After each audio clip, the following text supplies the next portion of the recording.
A Christmas Dream and How It Came True. I am so tired of Christmas, I wish there never would be another one, exclaimed a discontented-looking little girl, as she sat idly watching her mother arrange a pile of gifts, 2 days before they were to be given. Why, Effie, what a dreadful thing to say. You are as bad as old Scrooge, and I am afraid something will happen to you as it did to him, if you don't care for dear Christmas, answered Mamma, almost dropping the silver horn she was filling with delicious candies. Who was Scrooge? What happened to him? Asked Effie with a glimmer of interest in her listless face, as she picked out the sourest lemon drop she could find, for nothing sweet suited her just then. He was one of Dickens's best people, and you can read the charming story someday. He hated Christmas, until a strange dream showed him how dear and beautiful it was, and made a better man of him. I shall read it, for I like dreams, and have a great many curious ones myself. But they don't keep me from being tired of Christmas, said Effie, poking discontentedly among the sweeties for something worth eating. Why are you tired of what should be the happiest time of all the year? Asked Mamma anxiously. Perhaps I shouldn't be if I had something new, but it is always the same, and there isn't any more surprise about it. I always find heaps of goodies in my stocking, don't like some of them, and soon get tired of those I do like. We always have a great dinner, and I eat too much and feel ill next day. Then there is a Christmas tree, somewhere with a doll on top or a stupid old Santa Claus, and children dancing and screaming over bonbons and toys that break and shiny things that are of no use. Really, Mama, I've had so many Christmases all alike that I don't think I can bear another one. And Effie laid herself flat on the sofa, as if the mere idea was too much for her. Her mother laughed at her despair, but was sorry to see her little girl so discontented when she had everything to make her happy, and had known but 10 Christmas days. Suppose we don't give you any presents at all, how would that suit you? Asked Mamma, anxious to please her spoiled child. I should like one large and splendid one, and one dear little one to remember some very nice person by, said Effie, who was a fanciful little body full of odd whims and notions, which her friends loved to gratify regardless of time, trouble, or money, for she was the last of 3 little girls, and very dear to all the family. Well, my darling, I will see what I can do to please you, and not say a word until all is ready. If I could only get a new idea to start with. And Mamma went on tying up her pretty bundles with a thoughtful face, while Effie strolled to the window to watch the rain that kept her indoors and made her dismal.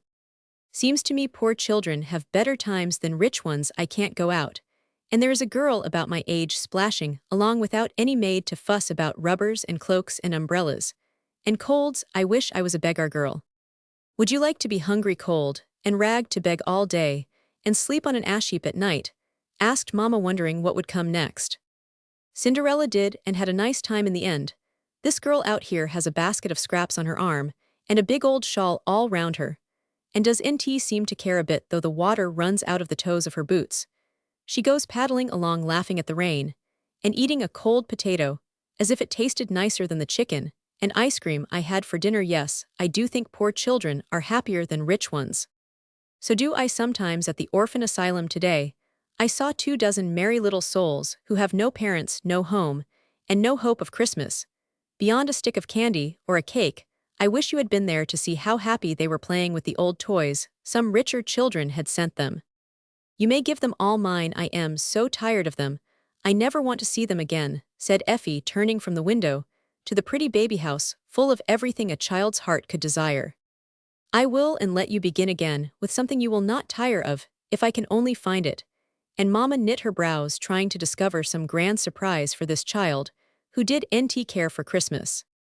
Nothing more was said then, and wandering off to the library, Effie found a Christmas Carol, and curling herself up in the sofa corner, it all before tea. Some of it she did not understand, but she laughed and cried over many parts of the charming story, and felt better without knowing why.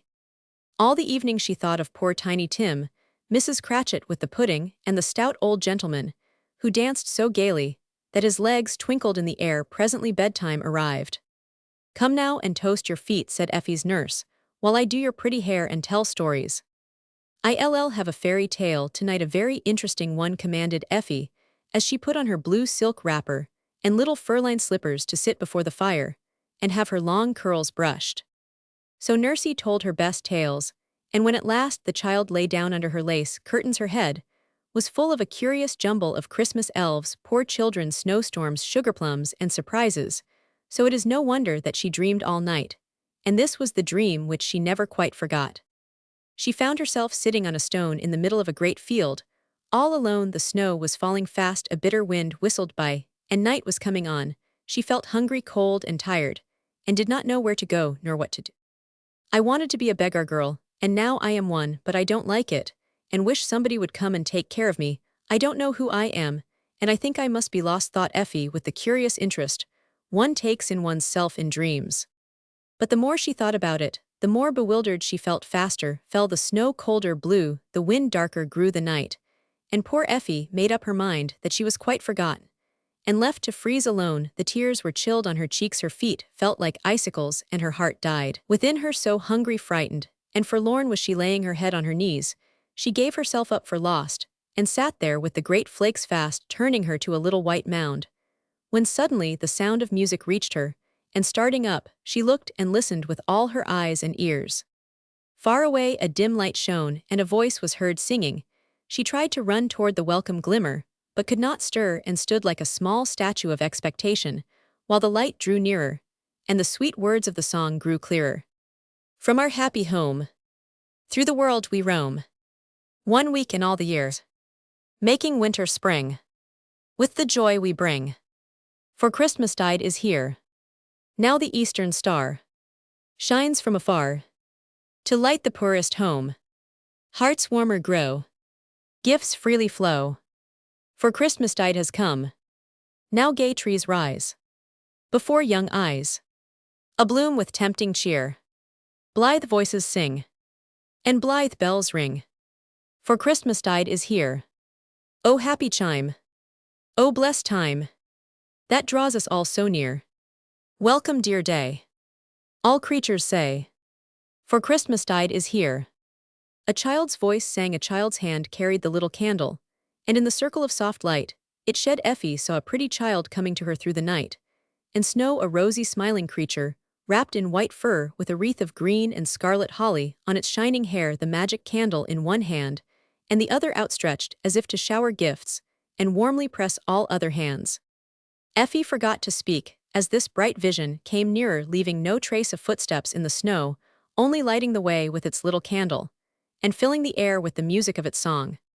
Dear child, you are lost, and I have come to find you, said the stranger, taking Effie's cold hands in his, with a smile like sunshine, while every holly berry glowed like a little fire. Do you know me? Asked Effie, feeling no fear, but a great gladness at his coming. I know all children, and go to find them, for this is my holiday, and I gather them from all parts of the world to be merry with me once a year. Are you an angel? Asked Effie, looking for the wings. No, I am a Christmas spirit, and live with my mates in a pleasant place, getting ready for our holiday when we are let out to roam about the world, helping make this a happy time for all who will let us in. Will you come and see how we work? I will go anywhere with you, don't leave me again, cried Effie gladly. First I will make you comfortable, that is what we love to do. You are cold, and you shall be warm, hungry, and I will feed you sorrowful, and I will make you gay. With a wave of his candle, all 3 miracles were wrought, for the snowflakes turned to a white fur cloak and hood on Effie's head, and shoulders. A bowl of hot soup came sailing to her lips, and vanished when she had eagerly drunk the last drop. And suddenly, the dismal field changed to a new world so full of wonders that all her troubles were forgotten in a minute. Bells were ringing so merrily that it was hard to keep from dancing. Green garlands hung on the walls, and every tree was a Christmas tree full of toys, and blazing with candles that never went out. In one place, many little spirits sewed like mad on warm clothes, turning off work faster than any sewing machine ever invented, and great piles were made ready to be sent to poor people. Other busy creatures packed money into purses and wrote checks, which they sent flying away on the wind, a lovely kind of snowstorm, to fall into a world below full of poverty. Older and graver spirits were looking over piles of little books in which the records of the past year were kept, telling how different people had spent it, and what sort of gifts they deserved. Some got peace, some disappointment, some remorse and sorrow, some great joy and hope. The rich had generous thoughts, sent them; the poor gratitude and contentment. Children had more love and duty to parents, and parents renewed patience, wisdom, and satisfaction, for and in their children no one was forgotten. Please tell me what splendid place this is, asked Effie as soon as she could collect her wits, after the first look at all these astonishing things. This is the Christmas world, and here we work all the year round, never tired of getting ready for the happy day. See, these are the saints just setting off, for some have far to go, and the children must not be disappointed. As he spoke, the spirit pointed to 4 gates, out of which 4 great sleighs were just driving laden with toys, while a jolly old Santa Claus sat in the middle of each, drawing on his mittens and tucking up his wraps for a long cold drive. Why, I thought there was only one Santa Claus, and even he was a humbug, cried Effie, astonished at the sight. Never give up your faith in the sweet old stories, even after you come to see that they are only the pleasant shadow of a lovely truth. Just then the sleighs went off with a great jingling of bells and pattering of reindeer hoofs, while all the spirits gave a cheer that was heard in the lower world, where people said, "Hear the stars sing." I never will say there isn't any Santa Claus again. Now show me more. You will like to see this place, I think, and may learn something here perhaps. The spirit smiled as he led the way to a little door, through which Effie peeped into a world of dolls. Baby houses were in full blast, with dolls of all sorts going on like live people. Waxen ladies sat in their parlors, elegantly dressed black dolls cooked in the kitchens, nurses walked out with the bits of dollies, and the streets were full of tin soldiers marching, wooden horses, prancing, express wagons rumbling, and little men hurrying to and fro. Shops were there, and tiny people buying legs of mutton, pounds of tea, mites of clothes, and everything dolls use or wear or want. But presently she saw that in some ways the dolls improved upon the manners and customs of human beings, and she watched eagerly to learn why they did these things. A fine Paris doll, driving in her carriage, took up a black worsted Dinah, who was hobbling along with a basket of clean clothes, and carried her to her journey's end, as if it were the proper thing to do. Another interesting China lady took off her comfortable red cloak and put it round a poor wooden creature done up in a paper shift, and so badly painted that its face would have sent some babies into fits. Seems to me, I once knew a rich girl who didn't give her things to poor girls. I wish I could remember who she was, and tell her to be as kind as that China doll, said Effie, much touched at the sweet way the pretty creature wrapped up the poor fright, and then ran off in her little gray gown to buy a shiny fowl stuck on a wooden platter for her invalid mother's dinner. We recall these things to people's minds by dreams. I think the girl you speak of won't forget this one, and the spirit smiled as if he enjoyed some joke which she did not see. A little bell rang as she looked, and away scampered the children into the redan-green schoolhouse, with the roof that lifted up so one could see how nicely they sat at their desks, with mites of books, or drew on the inch-square blackboards with crumbs of chalk. They know their lessons very well, and are as still as mice. We make a great racket at our school, and get bad marks every day.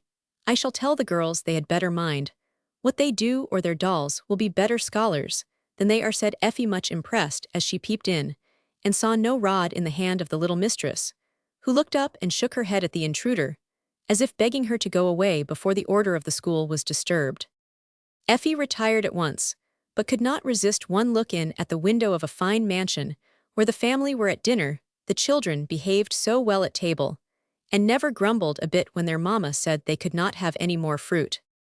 Now show me something else, she said, as they came again to the low door that led out of Dolland. You have seen how we prepare for Christmas. Let me show you where we love best to send our good and happy gifts, answered the spirit, giving her his hand again. I know I've seen ever so many, began Effie, thinking of her own Christmases. No, you have never seen what I will show you. Come away, and remember what you see tonight. Like a flash that bright world vanished, and Effie found herself in a part of the city she had never seen before. It was far away from the gayer places, where every store was brilliant with lights, and full of pretty things, and every house wore a festival air, while people hurried to and fro with merry greetings. It was down among the dingy streets where the poor lived, and where there was no making ready for Christmas. Hungry women looked in at the shabby shops, longing to buy meat and bread, but empty pockets, for bad tipsy men drank up their wages in the barrooms, and in many cold dark chambers little children huddled under the thin blankets, trying to forget their misery in sleep. No nice dinners filled the air with savory smells, no gay trees dropped toys and bonbons into eager hands, no little stockings hung in rows beside the chimney-piece, ready to be filled, no happy sounds of music, gay voices, and dancing feet were heard, and there were no signs of Christmas anywhere. Don't they have any in this place? Asked Effie, shivering, as she held fast the spirit's hand, following where he led her. We come to bring it, let me show you our best workers. And the spirit pointed to some sweet-faced men and women who came stealing into the poor houses, working such beautiful miracles that Effie could only stand and watch. Some slipped money into the empty pockets and sent the happy mothers to buy all the comforts they needed. Others led the drunken men out of temptation and took them home to find safer pleasures.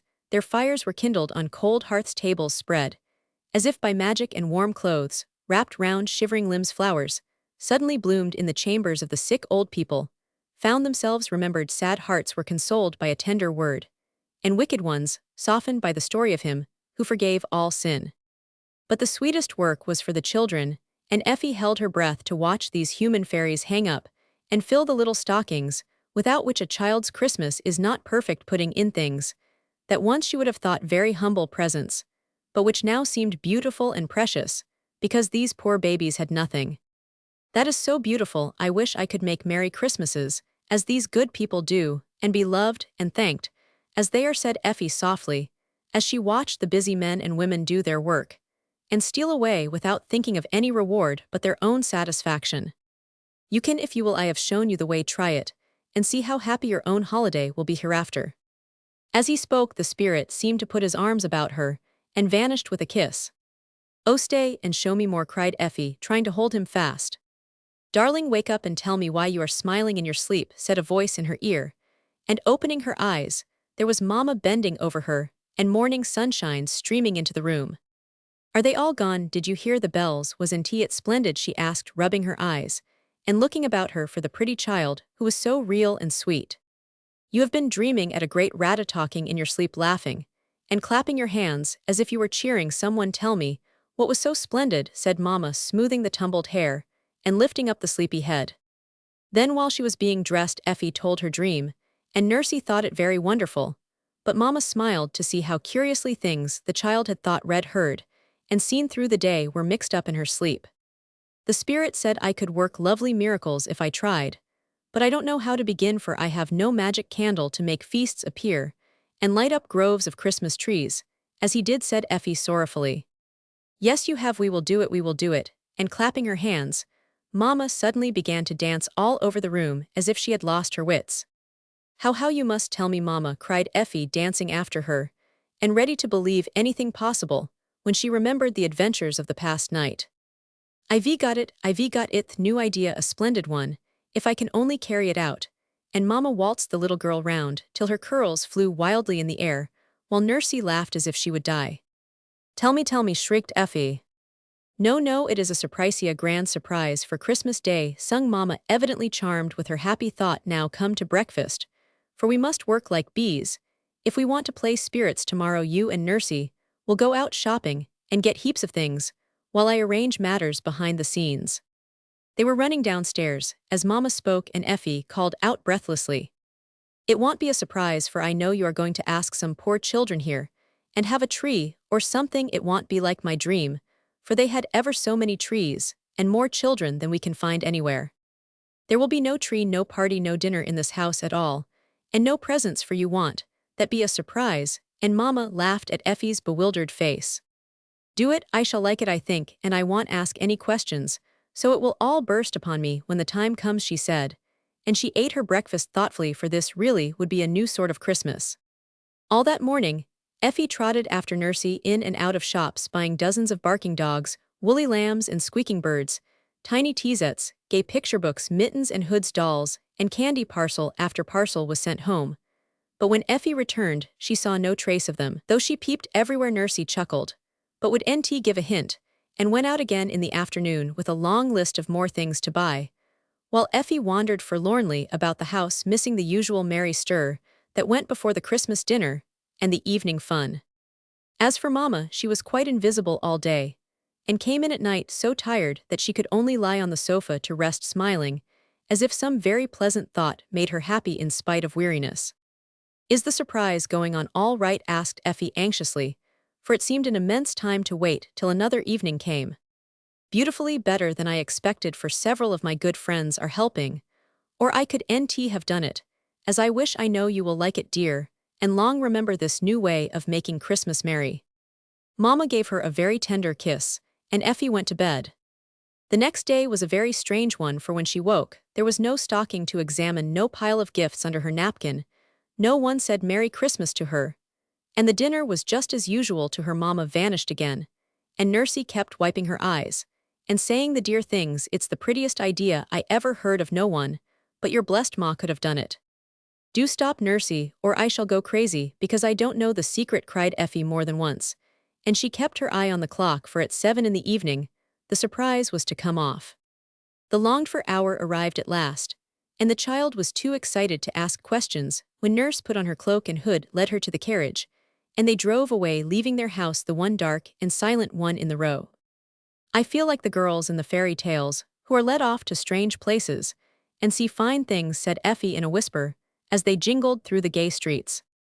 "Ah, my dearie, it is like a fairy tale, I do assure you, and you will see finer things than most children will tonight. Steady now and do just as I tell you, and don't say one word whatever you see," answered Nursey, quite quivering with excitement, as she patted a large box in her lap, and nodded and laughed with twinkling eyes. They drove into a dark yard, and Effie was led through a back door to a little room where Nurse coolly proceeded to take off not only her cloak and hood, but her dress and shoes. Also Effie stared and bit her lips, but kept still, until out of the box came a little white fur coat and boots, a wreath of holly leaves and berries, and a candle with a frill of gold paper round it. A long "oh" escaped her then, and when she was dressed and saw herself in the glass, she started back, exclaiming, "Why, Nursey, I look like the spirit in my dream." "So you do, and that's the part you are to play, my pretty. Now whist, while I blind your eyes and put you in your place." "Shall I be afraid?" whispered Effie, full of wonder, for as they went out, she heard the sound of many voices, the tramp of many feet, and in spite of the bandage, was sure a great light shone upon her when she stopped. "You needn't be, I shall stand close by, and your ma will be there." After the handkerchief was tied about her eyes, Nurse led Effie up some steps, and placed her on a high platform, where something like leaves touched her head, and the soft snap of lamps seemed to fill the air. Music began as soon as Nurse clapped her hands. The voices outside sounded nearer, and the tramp was evidently coming up the stairs.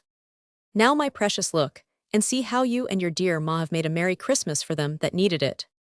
Off went the bandage, and for a minute Effie really did think she was asleep again, for she actually stood in a grove of Christmas trees, all gay and shining, as in her vision 12 on a side in 2 rows down the room stood the little pines, each on its low table.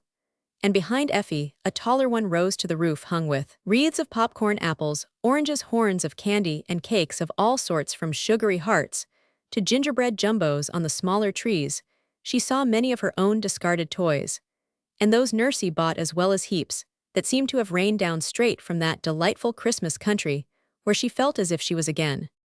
"How splendid! Who is it? For what is that noise? Where is Mama?" cried Effie, pale with pleasure and surprise, as she stood looking down the brilliant little street from her high place.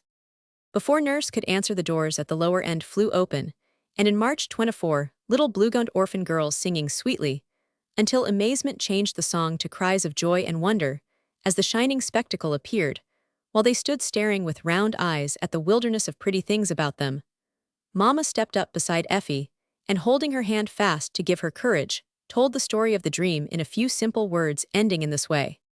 "So my little girl wanted to be a Christmas spirit too, and make this a happy day for those who had not as many pleasures and comforts as she has. She likes surprises. And we planned this for you all. She shall play the good fairy, and give each of you something from this tree, after which everyone will find her own name on a small tree, and can go to enjoy it in her own way. March by, my dears, and let us fill your hands." Nobody told them to do it, but all the hands were clapped heartily before a single child stirred.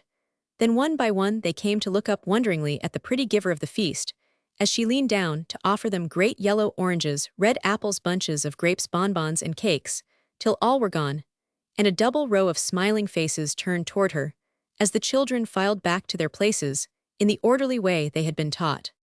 Then each was led to her own tree, by the good ladies who had helped Mama with all their hearts, and the happy hubbub that arose would have satisfied even Santa Claus himself. Shrieks of joy, dances of delight, laughter, and tears, for some tender little things could not bear so much pleasure at once, and sobbed with mouths full of candy and hands full of toys. How they ran to show one another the new treasures, how they peeped and tasted, pulled and pinched, until the air was full of queer noises, the floor covered with papers, and the little trees left bare of all but candles.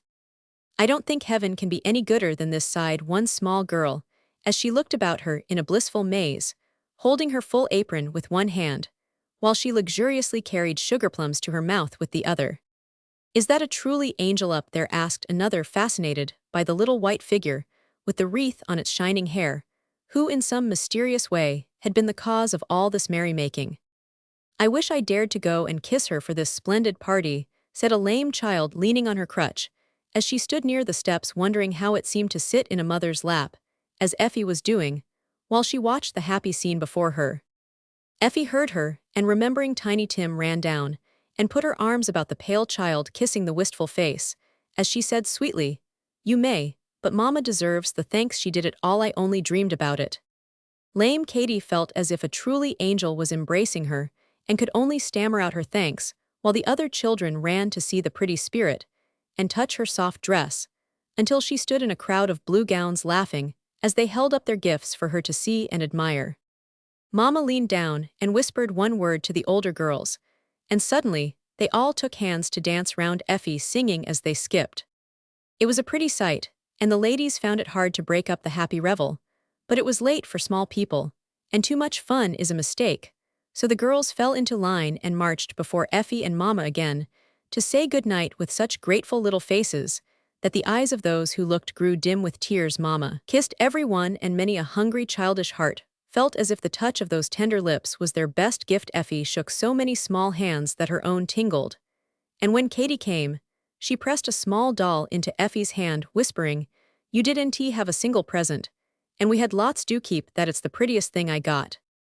"I will," answered Effie, and held it fast until the last smiling face was gone, the surprise all over, and she safe in her own bed, too tired and happy for anything but sleep.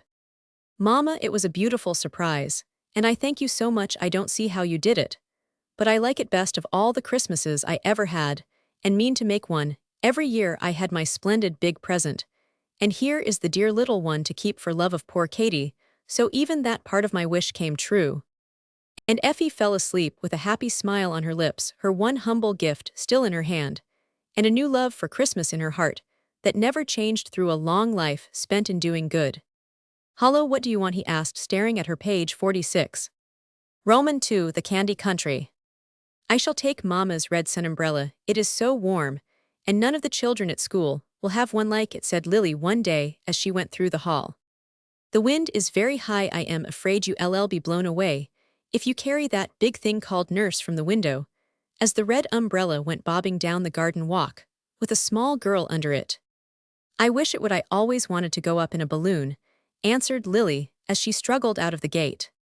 She got on very well till she came to the bridge and stopped to look over the railing at the water running by so fast, and the turtles sunning themselves on the rocks. Lily was fond of throwing stones at them. It was so funny to watch them tumble heels over head splash into the water. Now, when she saw three big fellows close by, she stooped for a stone, and just at that minute, a gale of wind nearly took the umbrella out of her hand. She clutched it fast, and away she went like a thistledown, right up in the air over river and hill, houses and trees, faster and faster, till her head spun round, her breath was all gone, and she had to let go. The dear red umbrella flew away like a leaf, and Lily fell down, till she went crash into a tree, which grew in such a curious place that she forgot her fright, as she sat looking about her, wondering what part of the world it could be. The tree looked as if made of glass or colored sugar, for she could see through the red cherries, the green leaves, and the brown branches. An agreeable smell met her nose, and she said at once, as any child would, "I smell candy." She picked a cherry and ate it. Oh, how good it was, all sugar and no stone. The next discovery was such a delightful one that she nearly fell off her perch, for, by touching her tongue here and there, she found that the whole tree was made of candy. Think what fun to sit and break off twigs of barley sugar, candied cherries, and leaves that tasted like peppermint and sassafras. Lily rocked and ate till she finished the top of the little tree.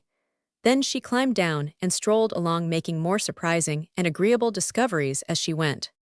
What looked like snow under her feet was white sugar, the rocks were lumps of chocolate, the flowers of all colors and tastes, and every sort of fruit grew on these delightful trees.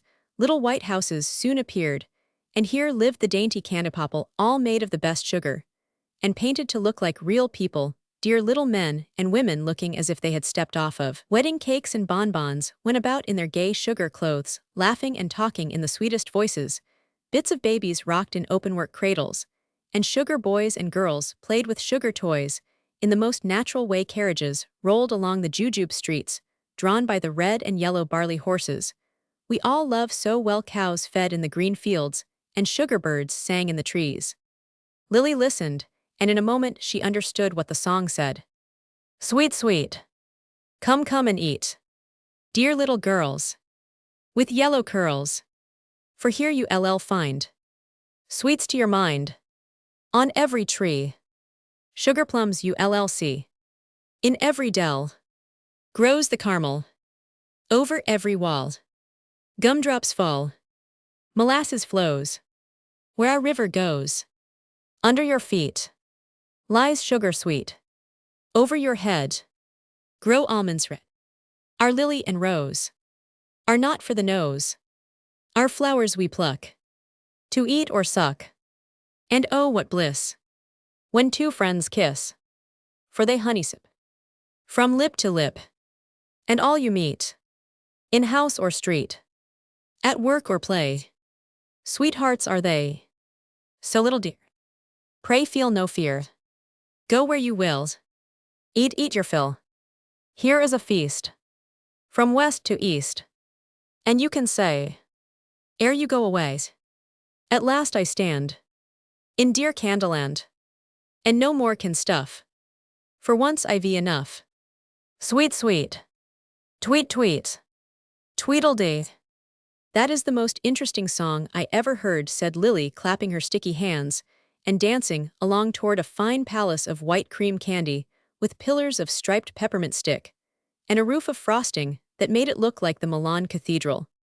I'll live here and eat candy all day long with no tiresome school or patchwork to spoil my fun, said Lily.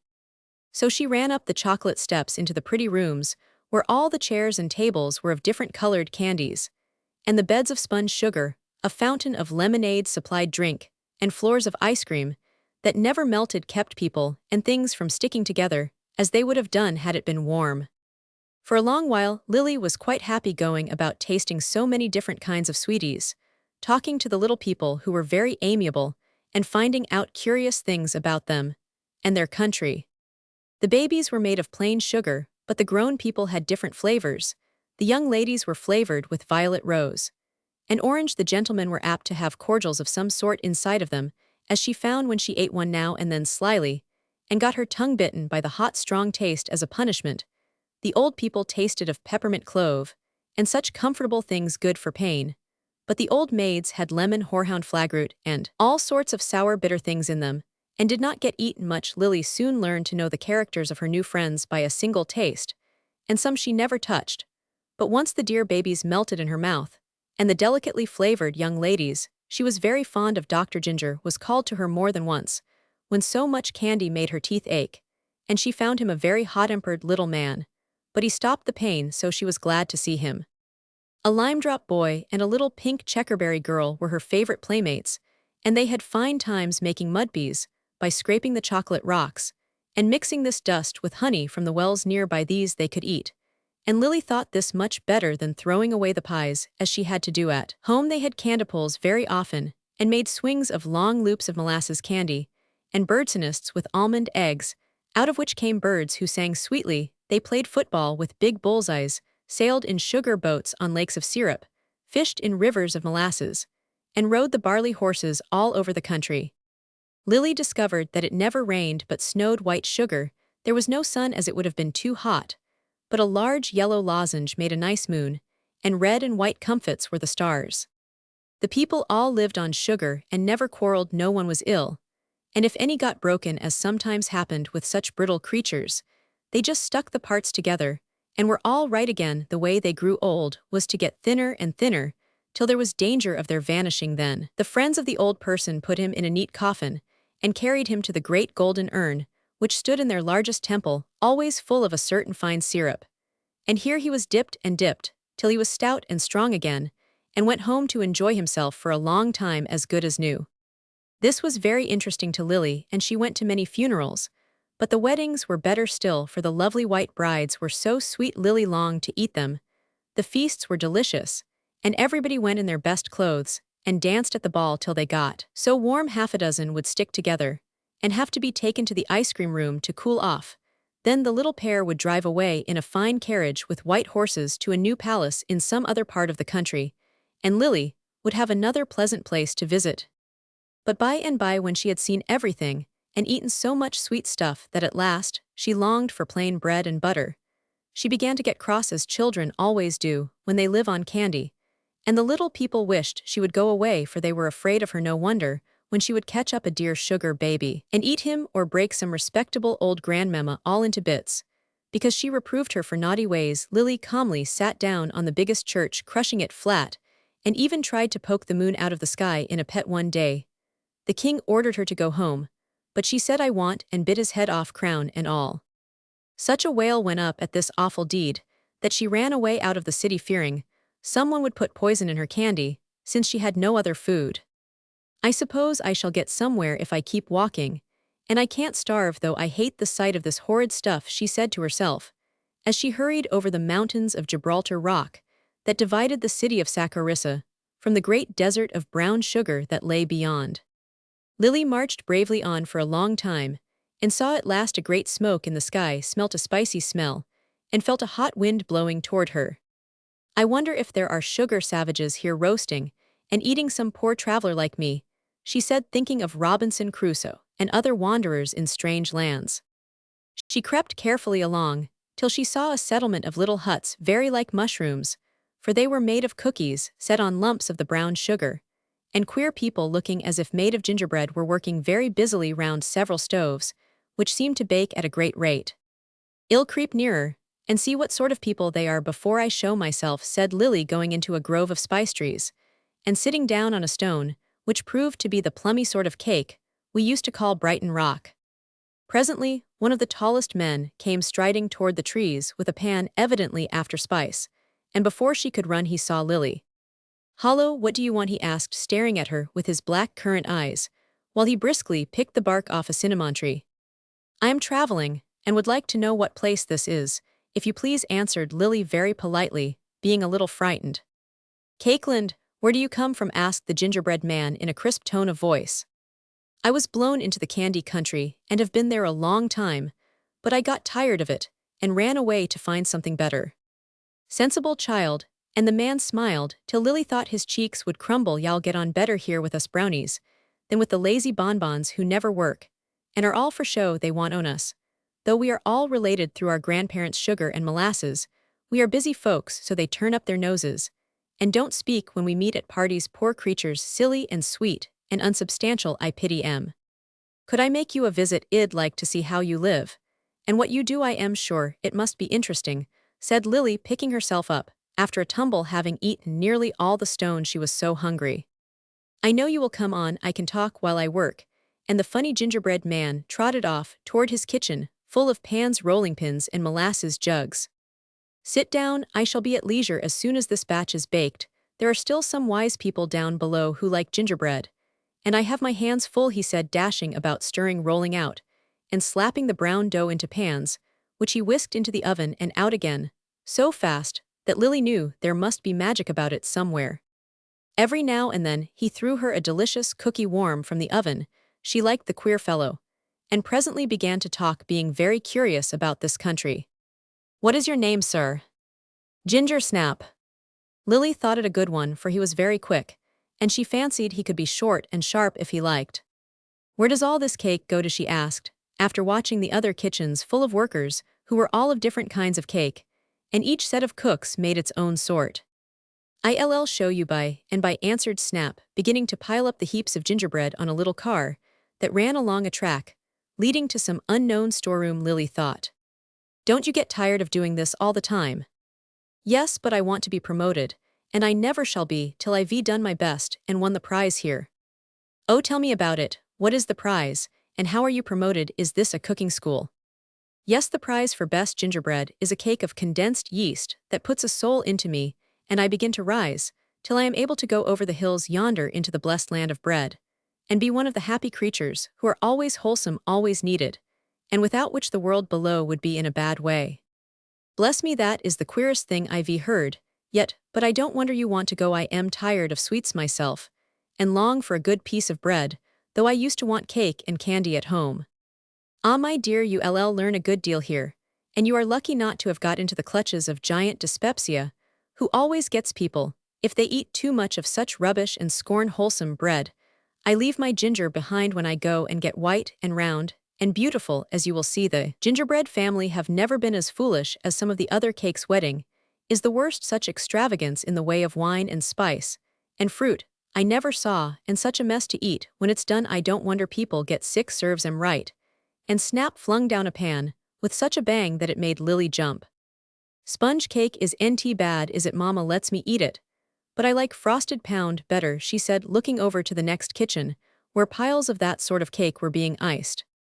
Poor stuff, no substance. Ladies' fingers will do for babies, but pound has too much butter ever to be healthy. Let it alone, and eat cookies or seed cakes, my dear. Now come along, I'm ready. And Snap trundled away his carload at a great pace.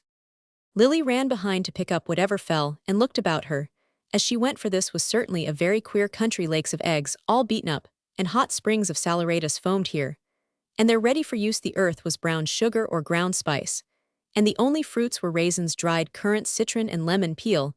It was a very busy place, for everyone cooked all the time, and never failed, and never seemed tired, though they got so hot that they only wore sheets of paper for clothes. There were piles of it to put over the cake, so that it shouldn't burn, and they made cooks' white caps and aprons of it, and looked very nice. A large clock made of a flat pancake, with cloves to mark the hours, and 2 toothpicks for hands, showed them how long to bake things.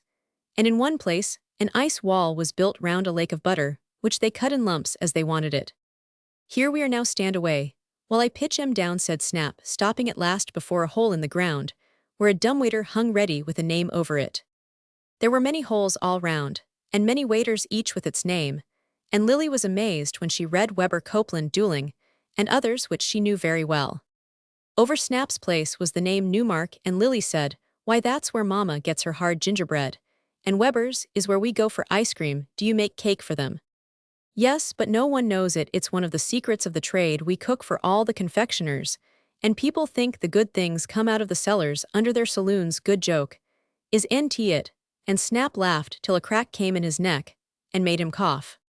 Lily was so surprised, she sat down on a warm queen's cake that happened to be near and watched Snap send down load after load of gingerbread to be eaten by children, who would have liked it much better if they had only known where it came from, as she Roman 999. As she sat, the clatter of many spoons, the smell of many dinners, and the sound of many voices calling 1 vanilla, 2 strawberries, and a Charlotte Russ, 3 stews, cup coffee, dry toast, roast chicken, and apple. Without came up the next hole, which was marked Copeland.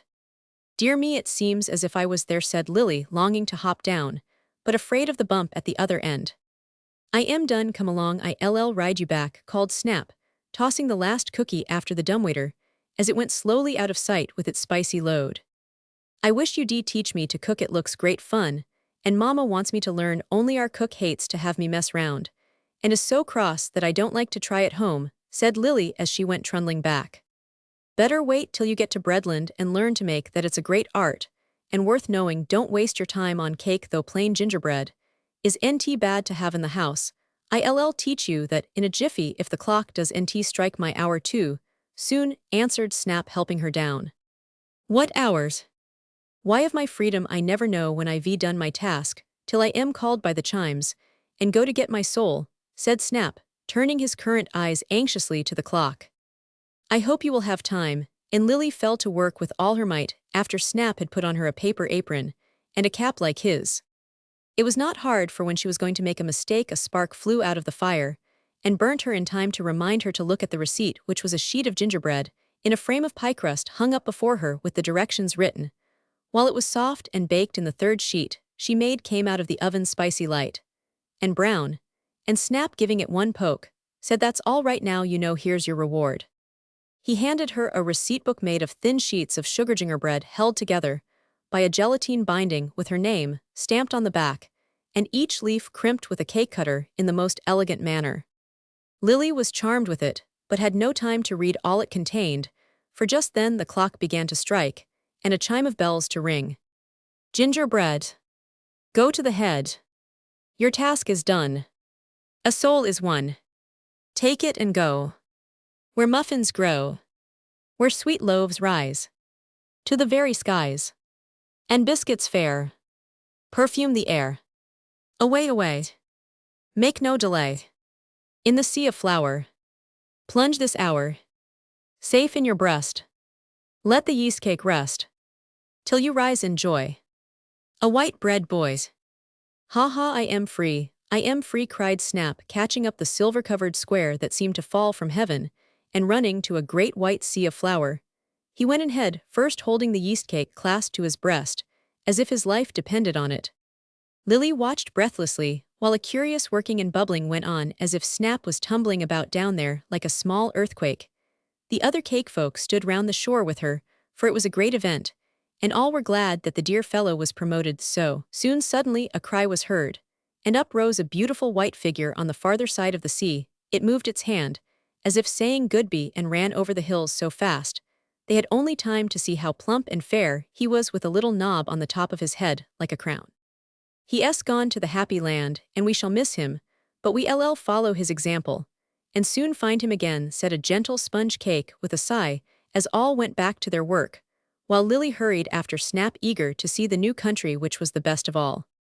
A delicious odor of fresh bread blew up from the valley as she stood on the hilltop and looked down on the peaceful scene below. Fields of yellow grain waved in the breeze, hopvines grew from tree to tree, and many windmills whirled their white sails as they ground the different grains into fresh sweet meal for the loaves of bread that built the houses like bricks and paved the streets, or in many shapes formed the people, furniture, and animals. River of milk flowed through the peaceful land, and fountains of yeast rose and fell with a pleasant foam, and fizzed the ground was a mixture of many meals.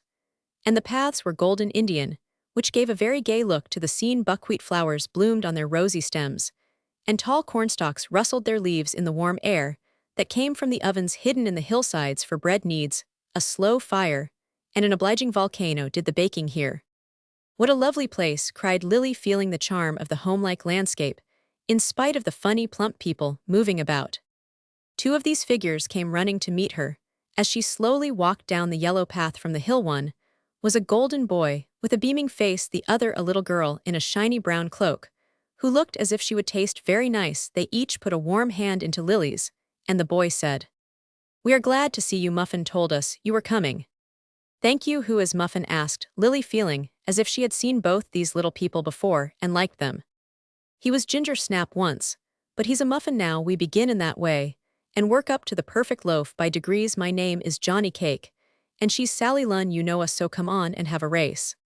Lily burst out laughing at the idea of playing with these old friends of hers, and all three ran away as fast as they could, tear down the hill over a bridge into the middle of the village, where they stopped panting and sat down on some very soft rolls to rest. "What do you all do here?" asked Lily, when she got her breath again. "We farm, we study, we bake, we brew, and are as merry as grigs all day long. It's schooltime now, and we must go. Will you come?" said Sally, jumping up as if she liked it. "Our schools are not like yours. We only study two things, grain and yeast. I think you'll like it. We have yeast today, and the experiments are very jolly," added Johnny, trotting off to a tall brown tower of rye and Indian bread, where the school was kept. Lily never liked to go to school, but she was ashamed to own it, so she went along with Sally, and was so amused with all she saw that she was glad she came. The brown loaf was hollow and had no roof, and when she asked why they used a ruin, Sally told her to wait and see why they chose strong walls and plenty of room overhead. All round was a circle of very small biscuits like cushions, and on these the bread children sat. A square loaf in the middle was the teacher's desk, and on it lay an ear of wheat with several bottles of yeast well corked up. The teacher was a pleasant, plump lady from Vienna, very wise, and so famous for her good bread that she was a professor of grainology.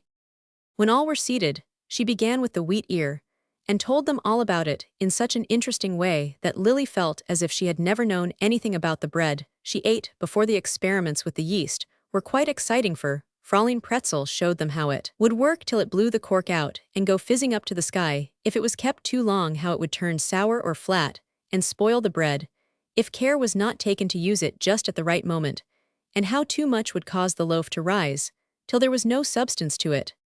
The children were very bright, for they were fed on the best kinds of oatmeal and graham bread, with very little white bread, or hot cakes, to spoil their young stomachs. Hearty, happy boys and girls they were. And their yeasty souls were very lively in them, for they danced and sung, and seemed as bright and gay as if acidity, heaviness, and mold were quite unknown. Lily was very happy with them, and when school was done went home with Sally, and ate the best bread and milk for dinner that she ever tasted. In the afternoon, Johnny took her to the cornfield, and showed her how they kept the growing ears free from mildew and worms. Then she went to the bakehouse, and here she found her old friend Muffin hard at work, making Parker house rolls, for he was such a good cook. He was set to work at once on the lighter kinds of bread. "Well, is NT this better than Candyland or Saccharissa?" he asked as he rolled, and folded his bits of dough with a dab of butter tucked inside. "Ever so much," cried Lily. "I feel better already and mean to learn all I can. Mama will be so pleased if I can make good bread. When I go home, she is rather old-fashioned, and likes me to be a nice housekeeper. I did NT think bread interesting then, but I do now, and Johnny's mother is going to teach me to make Indian cakes tomorrow. Glad to hear it. Learn all you can, and tell other people how to make healthy bodies and happy souls by eating good plain food, not like this. Though these rolls are better than cake, I have to work my way up to the perfect loaf, you know. And then, oh then I am a happy thing." "What happens then? Do you go on to some other wonderful place?" asked Lily as Muffin paused with a smile on his face. "Yes, I am eaten by some wise good human being, and become a part of him, or her. That is immortality and heaven, for I may nourish a poet, and help him sing, or feed a good woman, who makes the world better for being in it, or be crumbed into the golden porringer of a baby prince who is to rule a kingdom. Is NT that a noble way to live, and an end worth working for?" asked Muffin, in a tone that made Lily feel as if some sort of fine yeast had got into her, and was setting her brain to work with new thoughts. "Yes, it is, I suppose. All common things are made for that purpose, if we only knew it. And people should be glad to do anything to help the world along, even making good bread in a kitchen," answered Lily in a sober way that showed that her little mind was already digesting the new food it had got. She stayed in Breadland a long time and enjoyed and learned a great deal that she never forgot. But at last, when she had made the perfect loaf, she wanted to go home, that her mother might see and taste it. "I've put a good deal of myself into it, and I'd love to think I had given her strength or pleasure by my work," she said, as she and Sally stood looking at the handsome loaf. "You can go whenever you like. Just take the bread in your hands and wish 3 times, and you'll be wherever you say. I am sorry to have you go, but I don't wonder you want to see your mother. Don't forget what you have learned, and you will always be glad you came to us," said Sally, kissing her goodby. "Where is Muffin? I can't go without seeing him, my dear old friend," answered Lily, looking round for him. "He is here," said Sally, touching the loaf. "He was ready to go, and chose to pass into your bread rather than any other, for he said he loved you, and would be glad to help feed so good a little girl. How kind of him! I must be careful to grow wise and excellent, else he will be disappointed and have died in vain," said Lily, touched by his devotion. Then, bidding them all farewell, she hugged her loaf close, wished 3 times to be in her own home, and like a flash she was there.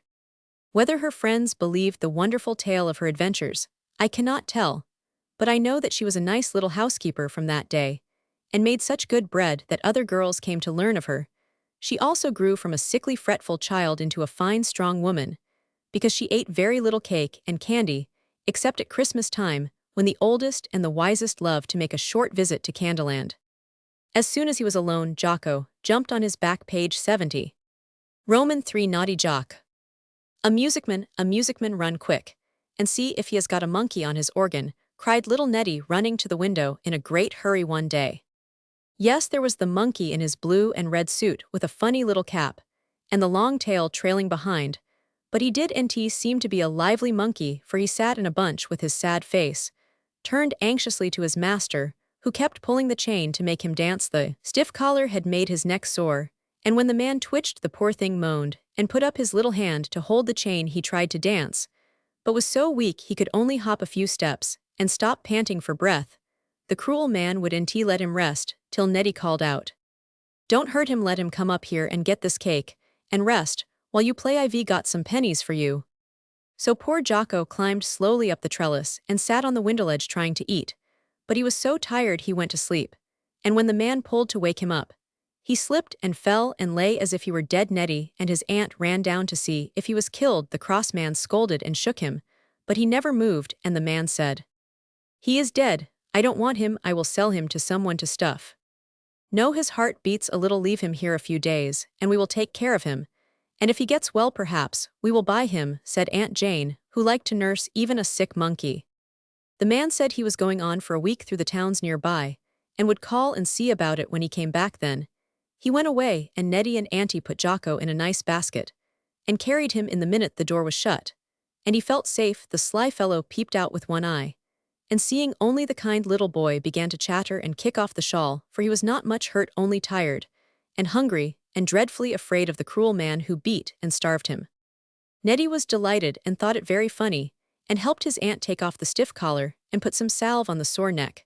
Then they got milk and cake, and when he had eaten a good dinner, Jocko curled himself up and slept till the next day. He was quite lively in the morning, for when Aunt Jane went to call Nettie, Jocko was not in his basket, and looking round the room for him, she saw the little black thing lying on the boy's pillow with his arm round Nettie's neck like a queer baby. "My patience, I can't allow that," said the old lady, and went to pull Jocko out, but he slipped away like an eel and crept chattering and burrowing down to the bottom of the bed, holding on to Nettie's toes, till he waked up howling that crabs were nipping him.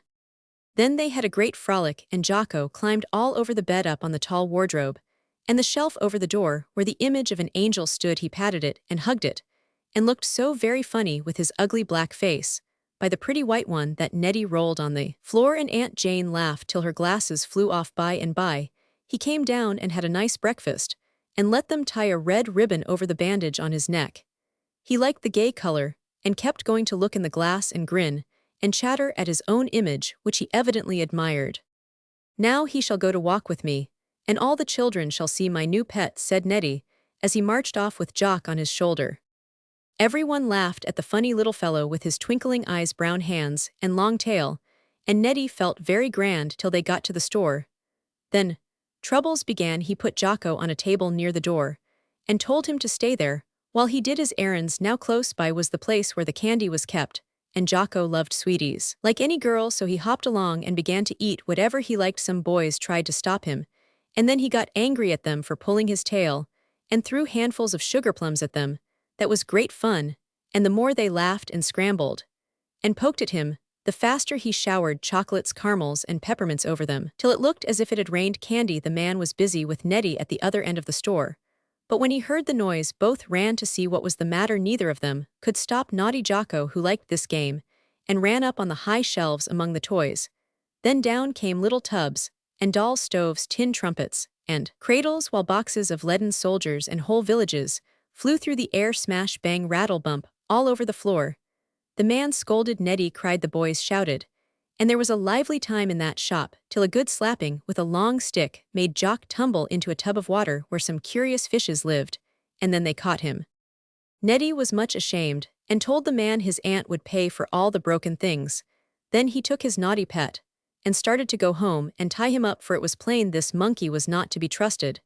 But as soon as they got out, Jocko ran up a tree and dropped onto a load of hay passing underneath. Here he danced and pranced, and had a fine time, throwing off the man's coat and rake, and eating some of the dinner tied up in a cloth. The crusts of bread and the bones he threw at the horse. This new kind of whip frightened the horse, and he ran away down a steep hill and upset the hay and broke the cart. Oh, such a time!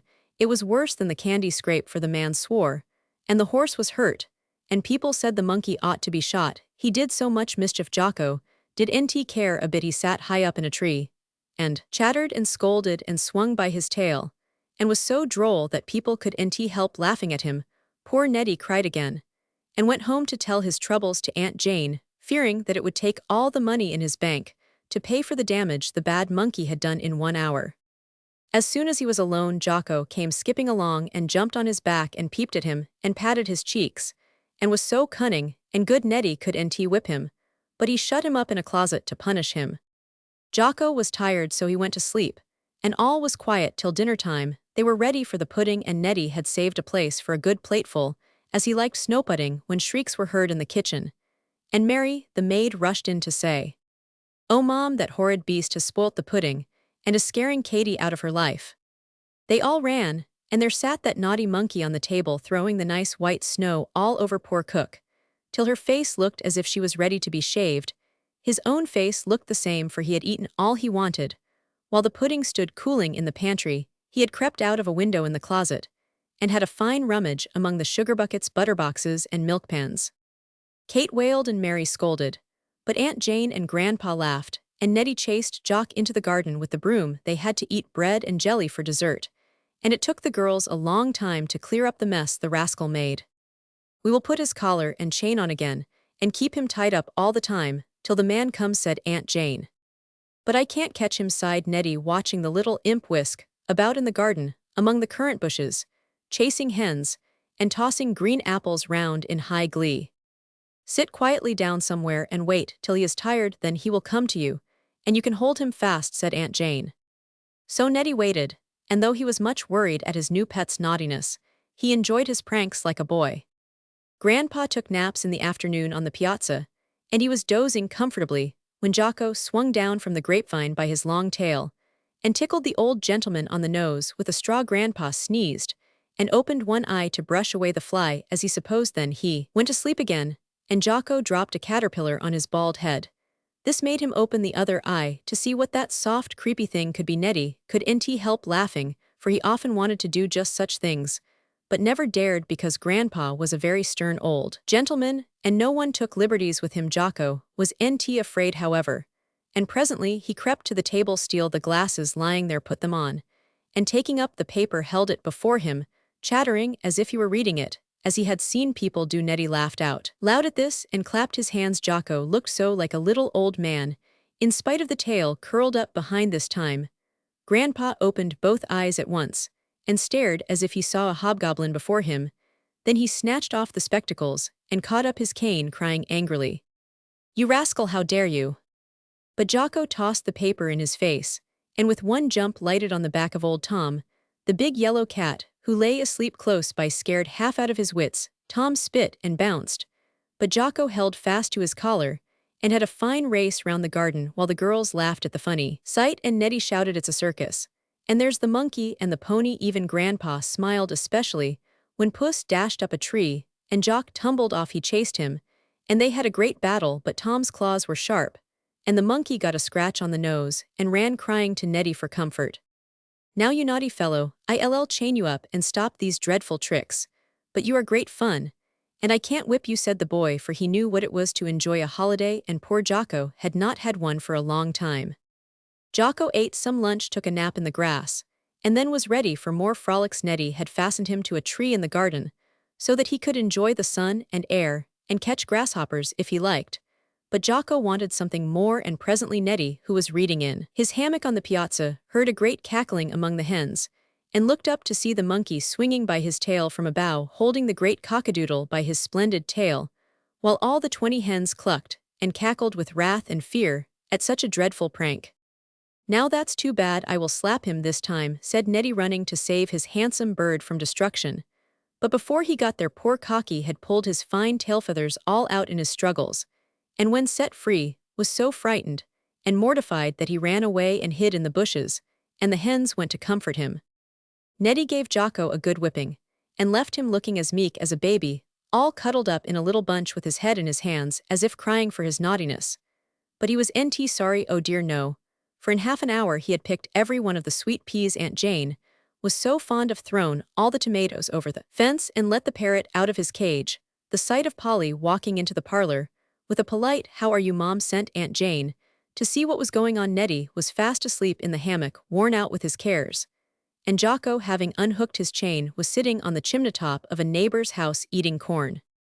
"We shall not live to the end of the week, if this sort of thing goes on.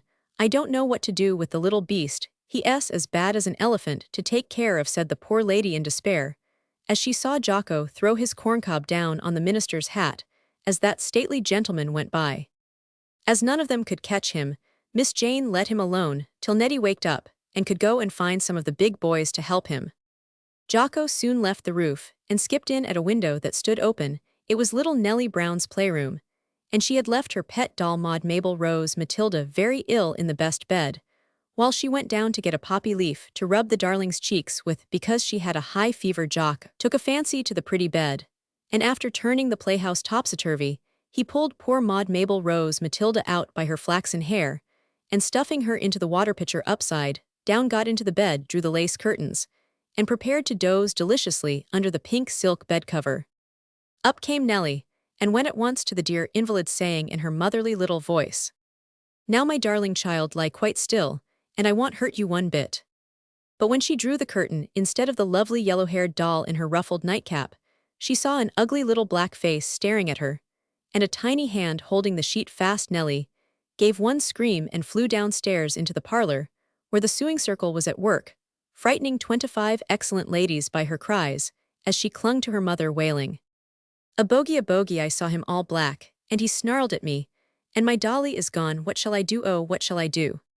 There was great confusion, for all the ladies talked at once, and it so happened that none of them knew anything about the monkey.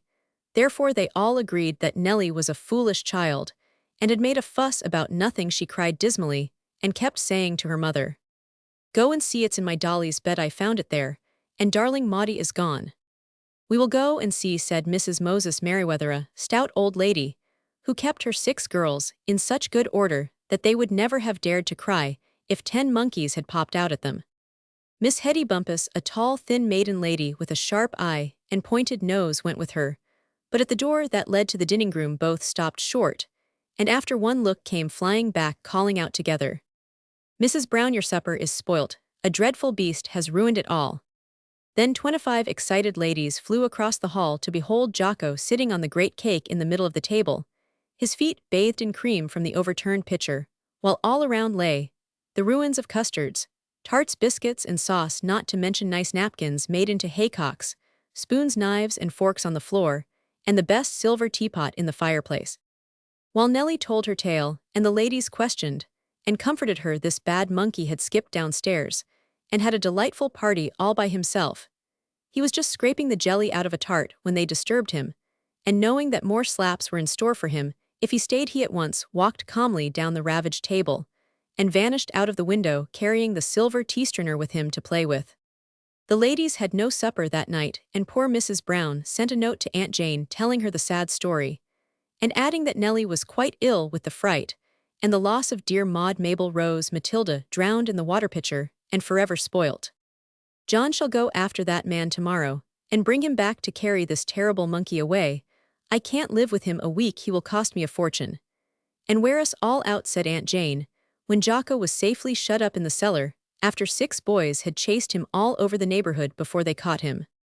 Nettie was quite willing to let him go, but John was saved his journey, for in the morning poor Jocko was found dead, in a trap where his inquisitive head had been poked to see what the cheese tasted like.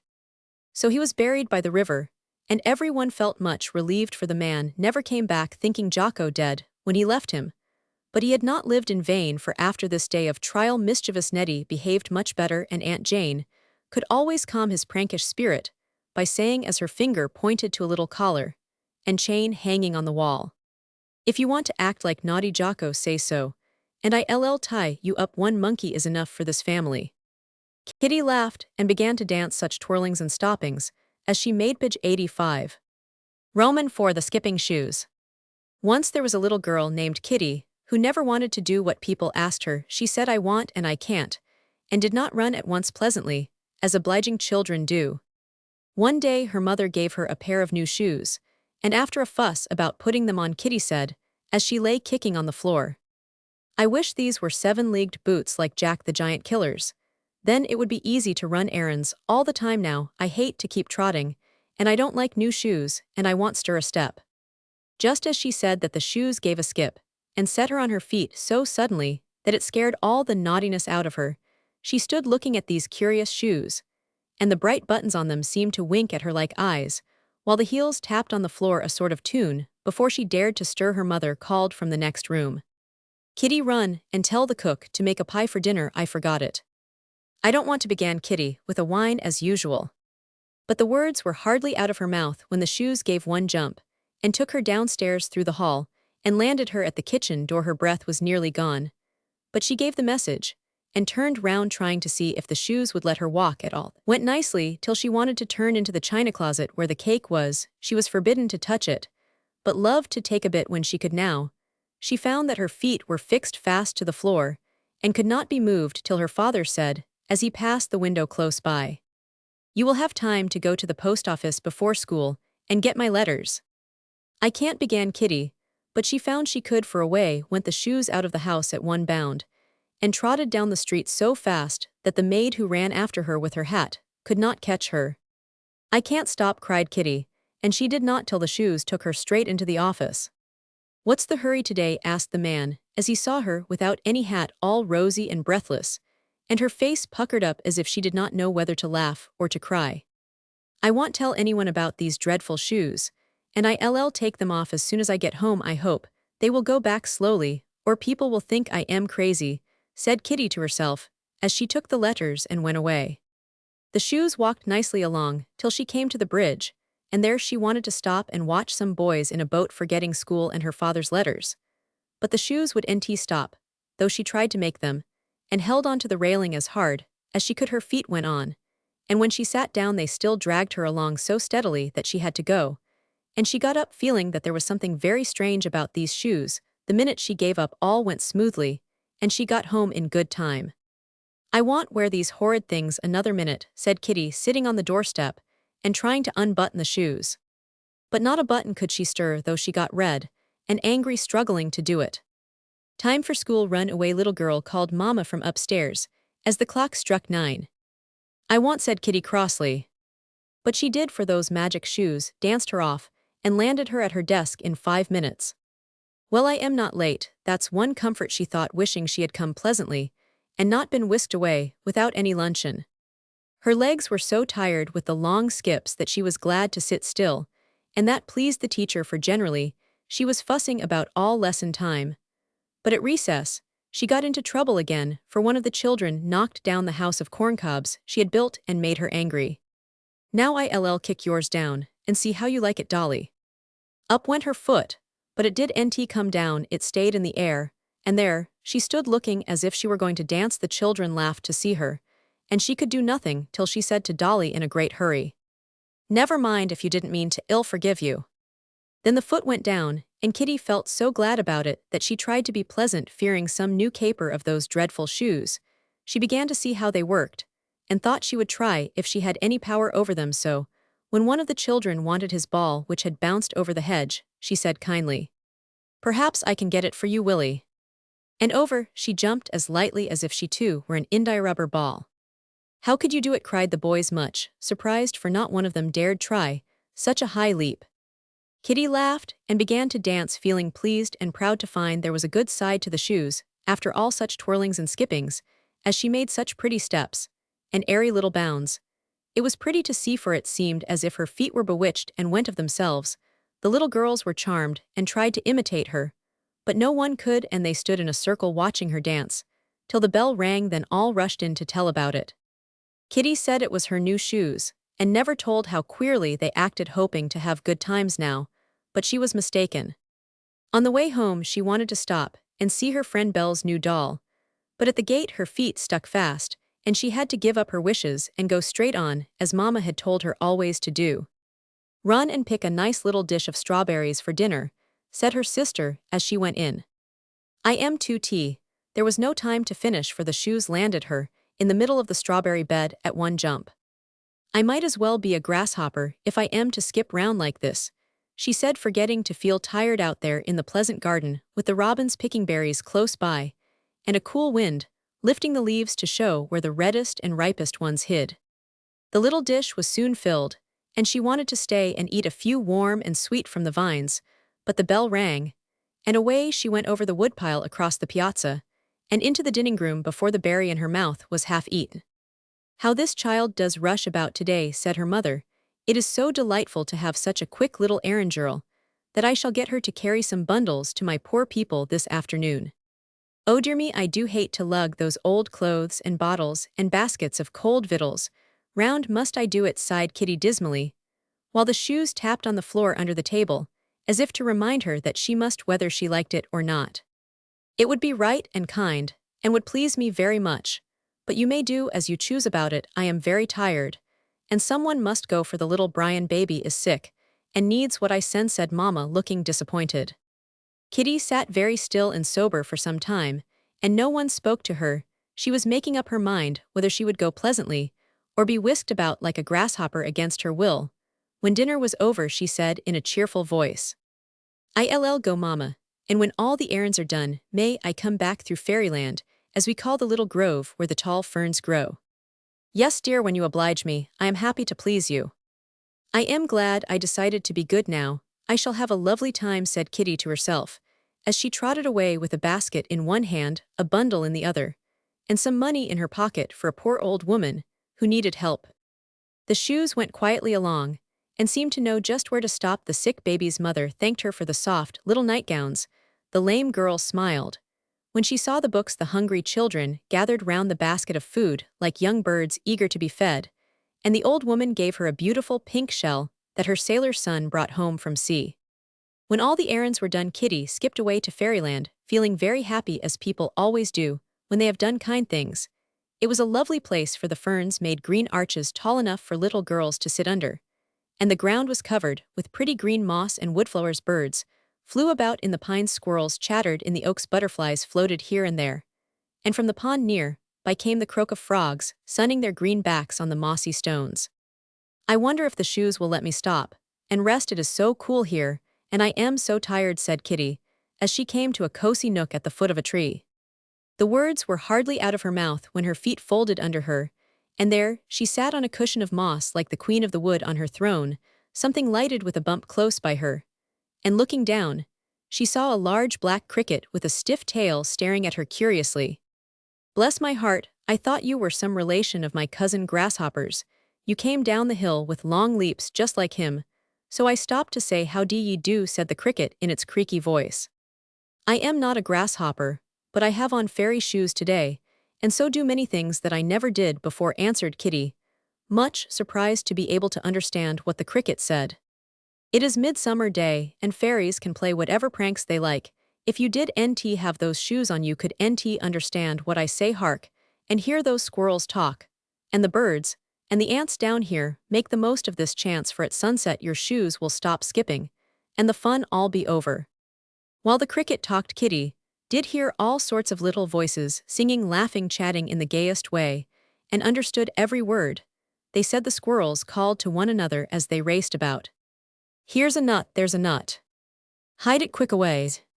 In a hole under leaves. To eat some winter day.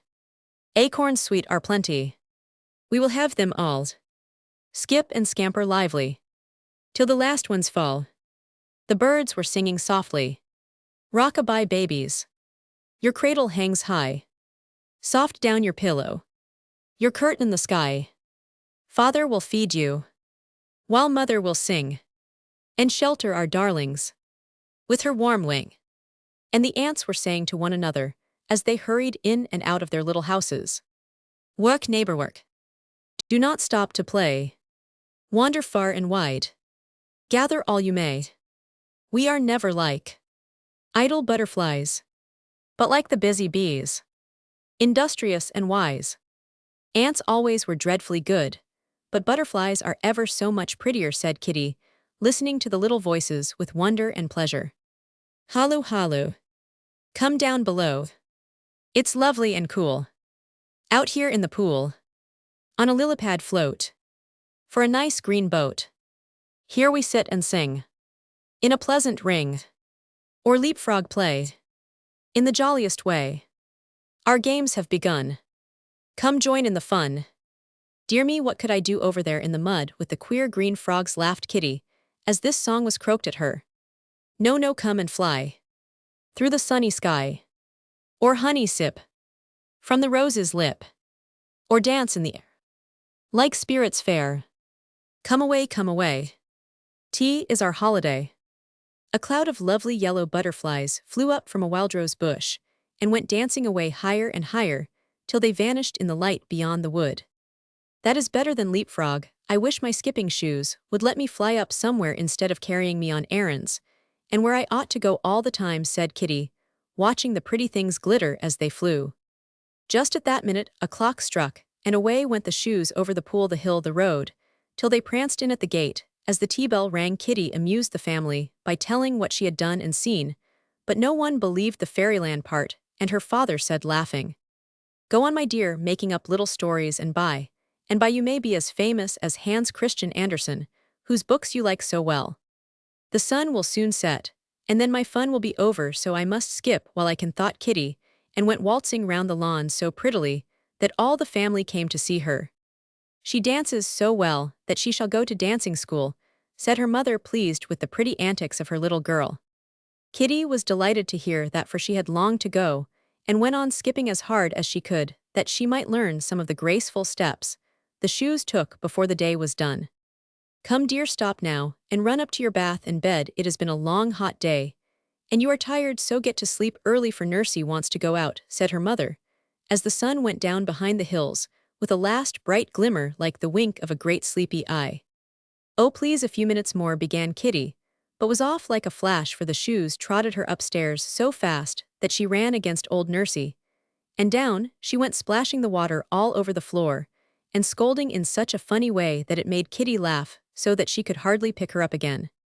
By the time she was ready to undress, the sun was quite gone, and the shoes she took off were common ones again, for Midsummer Day was over.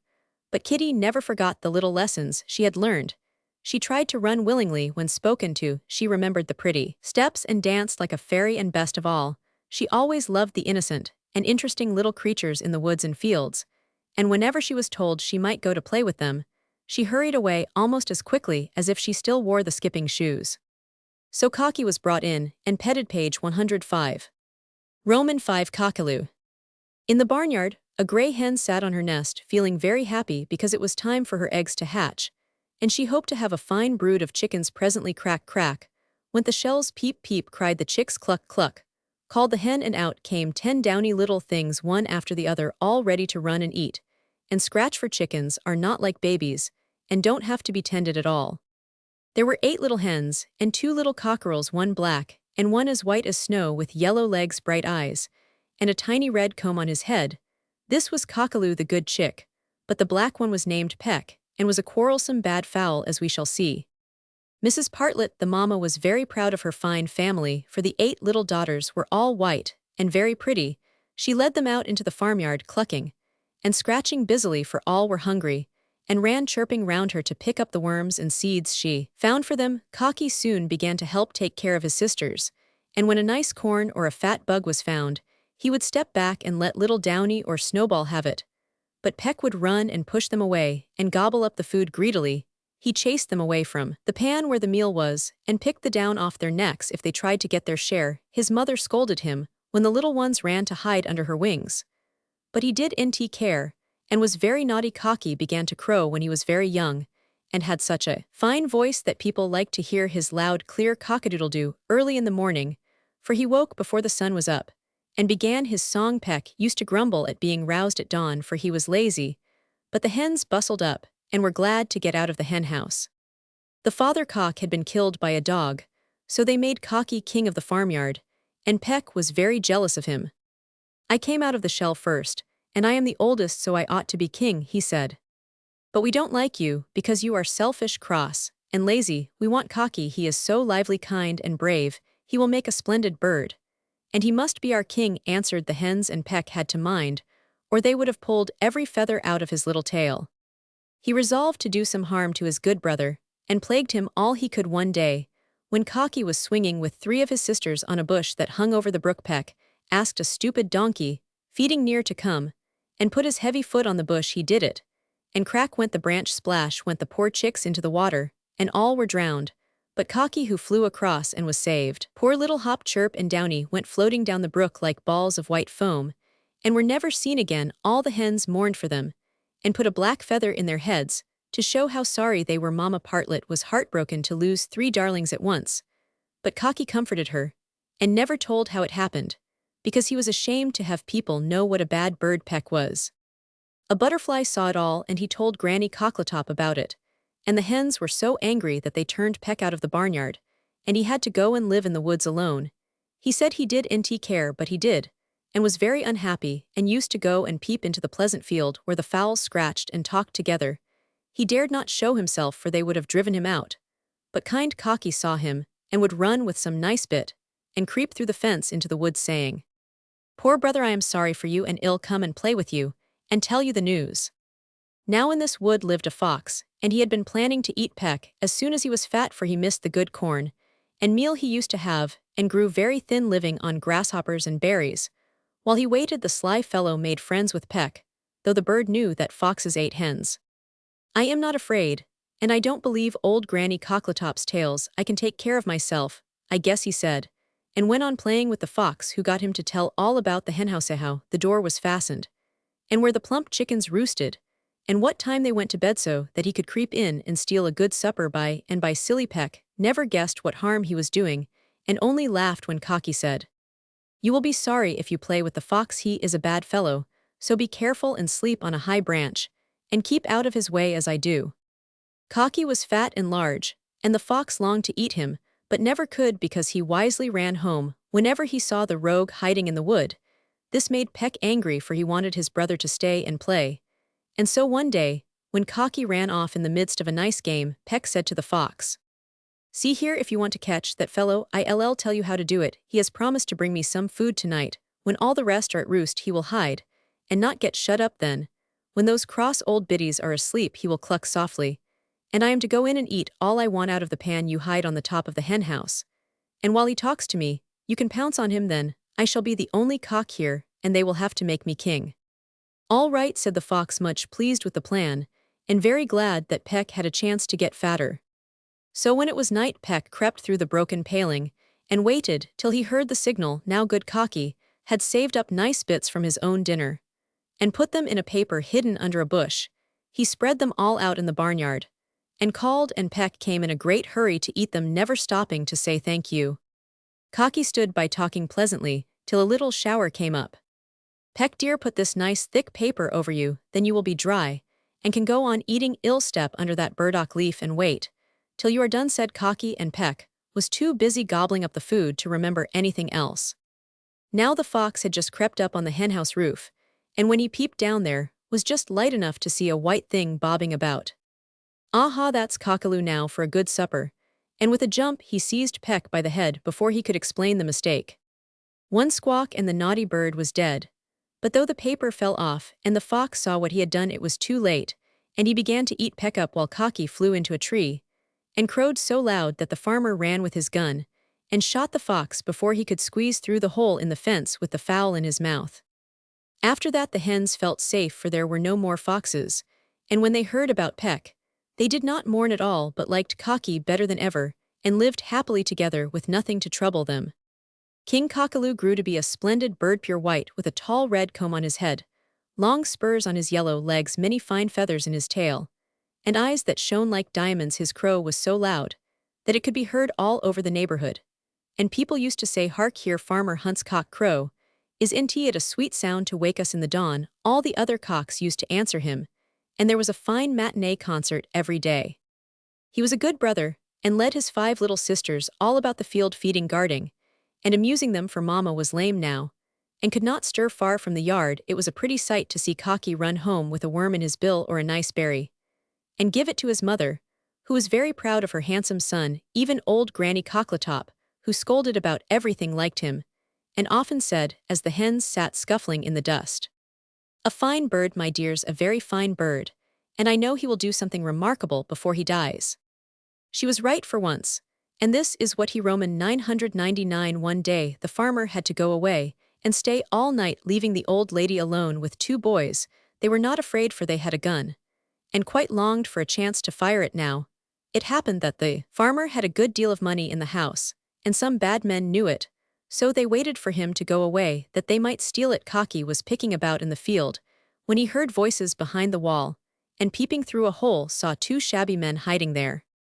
"At 12 tonight, when all are asleep, we will creep in at the kitchen window and steal the money. You shall watch on the outside and whistle if anyone comes along, while I am looking for the box where the farmer keeps it," said one man. "You needn't be afraid, there is no dog, and no one to wake the family, so we are quite safe," said the other man, and then they both went to sleep till night came. Cocky was much troubled, and did NT know what to do he could not tell the old lady about it, for he could only cackle and crow, and she would not understand that language, so he went about all day looking very sober, and would not chase grasshoppers play hide-and-seek under the big burdock leaves or hunt the cricket with his sisters. At sunset, he did not go into the henhouse with the rest, but flew up to the shed roof over the kitchen, and sat there in the cold ready to scare the robbers with a loud crow, as he could do nothing else. At midnight the men came creeping along, one stopped outside, and the other went in presently. He handed a basket of silver out, and went back for the money. Just as he came creeping along with the box, Cocky gave a loud long crow that frightened the robbers, and woke the boys. The man with the basket ran away in such a hurry that he tumbled into a well.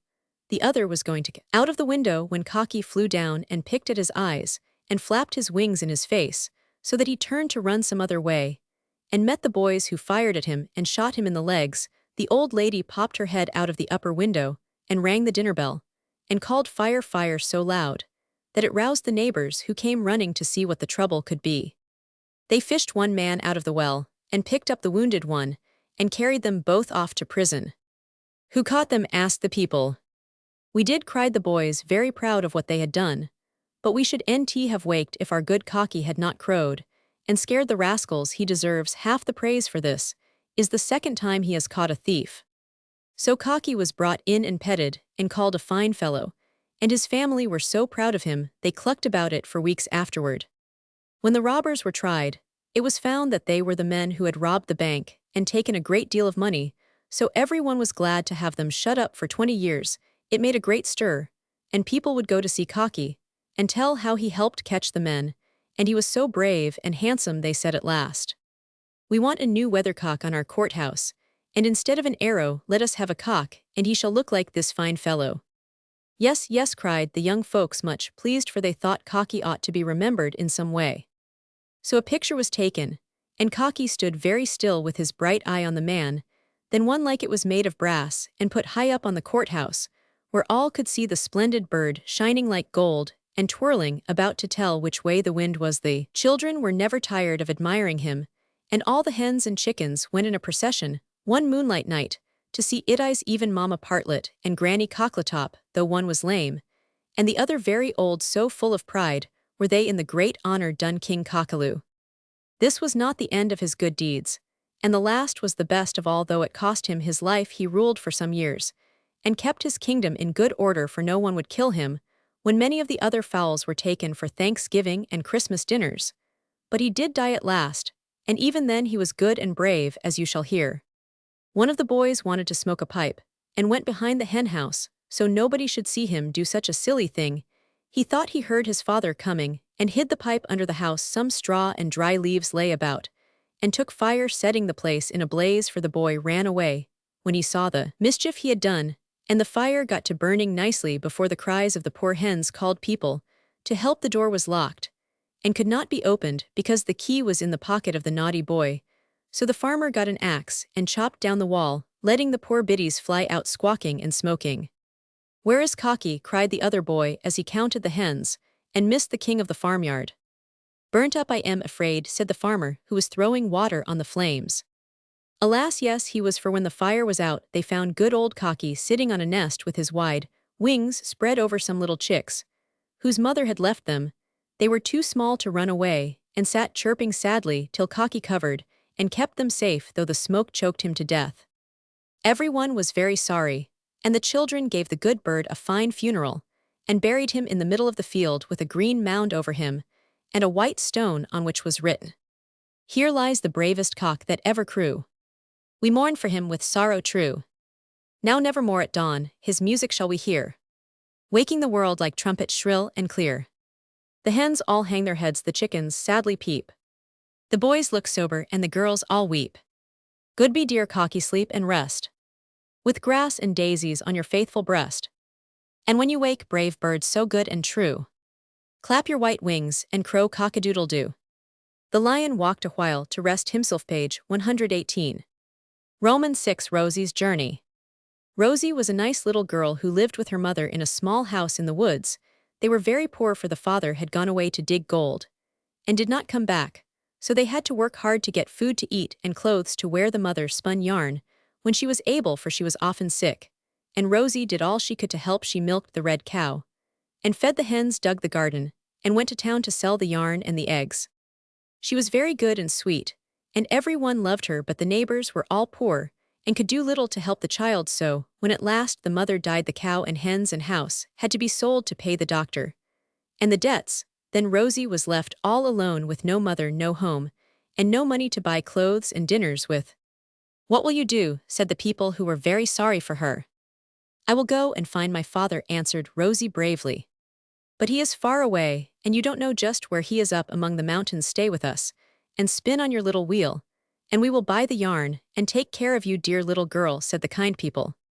"No, I must go, for mother told me to, and my father will be glad to have me. I am not afraid, for everyone is good to me," said Rosie gratefully. Then the people gave her a warm red cloak, and a basket with a little loaf and bottle of milk in it, and some pennies to buy more to eat. When the bread was gone, they all kissed her and wished her good luck, and she trotted away through the wood to find her father.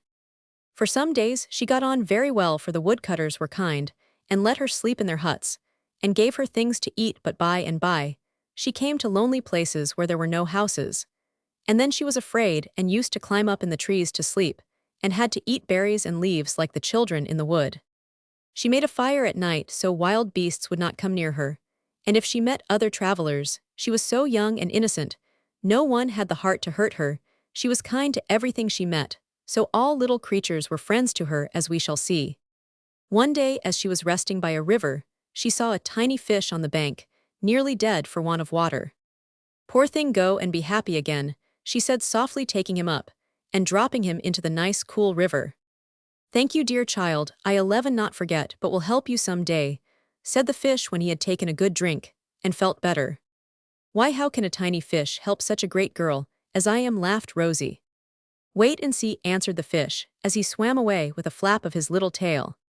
Rosie went on her way and forgot all about it, but she never forgot to be kind, and soon after, as she was looking in the grass for strawberries, she found a field mouse with a broken leg. "Help me to my nest, or my babies will starve," cried the poor thing. "Yes, I will, and bring these berries, so that you can keep still till your leg is better and have something to eat." Rosie took the mouse carefully in her little hand, and tied up the broken leg with a leaf of spearmint and a blade of grass. Then she carried her to the nest under the roots of an old tree, where 4 baby mice were squeaking sadly for their mother. She made a bed of thistledown for the sick mouse, and put close within reach all the berries and seeds she could find, and brought an acorn cup of water from the spring, so they could be comfortable. "Good little Rosie, I shall pay you for all this kindness some day," said the mouse when she was done. "I am afraid you are not big enough to do much," answered Rosie, as she ran off to go on her journey. "Wait and see," called the mouse, and all the little ones squeaked as if they said the same. Some time after, as Rosie lay up in a tree, waiting for the sun to rise, she heard a great buzzing close by, and saw a fly caught in a cobweb that went from one twig to another. The big spider was trying to spin him all up, and the poor fly was struggling to get away before his legs and wings were helpless. Rosie put up her finger and pulled down the web, and the spider ran away at once to hide under the leaves. But the happy fly sat on Rosie's hand, cleaning his wings and buzzing so loud for joy that it sounded like a little trumpet. "You've saved my life, and I'll save yours, if I can," said the fly, twinkling his bright eye at Rosie.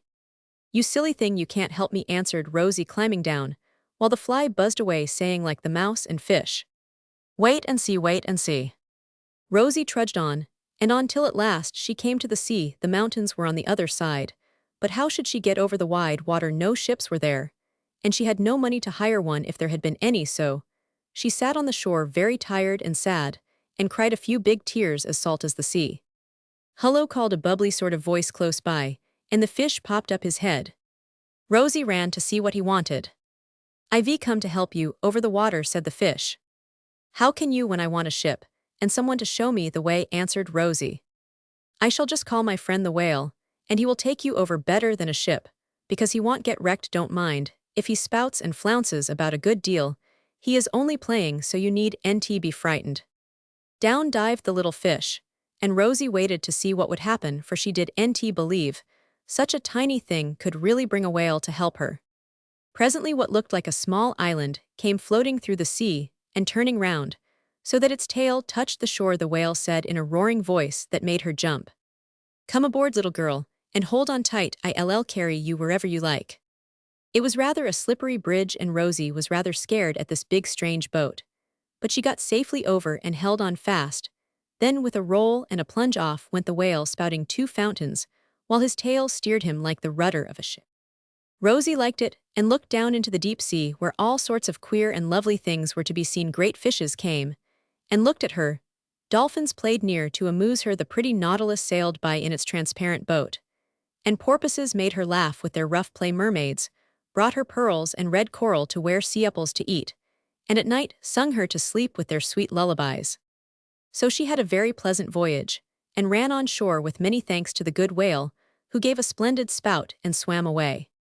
Then Rosie traveled along, till she came to a desert, hundreds of miles of hot sand, with no trees or brooks or houses. "I never can go that way," she said. "I should starve, and soon be worn out walking in that hot sand. What shall I do?" "Quee. Wait and see. You were good to me. So here I come, from my little home, to help you willingly," said a friendly voice, and there was the mouse looking at her with its bright eyes full of gratitude. "Why, you dear little thing, I am very glad to see you, but I am sure you can't help me across this desert," said Rosie, stroking its soft back. "That's easy enough," answered the mouse, rubbing its paws briskly. "I'll just call my friend the lion. He lives here, and he'll take you across with pleasure." "Oh, I am afraid he'd rather eat me." "How dare you call that fierce beast?" cried Rosie, much surprised. "I gnawed him out of a net once, and he promised to help me. He is a noble animal, and he will keep his word." Then the mouse sang in its shrill little voice, "O lion grand, come over the sand, and help me now, I pray. Here's a little lass, who wants to pass. Please carry her on her way." In a moment, a loud roar was heard, and a splendid yellow lion with fiery eyes and a long mane came bounding over the sand to meet them. "What can I do for you, tiny friend?" he said, looking at the mouse, who was not a bit frightened, though Rosie hid behind a rock, expecting every moment to be eaten. Mousie told him, and the good lion said pleasantly, "I'll take the child along. Come on, my dear, sit on my back, and hold fast to my mane, for I am a swift horse, and you might fall off." Then he crouched down like a great cat, and Rosie climbed up, for he was so kind she could not fear him, and away they went racing over the sand till her hair whistled in the wind. As soon as she got her breath, she thought it great fun to go flying along, while other lions and tigers rolled their fierce eyes at her, but dared not touch her, for this lion was king of all, and she was quite safe. They met a train of camels with loads on their backs, and the people traveling with them wondered what queer thing was riding that fine lion. It looked like a very large monkey in a red cloak, but went so fast they never saw that it was a little girl. "How glad I am that I was kind to the mouse, for if the good little creature had not helped me, I never could have crossed this desert," said Rosie, as the lion walked a while to rest himself. "And if the mouse had not gnawed me out of the net, I never should have come at her call. You see, little people can conquer big ones, and make them gentle and friendly by kindness," answered the lion. Then away they went again, faster than ever, till they came to the green country. Rosie thanked the good beast, and he ran back, for if anyone saw him they would try to catch him. "Now I have only to climb up these mountains, and find father," thought Rosie, as she saw the great hills before her with many steep roads winding up to the top. And far, far away rose the smoke from the huts, where the men lived and dug for gold. She started off bravely, but took the wrong road, and after climbing a long while found the path ended in rocks over which she could not go. She was very tired and hungry, for her food was gone, and there were no houses in this wild place. Night was coming on, and it was so cold she was afraid she would freeze before morning, but dared not go on lest she should fall down some steep hole and be killed. Much discouraged, she lay down on the moss and cried a little. Then she tried to sleep, but something kept buzzing in her ear, and looking carefully, she saw a fly prancing about on the moss, as if anxious to make her listen to his song. "Rosie, my dear, don't cry. I am here to help you all I can. I am only a fly, but you'll see that I will keep my word like a man." Rosie could nt help laughing to hear the brisk little fellow talk as if he could do great things, but she was very glad to see him and hear his cheerful song, so she held out her finger, and while he sat there told him all her troubles. Bless your heart, my friend, the eagle will carry you right up the mountains and leave you at your father's door, cried the fly, and he was off with a flirt of his gauzy wings, for he meant what he said. Rosie was ready for her new horse, and not at all afraid after the whale and the lion so, when a great eagle swooped down and alighted near her. She just looked at his sharp claws, big eyes, and crooked beak as coolly as if he had been a cock robin.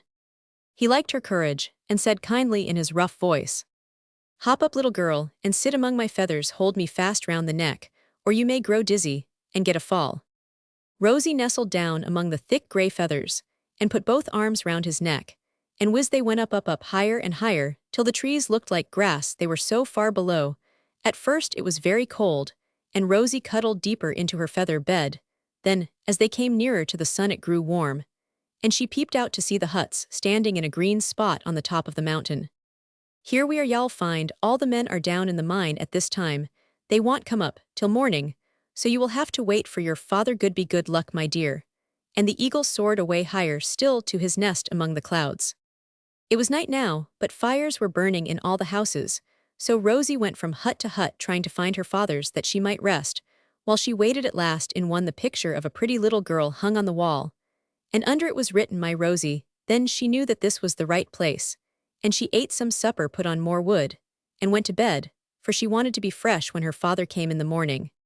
While she slept a storm came on, thunder rolled, and lightning flashed, the wind blew a gale, and rain poured, but Rosie never waked till dawn when she heard men shouting outside, "Run, run, the river is rising, we shall all be drowned." Rosie ran out to see what was the matter. Though the wind nearly blew her away, she found that so much rain had made the river overflow, till it began to wash the banks away. "What shall I do? What shall I do?" cried Rosie, watching the men rush about, like ants getting their bags of gold, ready to carry off before the water swept them away if it became a flood. As if in answer to her cry, Rosie heard a voice say close by, "Splash dash! Rumble and crash! Here come the beavers gay! See what they do! Rosie, for you! Because you helped me one day." And there in the water was the little fish swimming about, while an army of beavers began to pile up earth and stones in a high bank, to keep the river back. How they worked, digging and heaping with teeth and claws, and beating the earth hard with their queer tails like shovels. Rosie and the men watched them work, glad to be safe, while the storm cleared up, and by the time the dam was made all danger was over. Rosie looked into the faces of the rough men, hoping her father was there, and was just going to ask about him, when a great shouting rose again, and all began to run to the pit hole, saying, "The sand has fallen and the poor fellows will be smothered. How can we get them out? How can we get them out?" Rosie ran too, feeling as if her heart would break, for her father was down in the mine, and would die soon if air did not come to him. The men dug as hard as they could, but it was a long job, and they feared they would not be in time. Suddenly hundreds of moles came scampering along, and began to burrow down through the earth, making many holes for air to go in, for they know how to build galleries through the ground better than men can. Everyone was so surprised they stopped to look on, for the dirt flew like rain, as the busy little fellows scratched and bored, as if making an underground railway. "What does it mean?" said the men. "They work faster than we can and better. But who sent them? Is this strange little girl a fairy?" Before Rosie could speak, all heard a shrill small voice singing, "They come at my call. And though they are small, they ll dig the passage. I never forget. We ll save them yet. For love of Rosie dear." Then all saw a little gray mouse, sitting on a stone, waving her tail about, and pointing with her tiny paw to show the moles where to dig.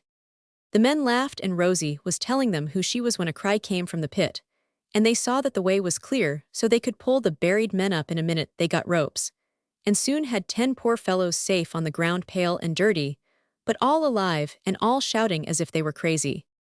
Tom's got it, hooray for Tom." "What is it?" cried the others, and then they saw Tom come up with the biggest lump of gold ever found in the mountains. Everyone was glad of Tom's luck, for he was a good man, and had worked a long time and been sick, and could go back to his wife and child. When he saw Rosie, he dropped the lump and caught her up, saying, "My little girl, she's better than £1,000,000 of gold." Then Rosie was very happy and went back to the hut, and had a lovely time telling her father all about her troubles. And her travels, he cried when he heard that the poor mother was dead before she could have any of the good things the gold would buy them. We will go away and be happy together in the pleasantest home I can find, and never part any more, my darling," said the father, kissing Rosie, as she sat on his knee with her arms round his neck. She was just going to say something very sweet to comfort him when a fly lit on her arm and buzzed very loud. "Don't drive me away. But hear what I say. Bad men want the gold. They will steal it tonight. And you must take flight. So be quiet and busy and bold. I was afraid someone would take my lump away. I'll pack up at once, and we will creep off while the men are busy at work, though I am afraid we can't go fast enough to be safe if they miss us, and come after," said Tom, bundling his gold into a bag and looking very sober, for some of the miners were wild fellows and might kill him for the sake of that great lump. But the fly sang again. "Slip away with me, and you will see. What a wise little thing am I. For the road I show, no man can know, since it's up in the pathless sky."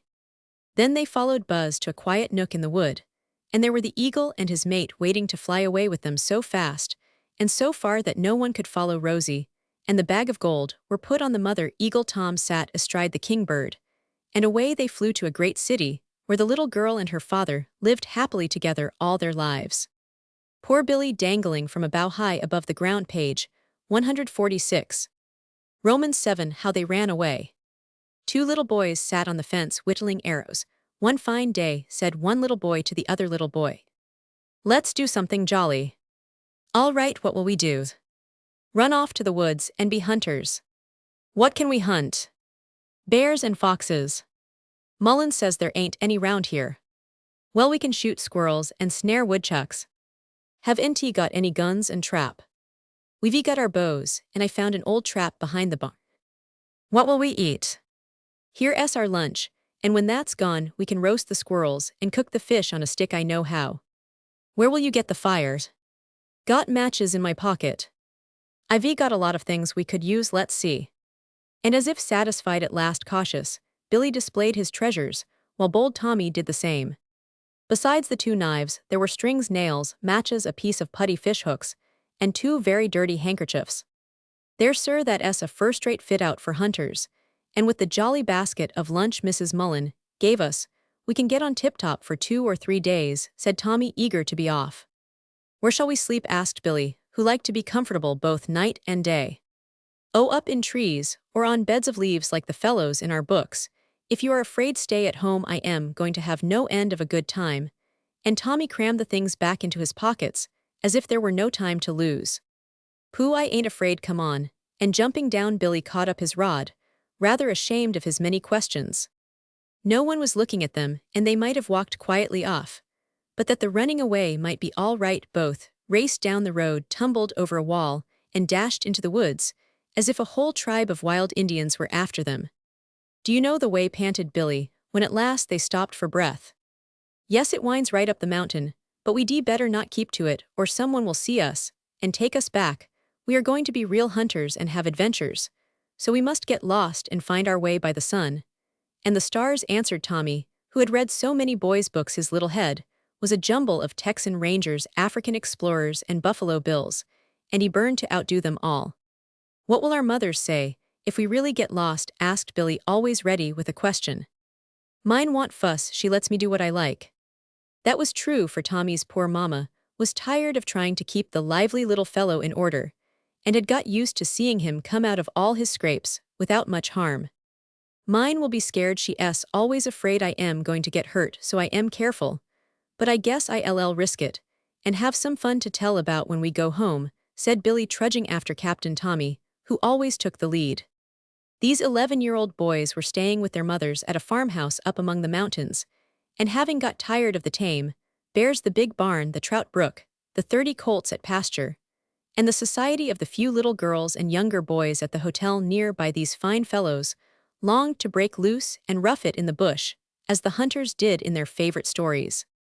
Away they went, deeper and deeper into the great forest that covered the side of the mountain, a pleasant place that August day, for it was cool and green, with many brooks splashing over the rocks, or lying in brown pools under the ferns. Squirrels chattered and raced in the tall pines now, and then a gray rabbit skipped out of sight among the brakes, or a strange bird flew by here and their blackberries grew in the open places. Sassafras bushes were plentiful, and blackbirch bark was ready for chewing.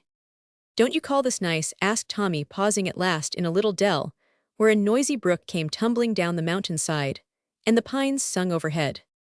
"Yes, but I am awful hungry. Let's rest and eat our lunch," said Billy, sitting down on a cushion of moss.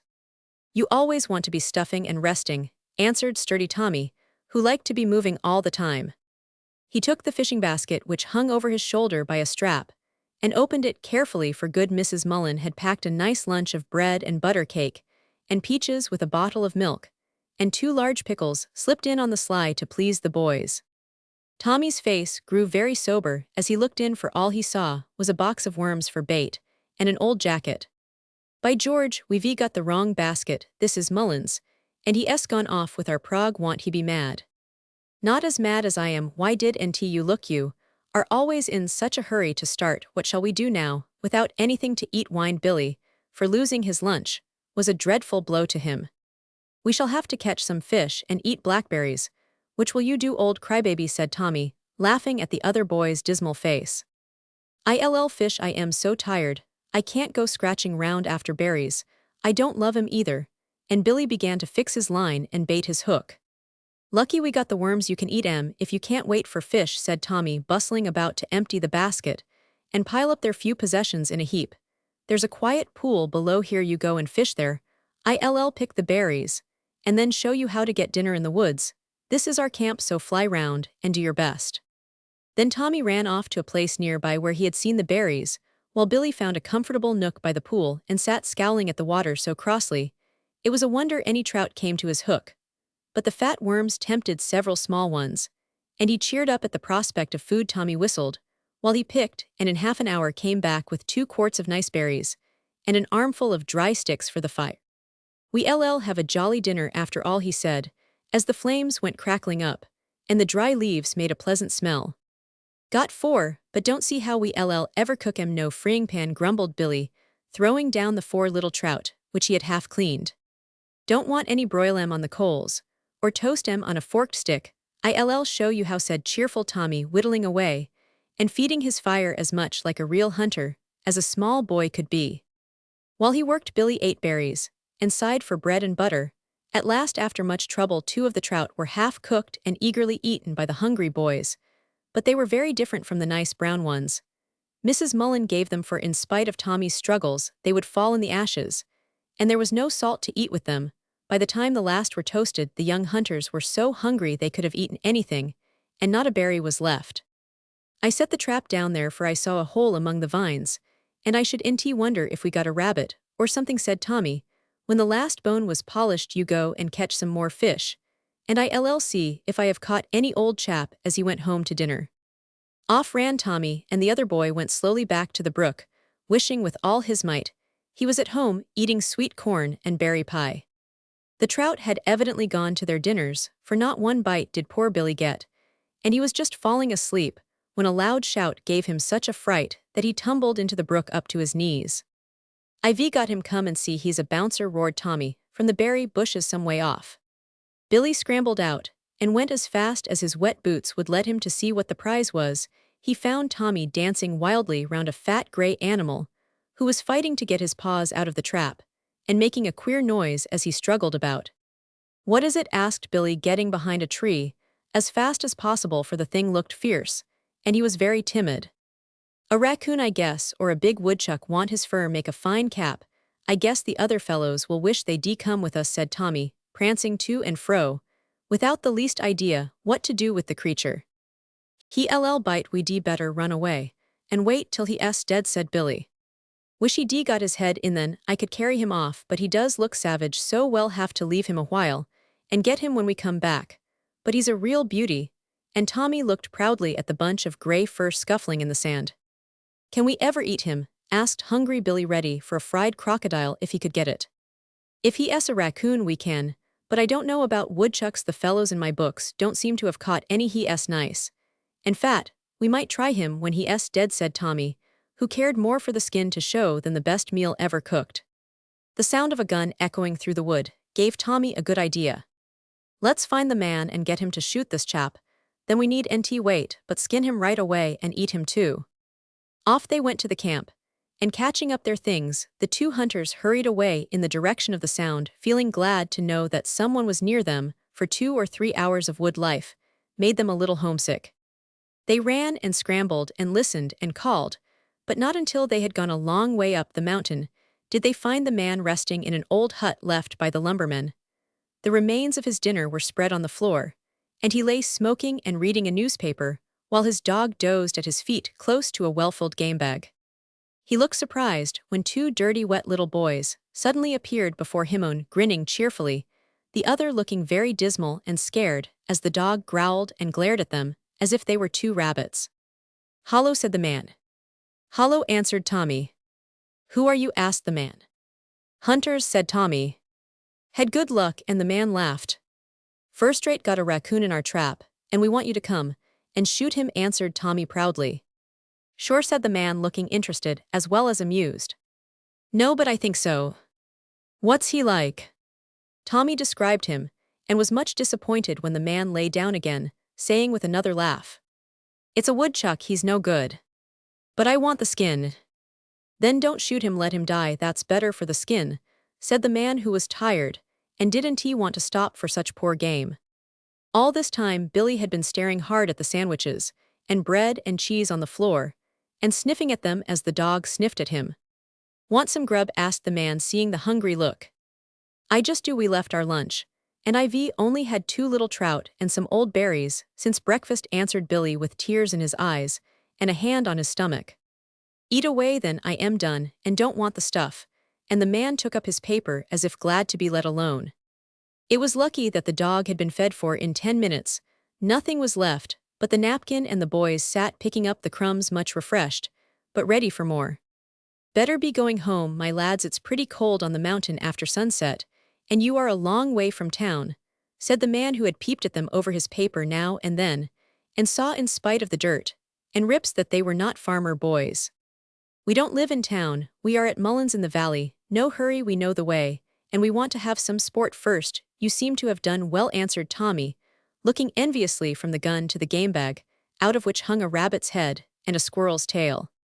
"Pretty fair, but I want a shot at the bear. People tell me there is one up here, and I am after him, for he kills the sheep, and might hurt some of the young folks round here," said the man, loading his gun with a very sober air, for he wanted to get rid of the boys and send them home. Billy looked alarmed, but Tommy's brown face beamed with joy as he said eagerly, "I hope you'll get him. I'd rather shoot a bear than any other animal, but a lion we don't have those here, and bears are scarce." Mullen said he had NT heard of one for a long time, so this must be a young one, for they killed the big one 2 years ago. That was true, and the man knew it. He did not really expect or want to meet a bear, but thought the idea of one would send the little fellows home at once. Finding one of them was unscared, he laughed and said with a nod to Tommy, "If I had time, I'd take you along and show you how to hunt, but this fat friend of yours could rough it with us, and we can't leave him alone, so go ahead your own way. Only I wouldn't climb any higher, for among the rocks you are sure to get hurt or lost." "Oh, I say, let's go, such fun, Billy, I know y'all like it. A real gun and dog and hunter, come on. And don't be a mollycoddle," cried Tommy, wild to go. I'm tired, and I'm going home. You can go after your old bears if you want to. I don't think much of hunting anyway, and wish I had NT come," growled Billy, very cross at being left out, yet with no desire to scramble any more. "Can't stop, good be, get along home, and some day I'll come and take you out with me, little leatherstocking," said the man, striding off with the dear gun and dog and bag, leaving Billy to wonder what he meant by that queer name, and Tommy to console himself with the promise made him. "Let's go and see how old Chucky gets on," he said good-naturedly when the man vanished. "Not till I am rested. I can get a good nap on this pile of hay, then we'll go home before it's late," answered lazy Billy, settling himself on the rough bed the lumberman had used. "I just wish I had a boy with some go in him." "You ain't much better than a girl," sighed Tommy, walking off to a pine tree, where some squirrels seemed to be having a party. They chattered and raced up and down at such a rate. He tried his bow and shot all his arrows many times in vain, for the lively creatures gave him no chance. He had better luck with a brown bird who sat in a bush, and was hit full in the breast with the sharpest arrow. The poor thing fluttered and fell, and its blood wet the green leaves as it lay dying on the grass. Tommy was much pleased at first, but as he stood watching its bright eye grow dim, and its pretty brown wings stop fluttering, he felt sorry that its happy little life was so cruelly ended, and ashamed that his thoughtless fun had given so much pain. I'll never shoot another bird except hawks after chickens, and I won't brag about this one. It was so tame and trusted me, I was very mean to kill it. As he thought this, Tommy smoothed the ruffled feathers of the dead thrush, and making a little grave under the pine, buried it wrapped in green leaves and left it there, where its mate could sing over it, and no rude hands disturb its rest. I'll tell Mama and she will understand, but I won't tell Billy. He is such a greedy old chap. He'll say, I ought to have kept the poor bird to eat, thought Tommy, as he went back to the hut, and sat there restringing his bow, till Billy woke up much more amiable for his sleep. They tried to find the woodchuck, but lost their way and wandered deeper into the great forest till they came to a rocky place, and could go no farther. They climbed up and tumbled down, turned back, and went round, looked at the sun, and knew it was late, chewed sassafras bark and checkerberry leaves for supper, and grew more and more worried and tired as hour after hour went by, and they saw no end to woods and rocks. Once or twice they heard the hunter's gun far away and called and tried to find him. Tommy scolded Billy for not going with the man who knew his way and was probably safe in the valley. When the last faint shot came up to them, Billy cried and reproached Tommy for proposing to run away, and both felt very homesick for their mothers and their good safe beds at Farmer Mullen's. The sun set and found them in a dreary place full of rocks and blasted trees halfway up the mountain. They were so tired they could hardly walk, and longed to lie down anywhere to sleep. But remembering the hunter's story of the bear, they were afraid to do it, till Tommy suggested climbing a tree, after making a fire at the foot of it to scare away the bear, lest he climb too and get them. But alas, the matches were left in their first camp, so they decided to take turns to sleep and watch, since it was plain that they must spend the night there. Billy went up first, and creeping into a good notch of the bare tree tried to sleep, while brave Tommy, armed with a big stick, marched to and fro below. Every few minutes a trembling voice would call from above, Is anything coming? And an anxious voice would answer from below, Not yet, hurry up and go to sleep, I want my turn.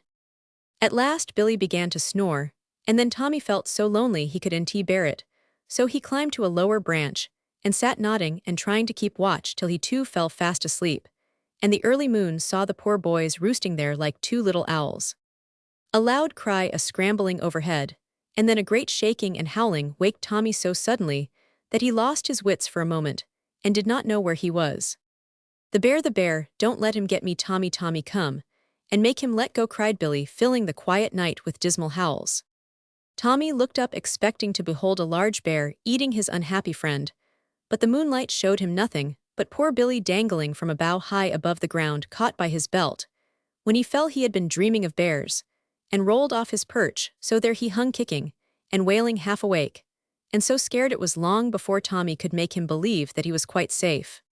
How to get him down was the next question. The branch was not strong enough to bear Tommy, though he climbed up and tried to unhook poor Billy. The belt was firmly twisted at the back, and Billy could not reach to undo it, nor could he get his legs round the branch to pull himself up. There seemed no way but to unbuckle the belt and drop. That he was afraid to try, for the ground was hard, and the fall a high one. Fortunately, both belt and buckle were strong, so he hung safely, though very uncomfortably, while Tommy racked his boyish brain to find a way to help him. Billy had just declared that he should be cut in two very soon if something was not done for him, and Tommy was in despair when they thought they heard a far-off shout, and both answered it till their throats were nearly split with screaming. I seem to see a light moving round down that way, cried Billy from his hook, pointing toward the valley. They are looking for us, but they won't hear us. I'll run and holler louder, and bring 'em up here, answered Tommy, glad to do anything that would put an end to this dreadful state of things. Don't leave me, I may fall and be killed. The bear might come. Don't go, wailed Billy, longing to drop but afraid. I won't go far, and I'll come back as quick as I can. You are safe up there, hold on, and we'll soon get you down, answered Tommy, rushing away helter-skelter, never minding where he went, and too much excited to care for any damage. The moon was bright on the blasted trees, but when he came down among the green pines it grew dark, and he often stumbled and fell, never minding bumps and bruises. He scrambled over rocks, leaped fallen trunks, floundered through brooks, and climbed down steep places, till with a reckless jump he went heels over head into a deep hole, and lay there for a moment stunned by the fall. It was an old bear trap, long unused, and fortunately well carpeted with dead leaves, or poor Tommy would have broken his bones. When he came to himself, he was so used up that he lay still for some time, in a sort of daze, too tired to know or care about anything, only dimly conscious that somebody was lost in a tree or a well, and that on the whole running away was not all fun.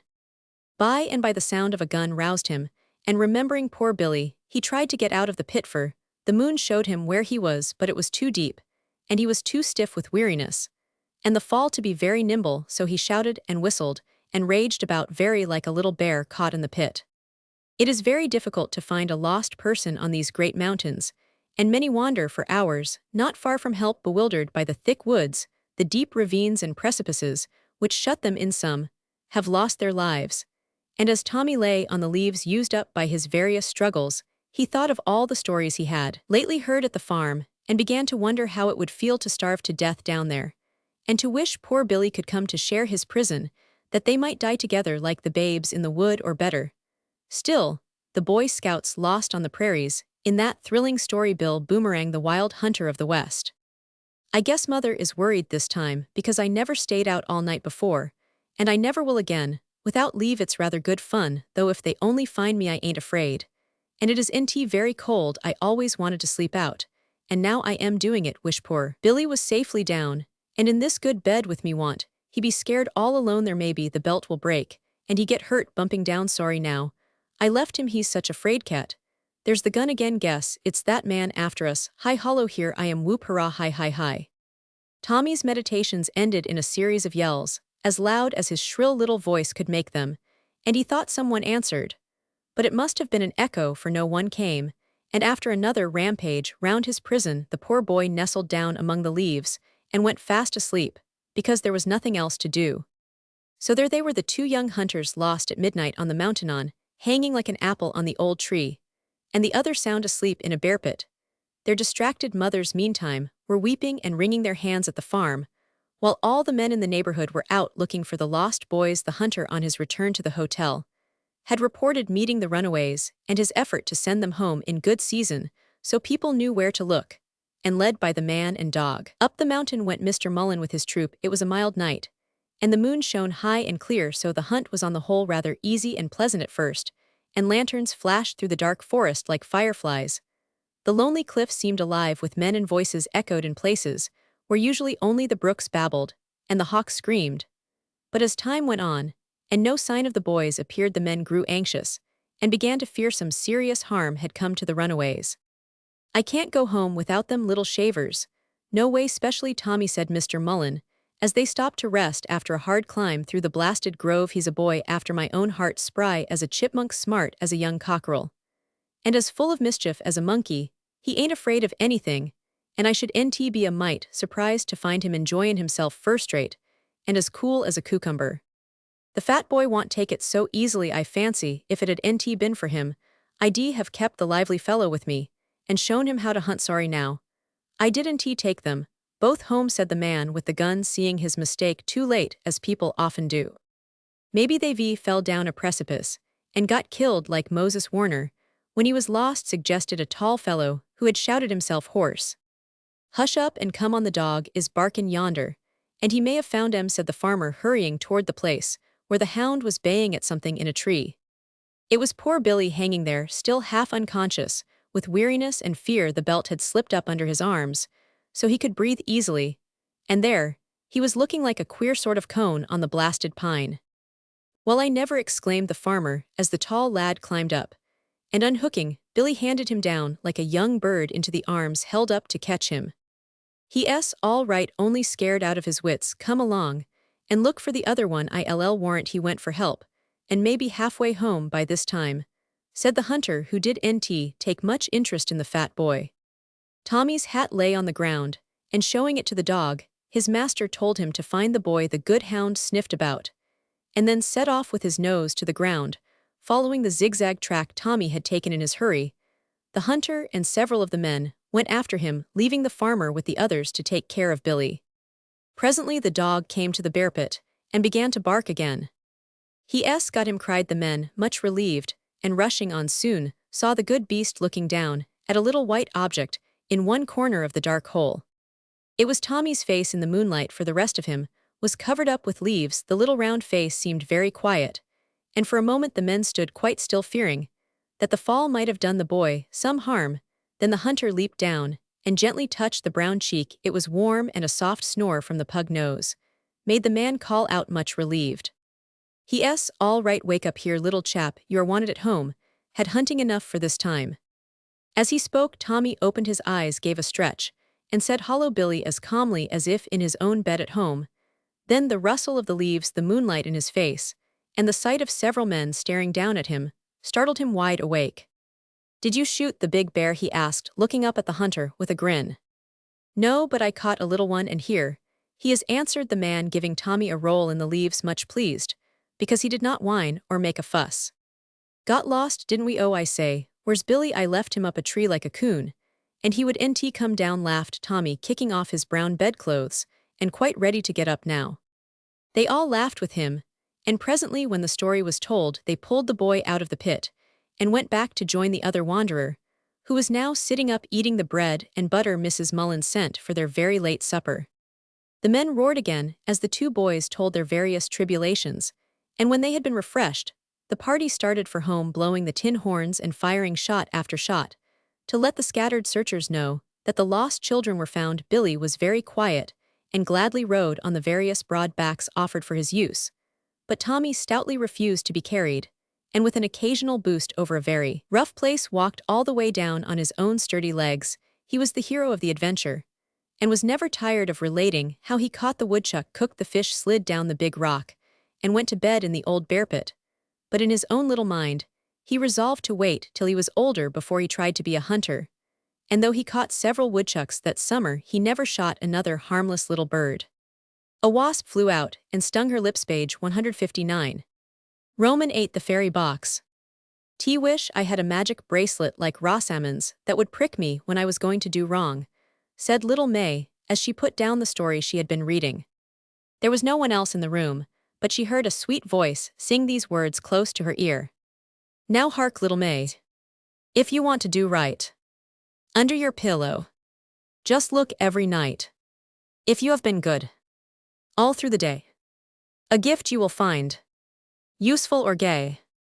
But if you have been cross, selfish, or wild, a bad thing will come for the naughty child.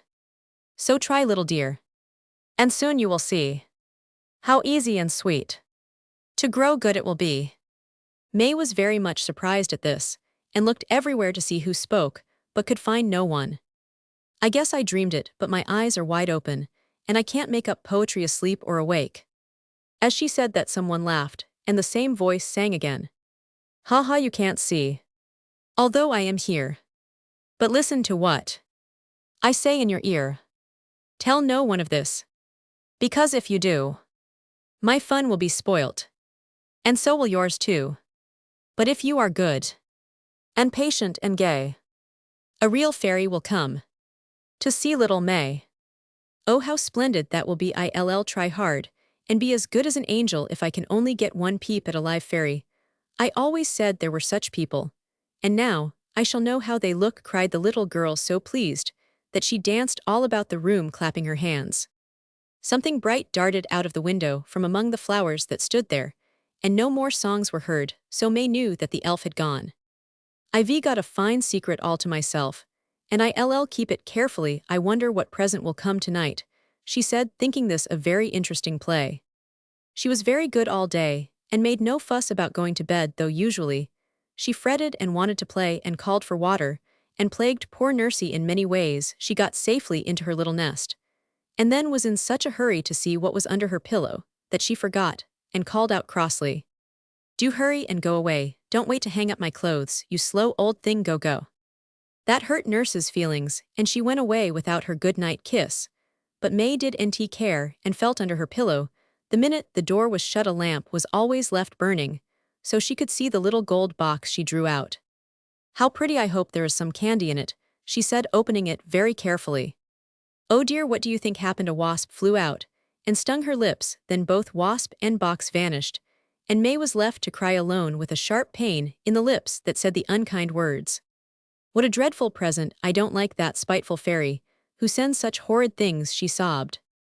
Then she lay still and thought about it, for she dared not call anyone, because nobody must guess the secret she knew in her own little heart, that the cross words hurt Nursey as the sting did her lips. And she felt sorry. At once the smart got better, and by the time she had resolved to ask the good old woman to forgive her, it was all gone. Next morning she kissed Nursey and begged pardon, and tried hard to be good till tea time. Then she ran to see what nice things they were going to have to eat, though she had often been told not to go into the dining room. No one was there.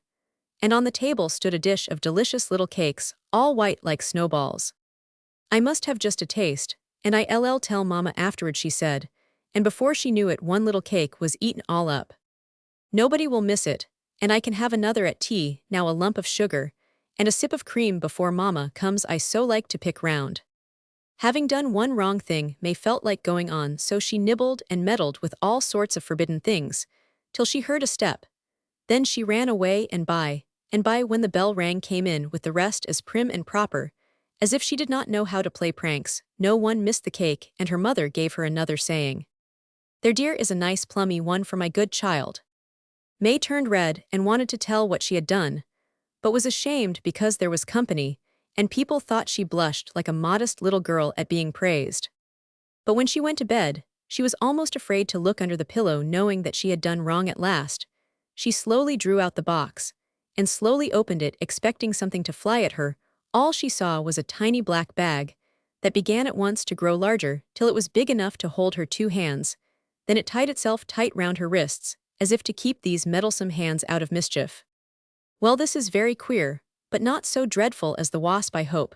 No one will see it when I am asleep. I do wish I'd let those cakes and things alone," sighed May, looking at the black bag, and vainly trying to get her hands free. She cried herself to sleep, and when she woke the bag was gone. No one had seen it, but she told her Mama about the cake, and promised not to do so any more. "Now this shall be a truly good day, every bit of it," she said, as she skipped away feeling as light as a feather after she had confessed her little sins. But alas, it is so easy to forget and do wrong that May spoilt her day before dinner by going to the river and playing with the boats in spite of many orders not to do it. She did not tell of it, and went to a party in the afternoon where she was so merry she never remembered the naughty thing till she was in bed and opened the fairy box. A little chain appeared which in a flash grew long and large, and fastened round her ankles, as if she were a prisoner. May liked to tumble about, and was much disgusted to be chained in this way, but there was no help for it, so she lay very still, and had plenty of time to be sorry. "It is a good punishment for me, and I deserve it. I won't cry, but I will remember," and May said her prayers very soberly, really meaning to keep her word this time. All the next day she was very careful to keep her lips from cross words, her hands from forbidden things, and her feet from going wrong. Nothing spoilt this day, she watched so well. And when Mama gave the good-night kiss, she said, "What shall I give my good little daughter, who has been gentle, obedient, and busy all day?" "I want a white kitty with blue eyes, and a pink ribbon on its neck," answered May. "I'll try and find one now. Go to bed, dearie, and happy dreams," said Mama, with many kisses on the rosy cheeks, and the smile that was a reward. May was so busy thinking about the kitty and the good day that she forgot the box, till she heard a little mew-mew under her pillow. "Mercy me, what's that?" and she popped up her head to see. Out came the box, off flew the lid, and there, on a red cushion, lay a white kit about 2 inches long. May couldn't believe that it was alive, till it jumped out of its nest, stretched itself, and grew all at once, just the right size to play with and be pretty. Its eyes were blue, its tail like a white plume, and a sweet pink bow was on its neck. It danced all over the bed, ran up the curtains, hid under the clothes, nipped May's toes, licked her face, patted her nose with its soft paw, and winked at her in such a funny way that she laughed for joy at having such a dear kitty presently, as if it knew that bed was the place to lie quiet, and puss cuddled down in a little bunch and purred May to sleep. "I suppose that darling kit will be gone like all the other things," said May, as she waked up and looked round for her first pretty gift. No, there was the lovely thing sitting in the sun among the flower pots, washing her face and getting ready for play. What a fine frolic they had, and how surprised everyone was to see just the pussy May wanted. They supposed it came, as kitties often come, and May never told them it was a fairy present, because she had promised not to. She was so happy with little Puss that she was good all day. And when she went to bed she thought, I wish I had a dog to play with darling Snowdrop, and run with me when I go to walk. Bow wow wow came from under the pillow, and out of the box trotted a curly black dog with long ears, a silver collar, and such bright kind eyes. May was not a bit afraid of him, but loved him at once, and named him Floss. He was so soft and silky. Pussy liked him too, and when May was sleepy, they both snuggled down in the same basket like two good babies, and went to Bilo. Well, I never, what shall we find next, said Nurse, when she saw the dog in the morning. Perhaps it will be an elephant to fill the whole house, and scare you out of your wits, laughed May, dancing about with Snowdrop chasing her bare toes, while Floss shook and growled over her shoes as if they were rats. If your cousin John wants to give you any more animals, I wish he'd send a pony to take you to school, and save my old legs the pain of trotting after you, said Nurse, for May did have a rich cousin who was very fond of her, and often gave her nice things. Perhaps he will, laughed May, much tickled with the idea that it was a fairy, and not cousin John, who sent the cunning little creatures to her. But she didn't get the pony that night, for in the afternoon, her mother told her not to sit on the lawn because it was damp, and May did not mind being busy with a nice story, so, when she took up her box, a loud sneeze seemed to blow the lid off, and all she saw was a bit of red flannel. What is this? For she asked, much disappointed, and as if to answer, the strip of flannel wrapped itself round her neck. There, my throat is sore, and I am hoarse. I wonder how that fairy knew I sat on the damp grass. I am so sorry, for I did want a pony, and might have had it if I'd only minded, said May, angry with herself for spoiling all her fun. It was spoilt, for she had such a cold. Next day she couldn't go out at all, but had to take medicine and keep by the fire, while the other children had a lovely picnic. I won't wish for anything tonight. I don't deserve a present. I was so disobedient, but I have tried to be patient, said May, feeling for the box. The fairy had not forgotten her, and there was a beautiful picture book full of new nice stories, printed in colored ink.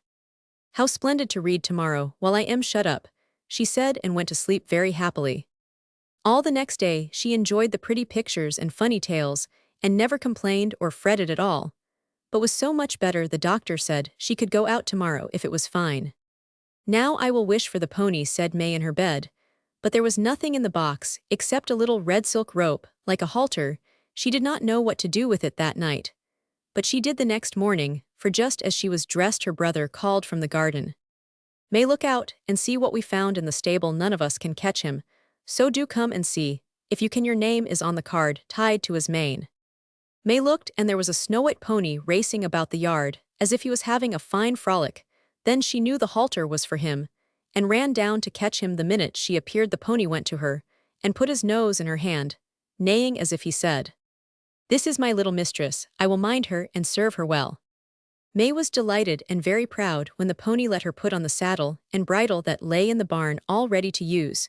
She jumped up and rode gaily down the road, and Will and Mamma, and all the maids and Floss and Snowdrop, ran to see the pretty sight. The children at school were much excited when she came trotting up, and all wanted to ride Prince. He was very gentle, and everyone had a ride, but May had the best fun, for she could go every day for long trots by the carriage. When Mamma and Will drove out, a blue habit and a hat with a long feather were bought that afternoon, and May was so happy and contented at night that she said to herself, as she lay in bed, I'll wish for something for Will now and see if I get it.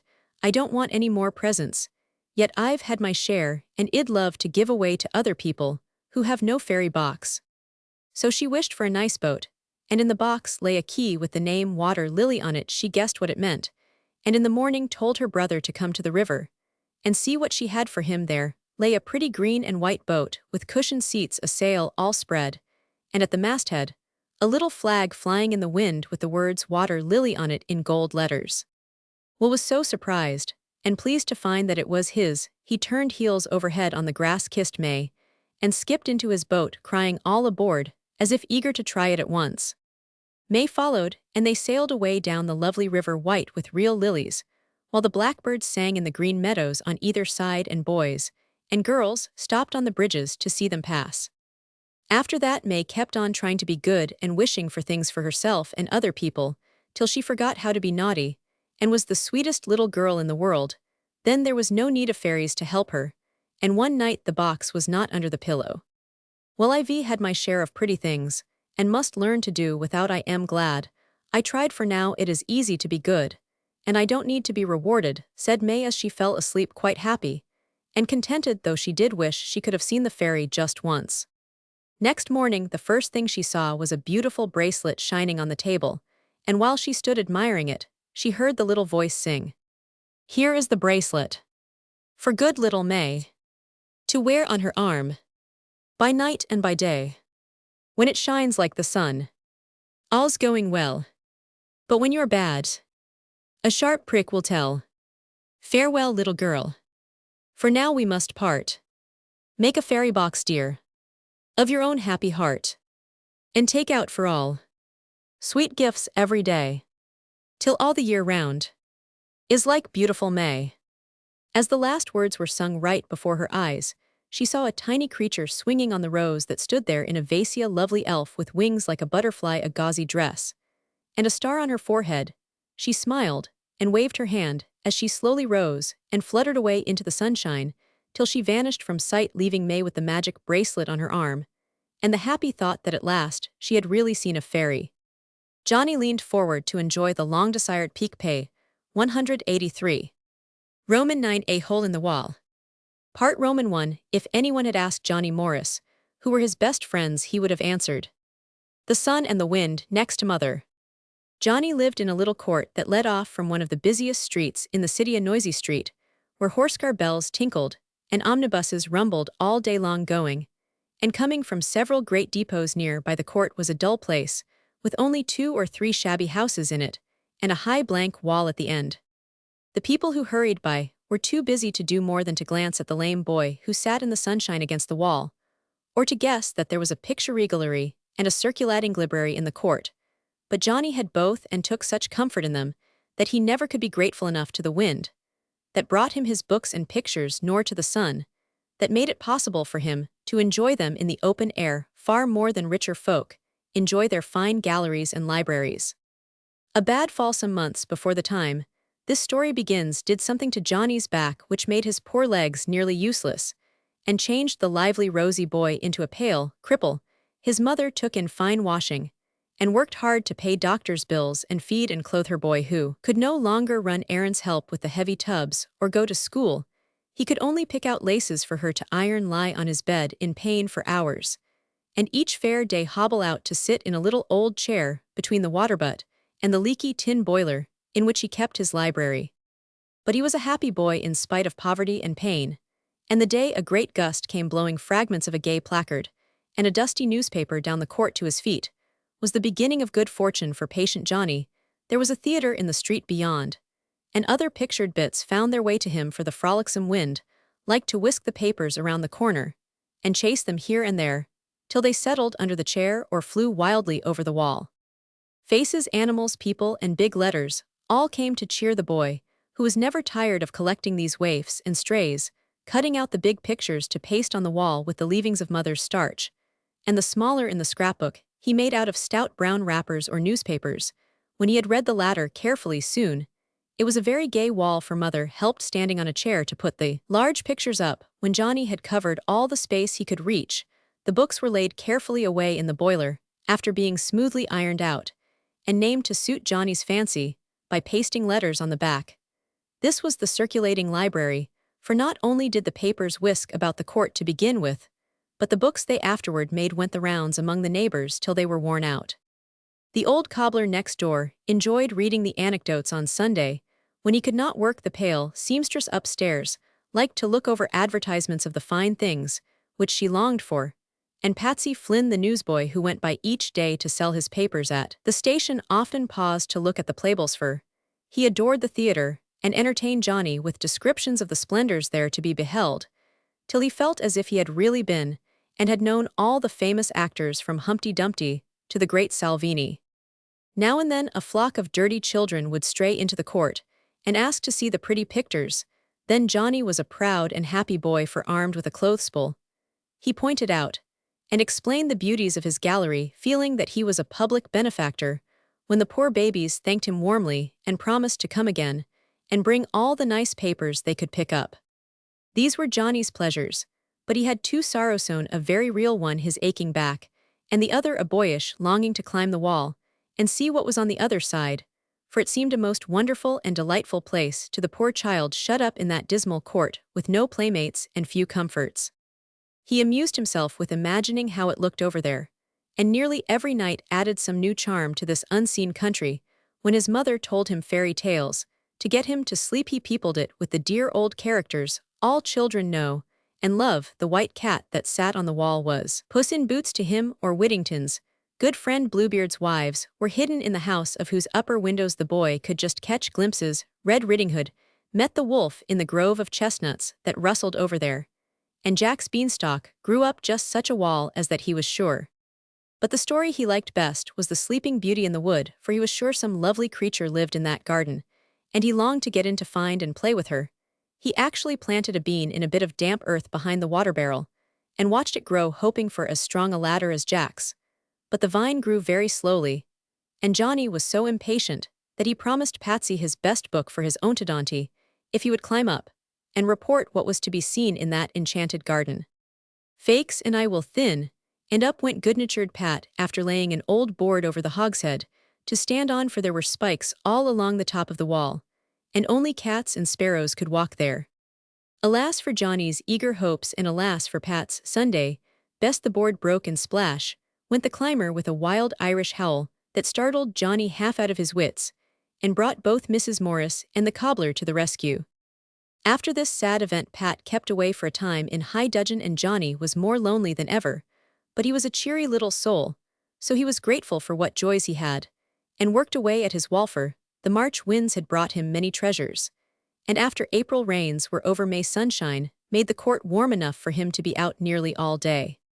I am so sorry Pat is mad, cause he saw this piece, and told me about it, and he'd like to help me put up these pictures, said Johnny to himself one breezy morning, as he sat examining a big poster which the wind had sent flying into his lap a few minutes before.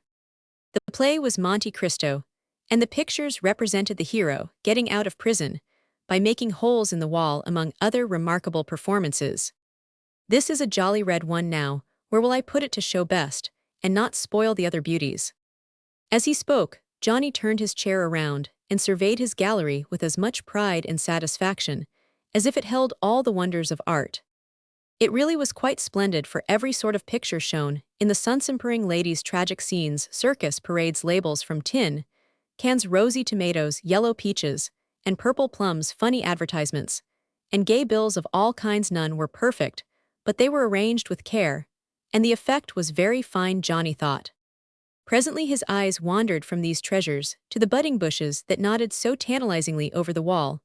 A grapevine ran along the top, trying to hide the sharp spikes. Lilacs tossed their purple plumes above it, and several tall chestnuts rose over all, making green tents with their broad leaves, where spires of blossom began to show like candles on a mammoth Christmas tree. Sparrows were chirping gaily everywhere. The white cat, with a fresh blue bow, basked on the coping of the wall, and from the depths of the enchanted garden came a sweet voice singing, "And she bids you to come in, with a dimple in your chin, Billy boy, Billy boy." Johnny smiled as he listened, and put his finger to the little dent in his own chin, wishing the singer would finish this pleasing song. But she never did, though he often heard that, as well as other childish ditties, sung in the same gay voice with bursts of laughter, and the sound of lively feet, tripping up and down the boarded walks. Johnny longed intensely to know who the singer was, for her music cheered his solitude, and the mysterious sounds he heard in the garden increased his wonder and his longing day by day.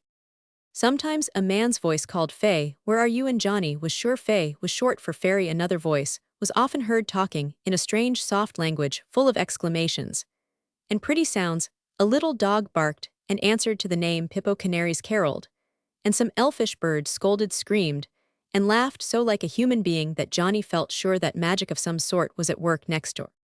A delicious fragrance was now wafted over the wall as of flowers, and the poor boy imagined untold loveliness behind that cruel wall as he tended the dandelions his mother brought him from the common, when she had time to stop and gather them, for he loved flowers dearly, and tried to make them out of colored paper, since he could have no sweeter sort.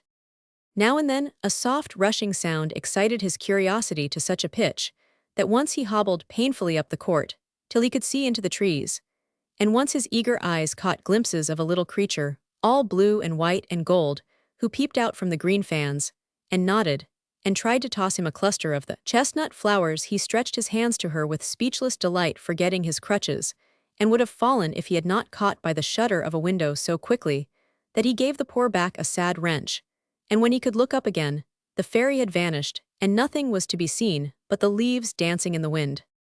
Johnny dared not try this again for fear of a fall, and every step cost him a pang, but he never forgot it, and was thinking of it as he sat staring at the wall on that memorable May day.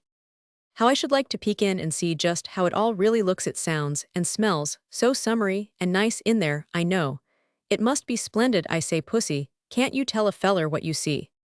Johnny laughed as he spoke, and the white cat purred politely, for she liked the boy who never threw stones at her, nor disturbed her naps.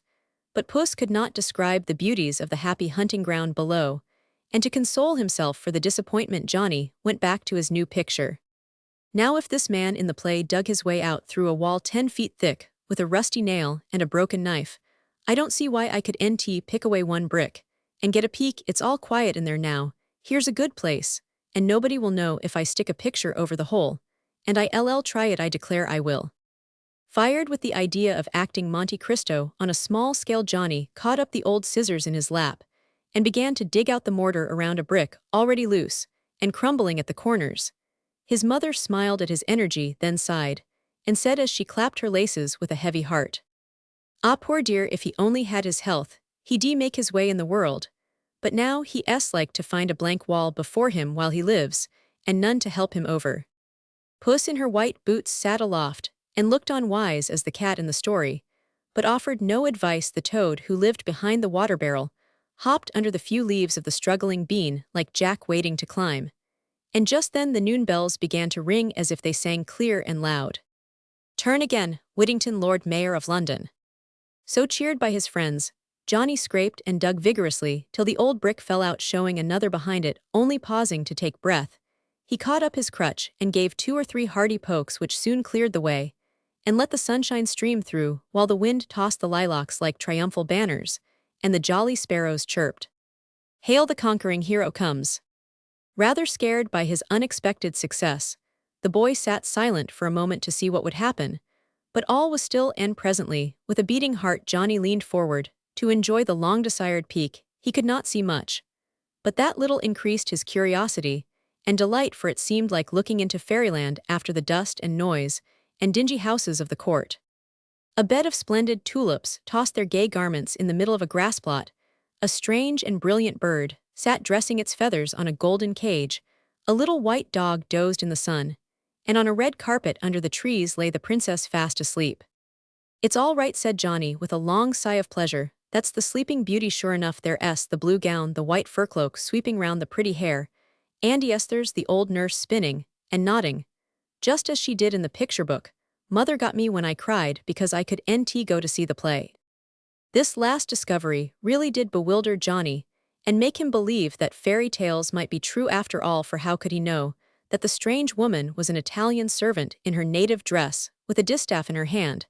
After pausing a moment to rub his eyes, he took another look and made fresh discoveries by twisting his head about a basket of oranges, stood near the princess, a striped curtain hung from a limb of the tree to keep the wind off, and several books fluttered their pictured leaves temptingly before Johnny's longing eyes.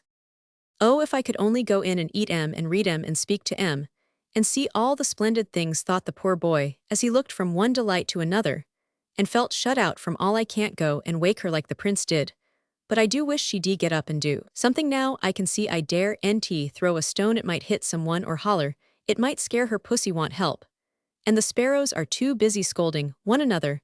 I know I'll fly a kite over, and that will please her anyway. Don't believe she has kites, girls never do."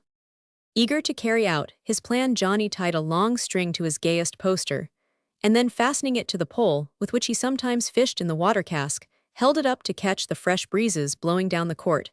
His good friend the wind soon caught the idea, and with a strong breath sent the red paper whisking over the wall to hang a moment on the trees, and then drop among the tulips, where its frantic struggles to escape waked the dog, and set him to racing and barking, as Johnny hurriedly let the string go and put his eye to his peephole.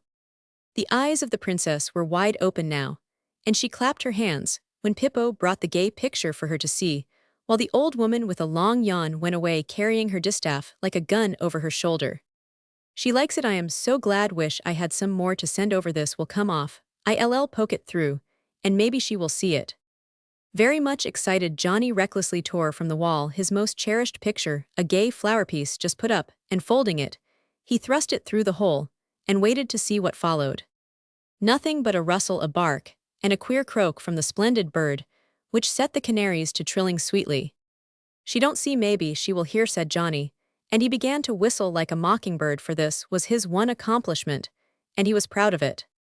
Presently he heard a funny burst of laughter from the parrot, and then the voice said, "No, Polly, you can't sing like that bird. I wonder where he is among the bushes over there. I think, come Pippo, let us go and find him." Now she's coming, and Johnny grew red in the face, trying to give his best trills and cheer-ups. Nearer and nearer came the steps. The lilacs rustled, as if shaken, and presently the roll of paper vanished. A pause, and then the little voice exclaimed in a tone of great surprise, "Whether's a hole? I never saw it before. Oh, I can see the street. How nice, how nice. She likes the hole. I wonder if she will like me." And emboldened by these various successes, Johnny took another peep. This was the most delicious one of all, for he looked right into a great blue eye, with glimpses of golden hair above, a little round nose in the middle, and red lips below it was like a flash of sunshine, and Johnny winked, as if dazzled, for the eye sparkled, the nose sniffed daintily, and the pretty mouth broke into a laugh as the voice cried out delightedly, "I see someone. Who are you? Come and tell me." "I am Johnny Morris," answered the boy, quite trembling with pleasure. "Did you make this nice hole?" "I just poked a brick and it fell out." "Papa won't mind. Is that your bird?" "No, it's me," I whistled. "It's very pretty. Do it again," commanded the voice, as if used to give orders. Johnny obeyed, and when he paused out of breath, a small hand came through the hole grasping as many lilies of the valley as it could hold, and the princess graciously expressed her pleasure by saying, "I like it. You shall do it again. By and by, here are some flowers for you. Now we will talk. Are you a nice boy?" This was a poser, and Johnny answered meekly with his nose luxuriously buried in the lovely flowers. "Not very. I am lame. I can't play like other fellers." "Porverino," sighed the little voice full of pity, and in a moment 3 redondello tulips fell at Johnny's feet, making him feel as if he really had slipped into fairyland through that delightful hole. "Oh, thank you, RNT. They just elegant. I never see such beauties," stammered the poor boy, grasping his treasures, as if he feared they might vanish away. "You shall have as many as you like. Nana will scold, but Papa won't mind. Tell me more. What do you do over there?" asked the child eagerly. "Nothing but paste pictures and make books when I don't ache too bad. I used to help Mother, but I got hurt, and I can't do much now," answered the boy, ashamed to mention how many laces he patiently picked or clapped, since it was all he could do to help. "If you like pictures, you shall come and see mine some day. I do a great many. Papa shows me how his are splendid. Do you draw or paint yours?" "I only cut him out of papers and stick him on this wall or put him in scrapbooks. I can't draw, and I have got no paints," answered Johnny. "You should say have any paints. I will come and see you some day, and if I like you, I will let you have my old paint box. Do you want it?" "Guess I do. I think I shall like you, so I'll bring it when I come. Do you ache much?" "Awfully. Sometimes have to lay down all day and can't do a thing." "Do you cry?" "No, I am too big for that." I whistle. "I know I shall like you, because you are brave," cried the impetuous voice with its pretty accent, and then an orange came tumbling through the hole, as if the new acquaintance longed to do something to help the ache. "Is that a rouser? I do love 'em, but Mother can't afford 'em often," and Johnny took one delicious taste on the spot. "Then I shall give you many. We have loads at home, much finer than these. Ah, you should see our garden there." "Where do you live?" Johnny ventured to ask, for there was a homesick sound to the voice as it said those last words. "In Rome. Here we only stay a year while Papa arranges his affairs. Then we go back, and I am happy." "I should think you'd be happy in there. It looks real splendid to me, and I've been longing to see it ever since I could come out. It's a dull place to me. I like better to be where it's always warm, and people are more beautiful than here. Are you beautiful?" What queer questions she does ask, and poor Johnny was so perplexed, he could only stammer with a laugh. "I guess not. Boys don't care for looks." "Peep and let me see. I like pretty persons," commanded the voice. Don't she order round, thought Johnny as he obeyed. But he liked it, and showed such a smiling face at the peephole that Princess Fay was pleased to say after a long look at him. No, you are not beautiful, but your eyes are bright, and you look pleasant, so I don't mind the freckles on your nose. And the whiteness of your face, I think you are good. I am sorry for you, and I shall lend you a book to read when the pain comes. I couldn't wait for that if I had a book I do love so to read, and Johnny laughed out from sheer delight at the thought of a new book, for he seldom got one, being too poor to buy them, and too helpless to enjoy the free libraries of the city. Then you shall have it now. And there was another quick rush in the garden, followed by the appearance of a fat little book, slowly pushed through the hole in the wall. This is the only one that will pass. You will like Hans Andersen's fairy tales. I know, keep it, as long as you please. I have many more. You're so good. I wish I had something for you, said the boy, quite overcome by this sweet friendliness. Let me see one of your books. They will be new to me.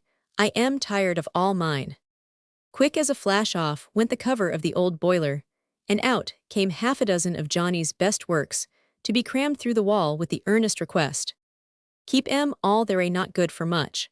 But they the best I've got. I'll do some prettier ones as soon as I can find more nice pictures and pieces. They look very interesting. I thank you. I shall go and read them now, and then come and talk again. Addio, Giovanni. Good be, miss. Thus ended the first interview of little Pyramus and Thisbe through the hole in the wall, while Puss sat up above and played moonshine with her yellow eyes. Part Roman 2. After that day, a new life began for Johnny, and he flourished like a poor little plant that has struggled out of some dark corner into the sunshine. All sorts of delightful things happened, and good times really seemed to have come. The mysterious papa made no objection to the liberties taken with his wall being busy with his own affairs, and glad to have his little girl happy. Old Nana, being more careful, came to see the new neighbors, and was disarmed at once by the affliction of the boy and the gentle manners of the mother. She brought all the curtains of the house for Mrs. Morris to do up, and in her pretty broken English praised Johnny's gallery and library, promising to bring Fay to see him some day. Meantime the little people prattled daily together, and all manner of things came and went between them. Flowers, fruit, books, and bonbons kept Johnny in a state of bliss, and inspired him with such brilliant inventions that the princess never knew what agreeable surprise would come next. Astonishing kites flew over the wall, and tissue balloons exploded in the flower beds.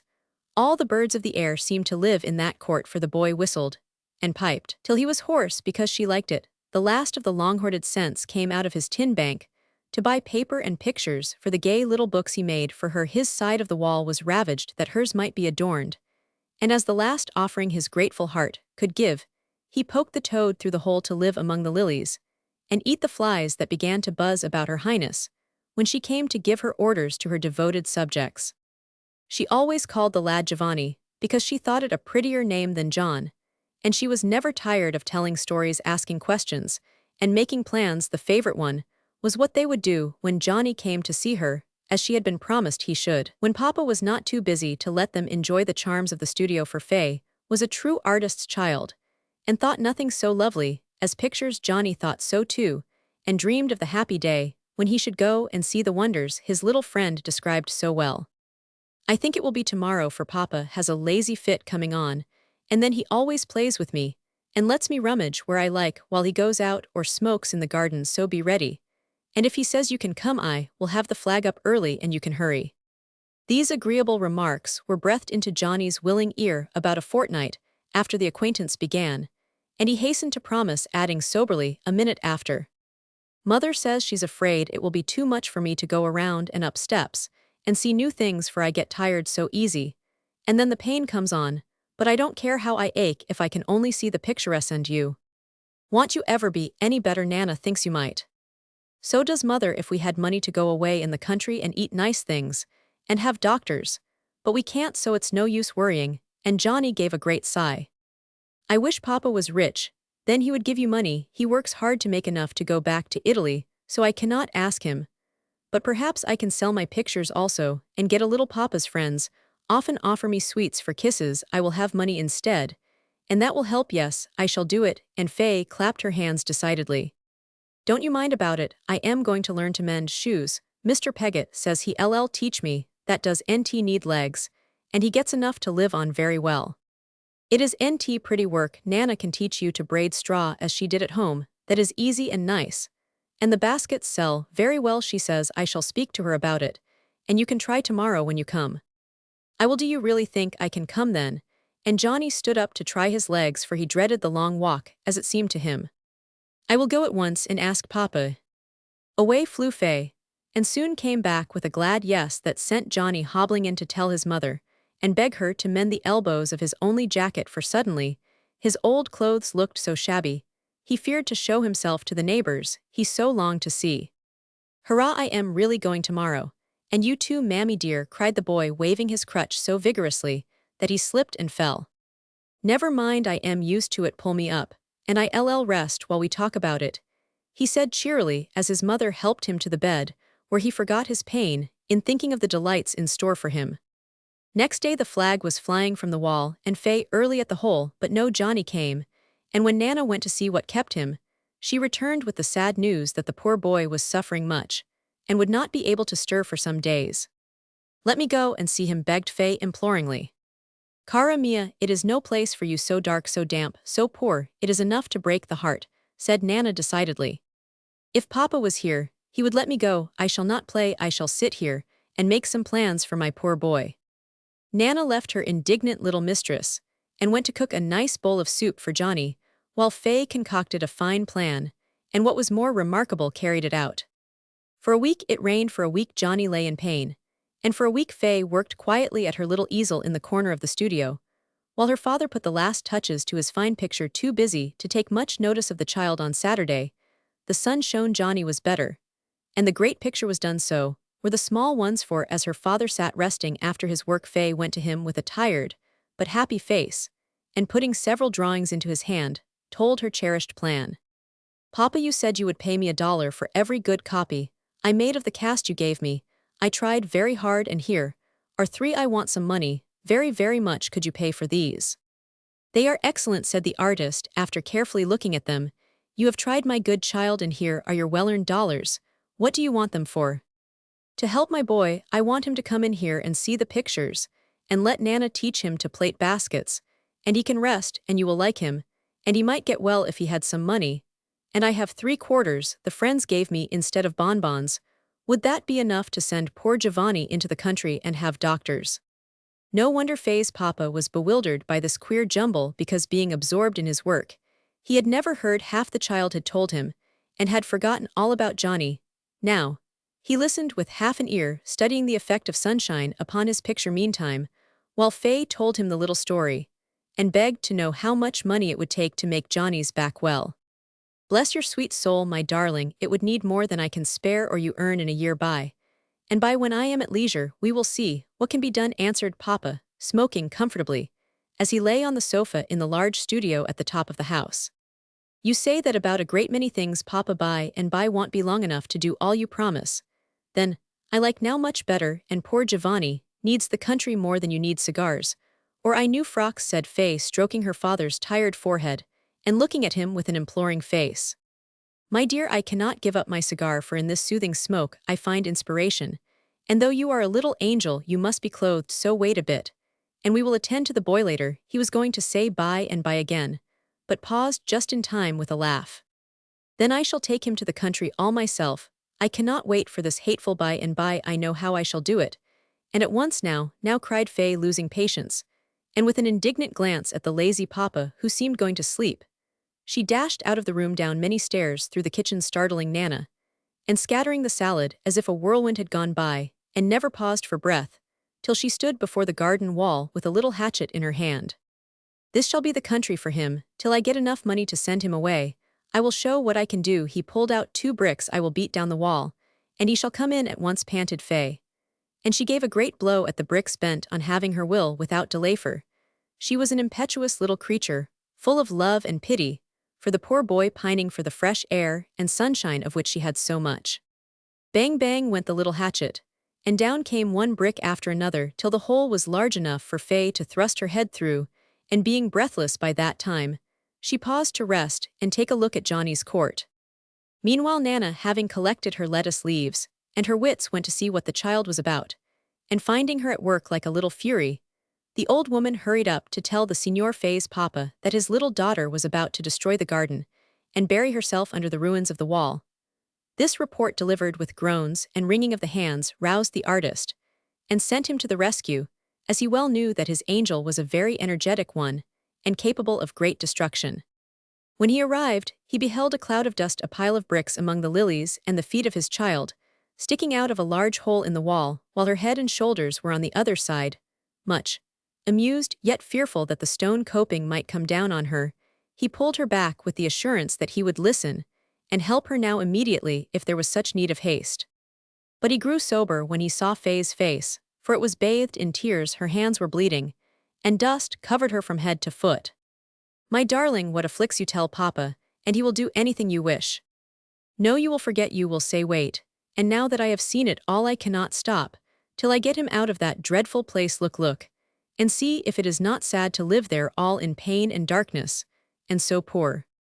As she spoke, Faye urged her father toward the hole, and to please her he looked, seeing the dull court, the noisy street beyond, and close by the low room where Johnny's mother worked all day, while the poor boy's pale face was dimly seen as he lay on his bed waiting for deliverance. Well, it is a pitiful case, and easily mended, since Faye is so eager about it. Hope the lad is all she says, and nothing catching about his illness. Nana can tell me."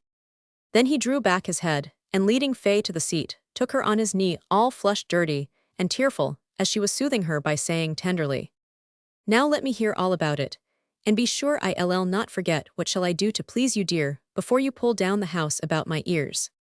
Then Faye told her tale all over again, and being no longer busy, her father found it very touching, with the dear grimy little face looking into his, and the wounded hands clasped beseechingly, as she pleaded for poor Johnny. "God bless your tender heart, child. You shall have him in here tomorrow, and we will see what can be done for those pathetic legs of his. But listen, Faye, I have an easier way to do it than yours, and a grand surprise for the boy. Time is short, but it can be done. And to show you that I am in earnest, I will go this instant and begin the work. Come and wash your face while I get on my boots, and then we will go together." At these words, Faye threw her arms about Papa's neck and gave him many grateful kisses, stopping in the midst to ask, "Truly now? See if it is not so," and putting her down, Papa went off with great strides, while she ran laughing after him, all her doubts set at rest by this agreeable energy on his part. If Johnny had not been asleep in the back room, he would have seen strange and pleasant sights.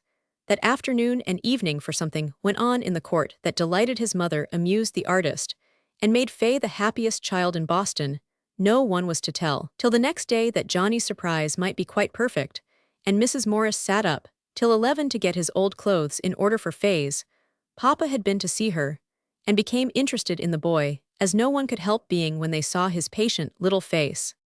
So hammers rang, trowels scraped, shovels dug, and wonderful changes were made, while Faye danced about in the moonlight like Puck intent upon some pretty prank, and Papa quoted Snout the tinker's parting words as appropriate to the hour. "Thus have I wall my part discharged so, and being done thus wall away doth go." A character in Shakespeare's Midsummer Night's Dream. Part Roman 3. A lovely Sunday morning dawned without a cloud, and even in the dingy court, the May sunshine shone warmly, and the spring breezes blew freshly from green fields far away. Johnny begged to go out, and being much better, his mother consented, helping him to dress with such a bright face and eager hands that the boy said innocently, "How glad you are when I get over a bad turn. I don't know what you'd do if I ever got well. My poor dear, I begin to think you will pick up now the good weather has come, and you have got a little friend to play with. God bless her." Why his mother should suddenly hug him tight, and then brush his hair so carefully with tears in her eyes, he did not understand, but was in such a hurry to get out, he could only give her a good kiss and hobble away to see how his gallery fared after the rain, and to take a joyful peek at the enchanted garden. Mrs. Morris kept close behind him, and it was well she did, for he nearly tumbled down, so great was his surprise when he beheld the old familiar wall after the good fairies Love and Pity had worked their pretty miracle in the moonlight.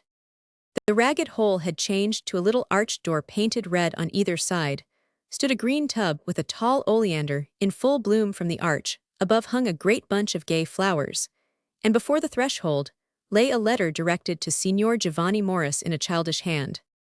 As soon as he recovered from the agreeable shock of this splendid transformation scene, Johnny sank into his chair, where a soft cushion had been placed, and read his note with little sighs of rapture at the charming prospect opening before him. Dear Giovanni, Papa has made this nice gate, so you can come in when you like, and not be tired. We are to have 2 keys, and no one else can open it. A little bell is to ring when we pull the cord, and we can run and see what we want. The paint is wet. Papa did it.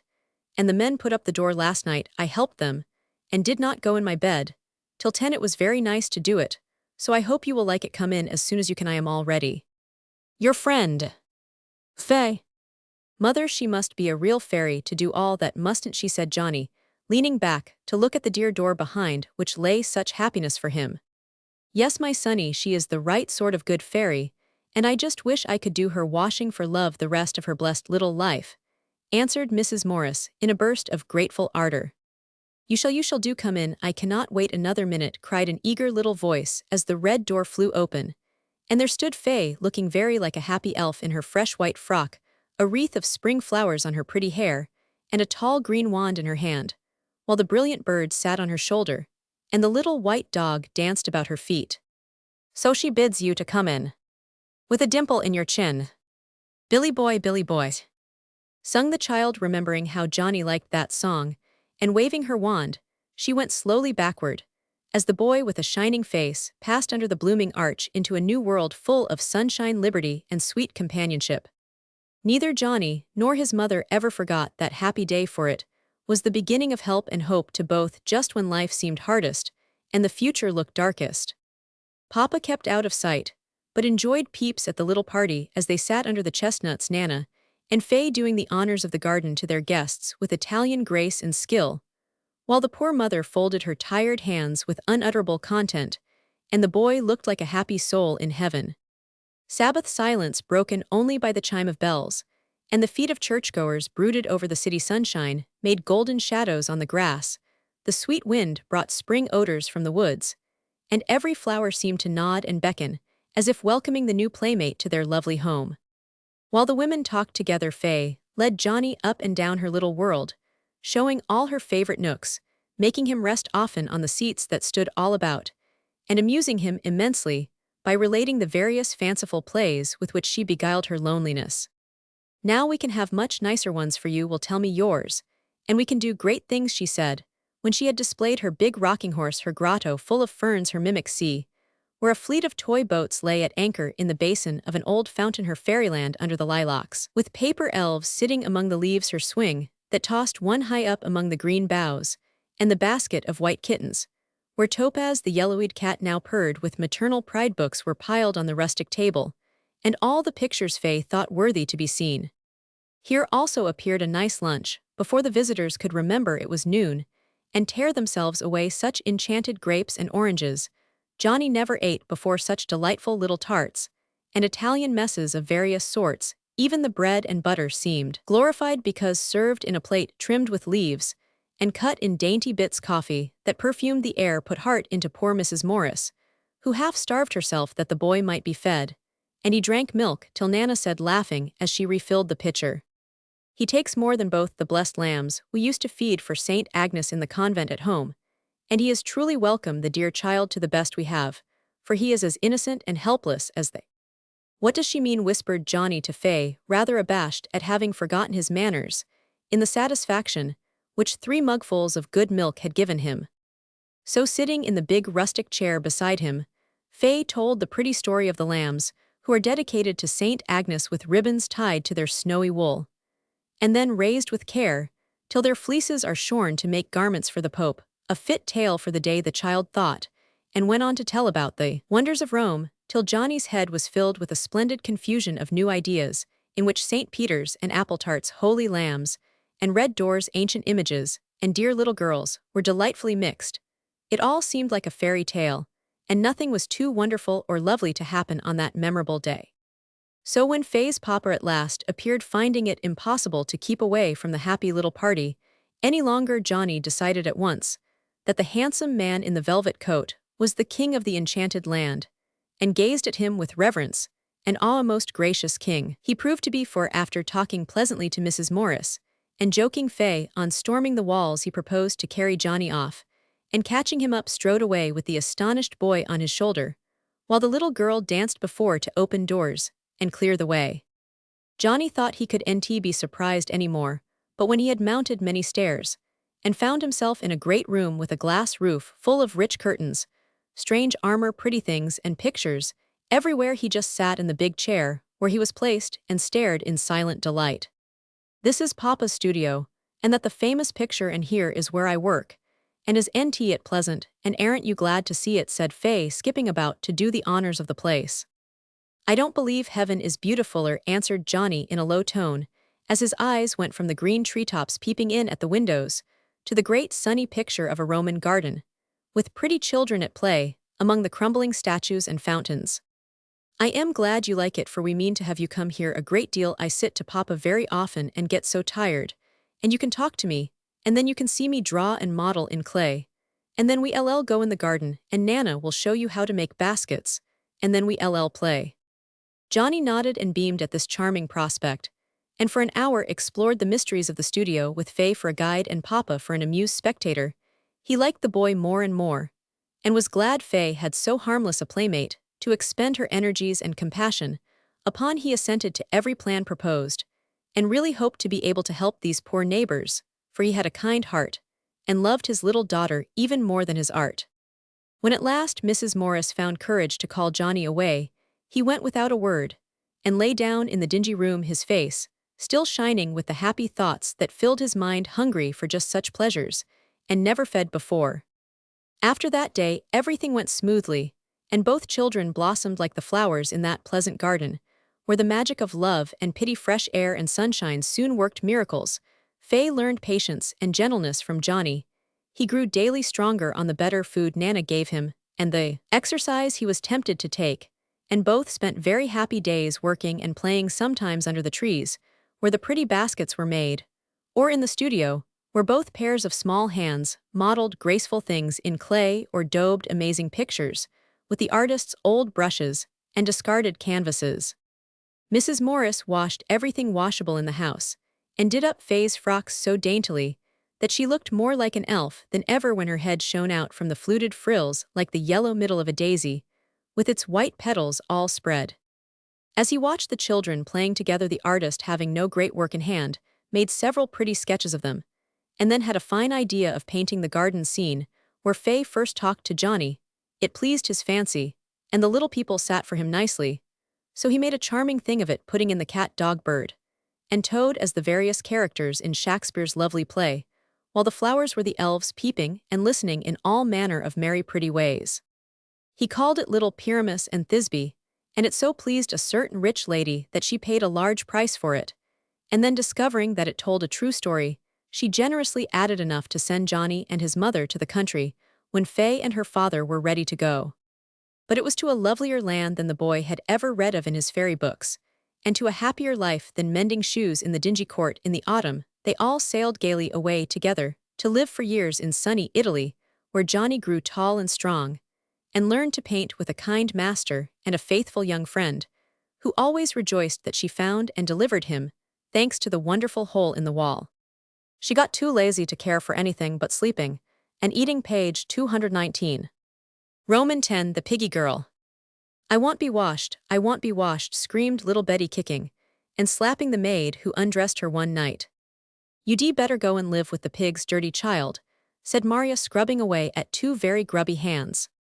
"I wish I could. I love to be dirty. I will be dirty," roared Betty, throwing the sponge out of the window and the soap under the table. Maria could do nothing with her, so she bundled her into bed half wiped, telling her to go to sleep right away. "I want I'll go and live with Mrs. Gleason's pigs, and have nothing to do but eat and sleep and roll in the dirt, and never be washed any more," said Betty to herself. She lay thinking about it and blinking at the moon for a while. Then she got up very softly and crept down the back stairs through the garden to the sty, where two nice little pigs were fast asleep among the straw in their small house. They only grunted when Betty crept into a corner, laughing at the fun it would be to play piggy and live here with no Maria to wash her and no careful mama to keep saying, "Put on a clean apron, dear." Next morning she was waked up by hearing Mrs. Gleason pour milk into the trough. She lay very still, till the woman was gone. Then she crept out and drank all she wanted, and took the best bits of cold potato and bread for her breakfast. And the lazy pigs did not get up till she was done. While they ate, and rooted in the dirt, Betty slept as long as she liked, with no school, no errands, no patchwork to do. She liked it, and kept hidden till night. Then she went home and opened the little window in the store closet, and got in and took as many good things to eat and carry away as she liked. She had a fine walk in her nightgown, and saw the flowers asleep, heard the little birds chirp in the nest, and watched the fireflies and moths at their pretty play. No one saw her but the cats, and they played with her, and hopped at her toes in the moonlight, and had great fun. When she was tired, she went to sleep with the pigs, and dozed all the next day, only coming out to eat and drink when the milk was brought, and the cold bits. For Mrs. Gleason took good care of her pigs, and gave them clean straw often, and kept them as nice as she could. Betty lived in this queer way a long time, and soon looked more like a pig than a little girl, for her nightgown got dirty, her hair was never combed, her face was never washed, and she loved to dig in the mud till her hands looked like paws. She never talked, but began to grunt as the pigs did, and burrowed into the straw to sleep, and squealed when they crowded her, and quarreled over the food, eating with her nose in the trough like a real pig. At first she used to play about at night and steal things to eat, and people set traps to catch the thief in their gardens, and the cook in her own house scolded about the rats that carried off the cake and pies out of her pantry. But by and by she got too lazy and fat to care for anything but sleeping and eating, and never left the sty. She went on her hands and knees now, and began to wonder if a little tail would grow and her nose change to a snout. All summer she played be a pig and thought it good fun, but when the autumn came it was cold, and she longed for her nice warm flannel nightgown, and got tired of cold victuals, and began to wish she had a fire to sit by and good buckwheat cakes to eat. She was ashamed to go home, and wondered what she should do after this silly frolic. She asked the pigs how they managed in winter, but they only grunted, and she could not remember what became of them, for the sty was always empty in cold weather. One dreadful night she found out she was smuggled down between the great fat piggies to keep warm, but her toes were cold, and she was trying to pull the straw over them, when she heard Mr. Gleason say to his boy, "We must kill those pigs tomorrow, they are fat enough, so come and help me sharpen the big knife." "Oh dear, what will become of me?" thought Betty, as she heard the grindstone go round and round. "As the knife got sharper and sharper, I look so like a pig, they will kill me too, and make me into sausages, if I don't run away. I am tired of playing piggy, and I'd rather be washed 100 times a day than be put in a pork barrel." So she lay trembling till morning. Then she ran through the garden, and found the back door open. It was very early, and no one saw her, for the cook was in the shed getting wood to make her fire. So Betty slipped upstairs to the nursery, and was going to whisk into bed, when she saw in the glass an ugly black creature, all rags and dirt, with rumpled hair, and a little round nose covered with mud. "Can it be me?" she said. "How horrid I am!" And she could not spoil her nice white bed, but hopped into the bathtub and had a good scrubbing. Next she got a clean nightgown and brushed her hair and cut her long nails, and looked like a tidy little girl again. Then she lay down in her cozy crib with the pink cover and the lace curtains, and fell fast asleep, glad to have clean sheets, soft blankets, and her own little pillow once more. "Come, darling, wake up and see the new frock I have got for you, and the nice ruffled apron. It's Thanksgiving Day, and all the cousins are coming to dinner," said her mamma, with a soft kiss on the rosy cheek. Betty started up screaming, "Don't kill me, oh please don't. I am not a truly pig, I am a little girl, and if y'all let me run home, I'll never fret when I am washed again." "What is the dear child afraid of?" said mamma, cuddling her close and laughing to see Betty stare wildly about for the fat pigs and the stuffy sty. She told her mother all about the queer time she had had, and was much surprised to hear mamma say, "It was all a dream, dear. You have been safely asleep in your little bed ever since you slapped poor Maria last night." "Well, I am glad I dreamed it, for it has made me love to be clean. Come, Maria, soap and scrub as much as you like. I won't kick and scream ever any more," cried Betty, skipping about, glad to be safe in her pleasant home, and no longer a dirty, lazy piggy girl. She was rocking a small tadpole to sleepage. 238. The Three Frogs. Hop, Croak, and Splash were three little frogs who lived in a pleasant river, and had merry times swimming about or hopping on the green grass. At night they sat on the bank, and sung together very sweetly, they thought, and if boats came by they skipped into the water heels overhead with a great splashing and noise. Hop was not contented with this quiet life. He wanted to see the world, and kept asking his brother Croak to go and travel with him. I am tired of poking about in this stupid river with no fun, but leapfrog and singing. I want to know what is over that hill. And I am going to find out. You can stay and doze in the mud if you please. I've got more spirit than that, and I am off. So away went Hop singing gaily. A frog he would owing go, whether his mammy would let him or no, with a rollapolly gammon and spinach.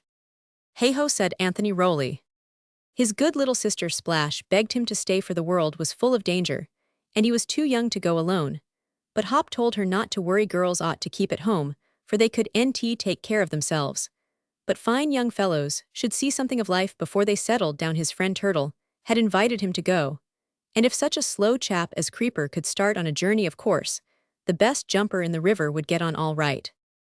While he was saying goodbye, the turtle had crept up the bank, and was well on his way to the road beyond. Hop skipped after him, and when they had got to the hilltop, they stopped to rest Creeper in the road on the warm sand and Hop among some daisies close by. How big the world is, he said, staring with his great eyes, for he had never seen houses before, and the village looked as grand to him as London would to us. I like it, and I know I shall have a splendid time. Come on, slow coach, I see fountains over there, and want a good drink. Just as he spoke, a cart came by, and before poor Creeper could get out of the way, a wheel crushed him to death. Mercy on us, what horrid monsters those are, cried Hop, leaping as fast as his legs could take him into a garden near by where he lay trembling, and scared half out of his wits. He thought the cart was a creature, and every time he heard the rumble of wheels his heart beat, and he clasped his hands in fear as he sat under the burdock leaves. At last it seemed so quiet he ventured out, and had a lovely time in the nasturtium, catching flies, and playing bo-peep with a little bird. Then he hopped to the grassplot where the sprinkler was whizzing round, and took a refreshing bath. He was just puffing his skin out, and winking with pleasure, when a fat toad who lived under the piazza told him very crossly to clear out. You are a very rude old person, and I shall do as I like. This is not your garden, so you need nt goggle at me, answered saucy Hop, opening his wide mouth to laugh at the toad, who was so fat he could take long leaps like the lively frog. Very well, Dandypret, I shall call the cat, and she will make you skip, unless you want that fine green jacket torn off your back by her sharp claws, said the toad, hopping slowly away to the sunny corner, where a gray cat lay dozing. Pooh, I am not afraid, said Hop, for he had never seen a cat, and thought the toad made it all up.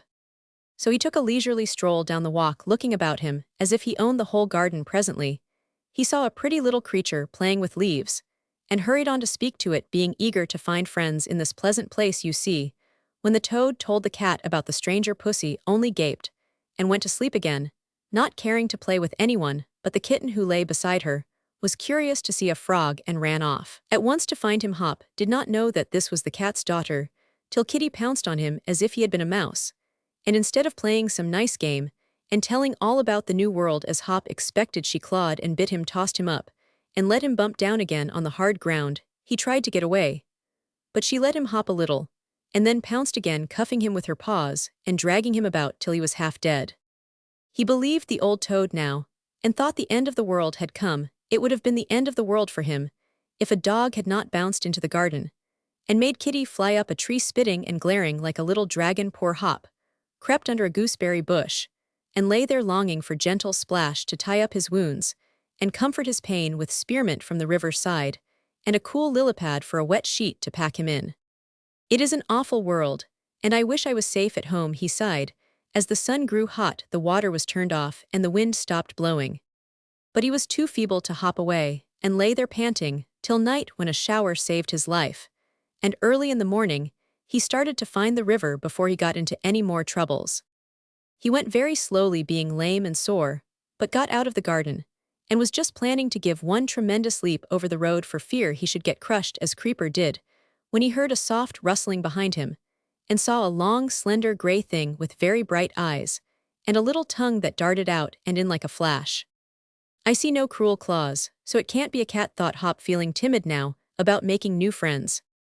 Pretty fellow, come here and talk to me, hissed the snake, longing to eat the nice little froggy. Hop felt rather nervous, but wished to be polite, so he let the stranger coil lovingly round him, and look right into his face, while listening to the tale of woe he gladly told. Presently He found he could not stir at all nor move his eyes from the fiery eyes before him, and the darting tongue seemed ready to sting then. He was frightened, and tried to escape. But he only gave one leap, for the snake caught him by the hind legs, and held him fast while swallowing him slowly down. "Help, help," cried Hop in despair. "Croak, splash, oh come, and save me, save me." But there was no help, and in a few moments there was no frog, for the last leg had vanished down the snake's throat. Poor little Hop. Croak was a noisy fellow, and kept up a great racket, trying to sing louder than any of the other frogs, for he was very proud of his voice, and sat on a log at night saying cur honk, till everyone was tired of hearing him. The old ones told him not to wear his throat out till his voice was stronger, but he thought they envied him its power and sweetness, and croaked away louder than ever.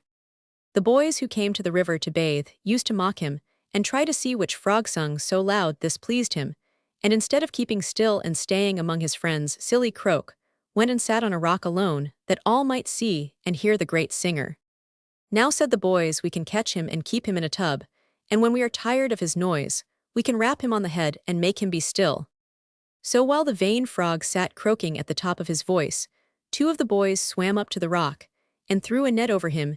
He kicked and struggled, but they had him fast, and tied him up in a bundle till they got to the tub, and there they left him with a little grass, saying, "Now sing away, old fellow, and make yourself comfortable." But Croak could not sing. He was so frightened and unhappy, for he was hungry and tired, and they didn't give him the right things to eat, nor any mossy log to rest on. They poked him with sticks, took him up to look at his funny toes, opened his big mouth, and held him by one leg to see him kick. He tried to climb out, but the sides of the tub were slippery, and he had to give it up. He kept swimming and floating till he was tired out, and ate breadcrumbs and grass to keep from starving. But he was very miserable, though children came to hear him sing, and he had nothing else to do. "This is what I meant," sighed Croak, "and if ever I get out of this old tub, I'll keep very still, and never try to make a noise in the world again."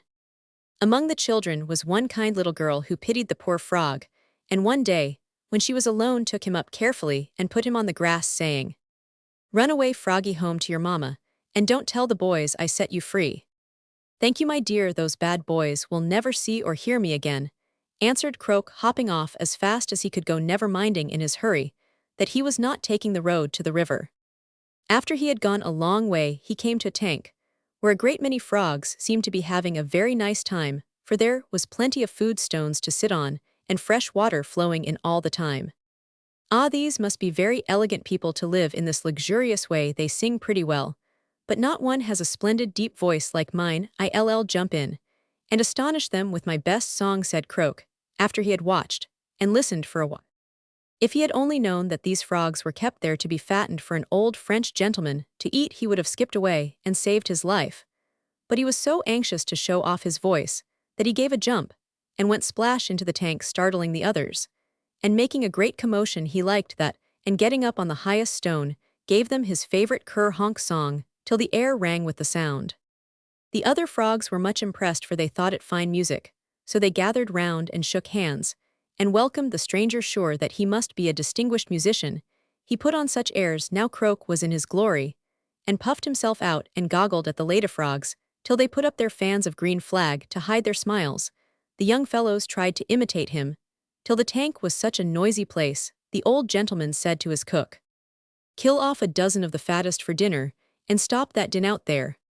The frogs had told Croak that every now and then some of them were chosen to go and live in the great house, and all were eager to find out what good fortune had happened to their friends, for none ever came back to tell the sad truth. So when they saw the man in the white cap and apron come to the tank and look down at them, they all began to skip and prance, hoping to be chosen.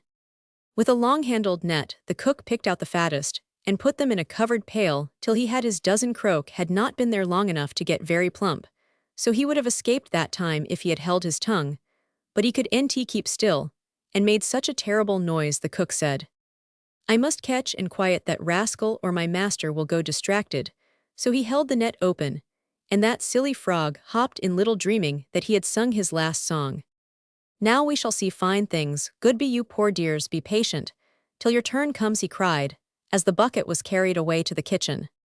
Croak was disappointed when he saw nothing but pots and pans, and a great fire, for the vain fellow really thought he was chosen to sing before some fine people.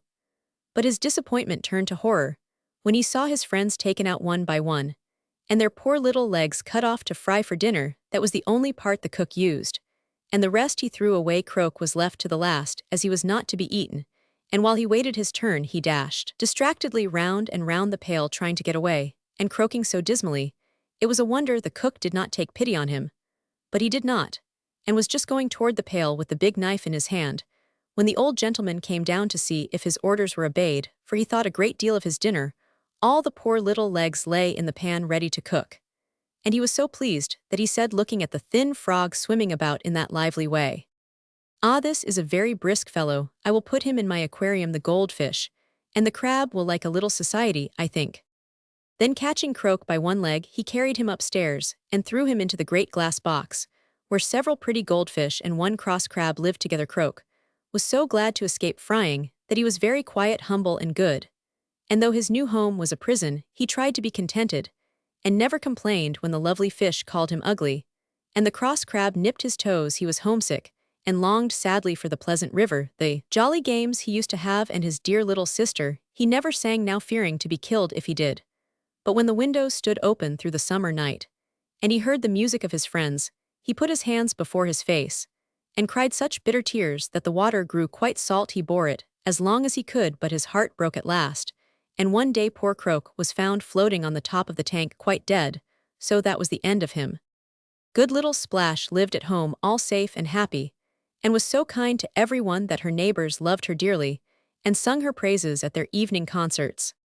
Now the Frog Prince wished to marry, and was looking about for a wife, as he was very particular, so he wrapped himself up in a dead-leaf cloak, put an empty nutshell on his head for a hood, and leaning on a bulrush staff, went hobbling along by the river like a poor old woman, begging at the different houses, that he might see how the lady frogs behaved at home. When he rode out as the prince on a field mouse with flags flying, and all his court about him, the young lady frogs stood modestly by their mammas, all in their best, and curtsied sweetly as he went by. But now he came to the back doors a poor beggar, and it was very different. Some were lazy and lay late in their beds of river weeds, while the mothers did the work. Some were greedy and ate all the best flies themselves. Others slapped and scolded their little brothers and sisters instead of taking care of them. And nearly all were vain. The prince caught many looking at their bright eyes in still pools, or putting on crowns of water flowers, or bathing in dew to keep the freckles from their faces. They were always ready to dance at balls, to go boating, or sing at the concerts where all could hear them. But few were busy, sweet, and dutiful at home. And the prince nowhere found the bride he wanted. He was very fond of music, so he listened to the concerts, and soon began to wonder why they all sang a song with this chorus: "Who is the fairest that swims in our river? Who is the dearest frog under the sun? Whose life is full of the sweetest endeavor? Who is our busiest, happiest one? Splash, splash, darling thing, all delight her praise to sing. I must find this lovely creature, and see if she is all they say, because if she is, I'll make a princess of her in the twinkling of an eye," said the prince, and he set off to look for Splash, for he was a very energetic frog. He soon found her, for she was always busy doing something for her neighbors, and he watched her teaching the little tadpoles to swim, helping the old frogs out to sit in the sun when damp weather gave them rheumatism, or taking care of the sick ones, or feeding the poor, or running errands for busy mammas with large families and lazy daughters.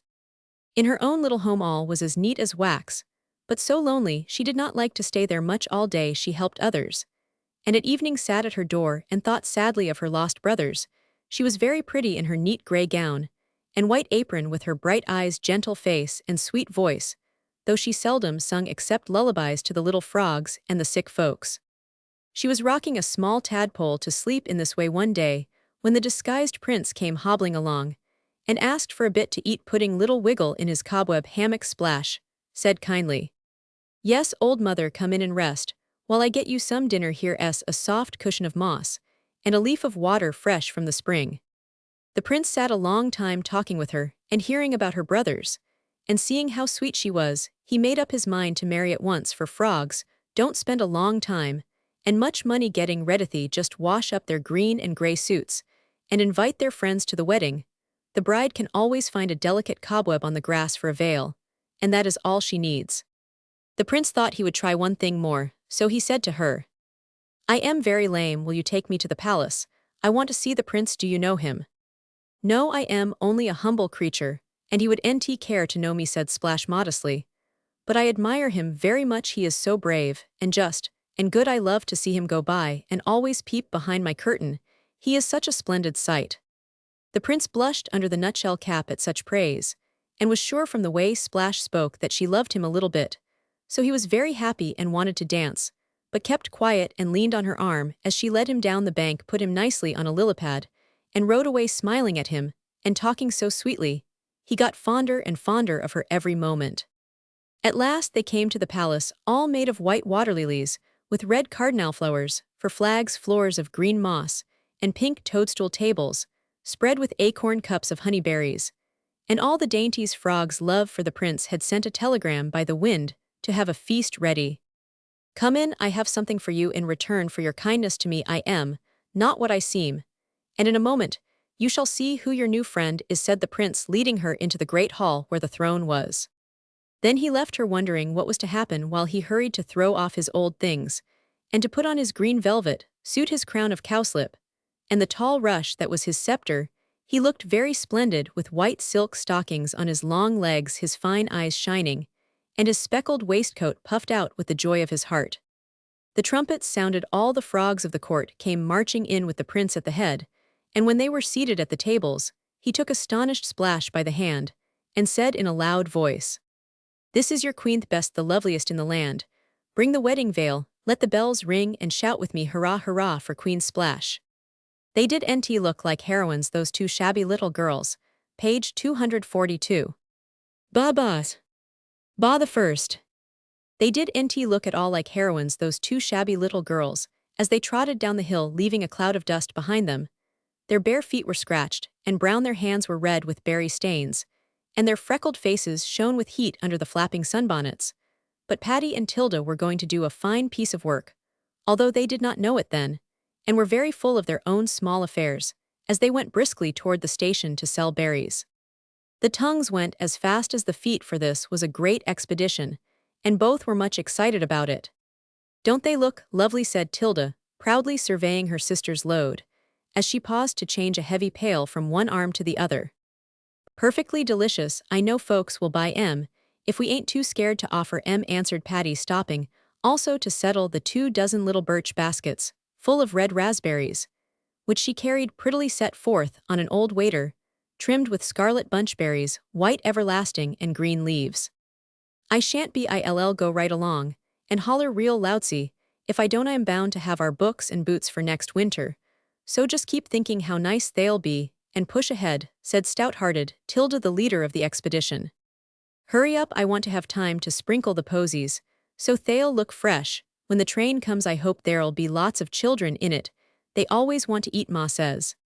It was real mean of Elviry Morris to go and offer to sell cheaper up to the hotel than we did, and spoil our market guest shell. Wish she'd thought of this when we tell what we've done down here. And both children laughed with satisfaction as they trudged along, never minding the 2 hot dusty miles they had to go. The station was out of the village, and the long trains carrying summer travelers to the mountains stopped there once a day to meet the stages for different places. It was a pleasant spot, with a great pond on one side, deep forests on the other, and in the distance, glimpses of gray peaks or green slopes inviting the weary city people to come and rest. Everyone seemed glad to get out during the 10 minutes pause, even if their journey was not yet ended, and while they stood about enjoying the fresh air from the pond or watching the stages load up, Tilda and Patty planned to offer their tempting little baskets of fresh fruit and flowers.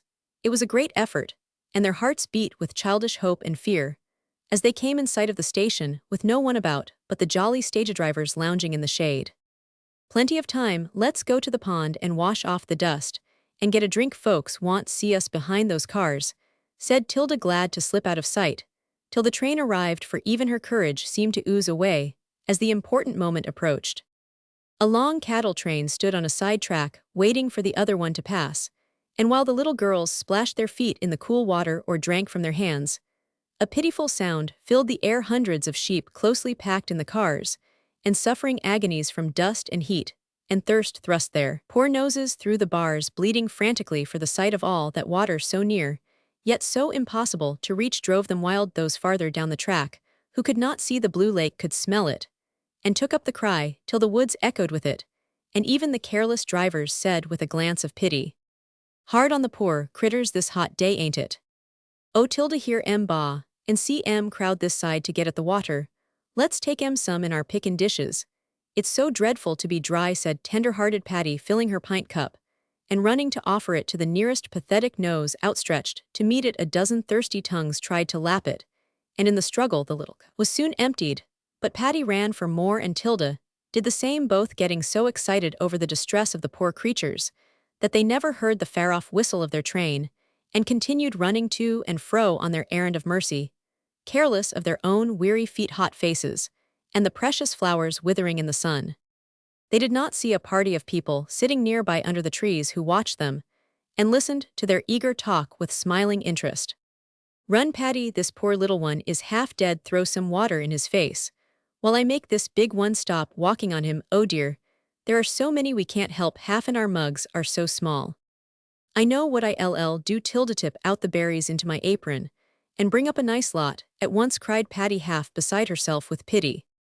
"It will spoil your apron and mash the berries, but never mind, I don't care if we don't sell one, if we can help these poor dear lammies," answered energetic Tilda, dashing into the pond up to her ankles, to fill the pail, while Patty piled up the fruit in her plaid apron.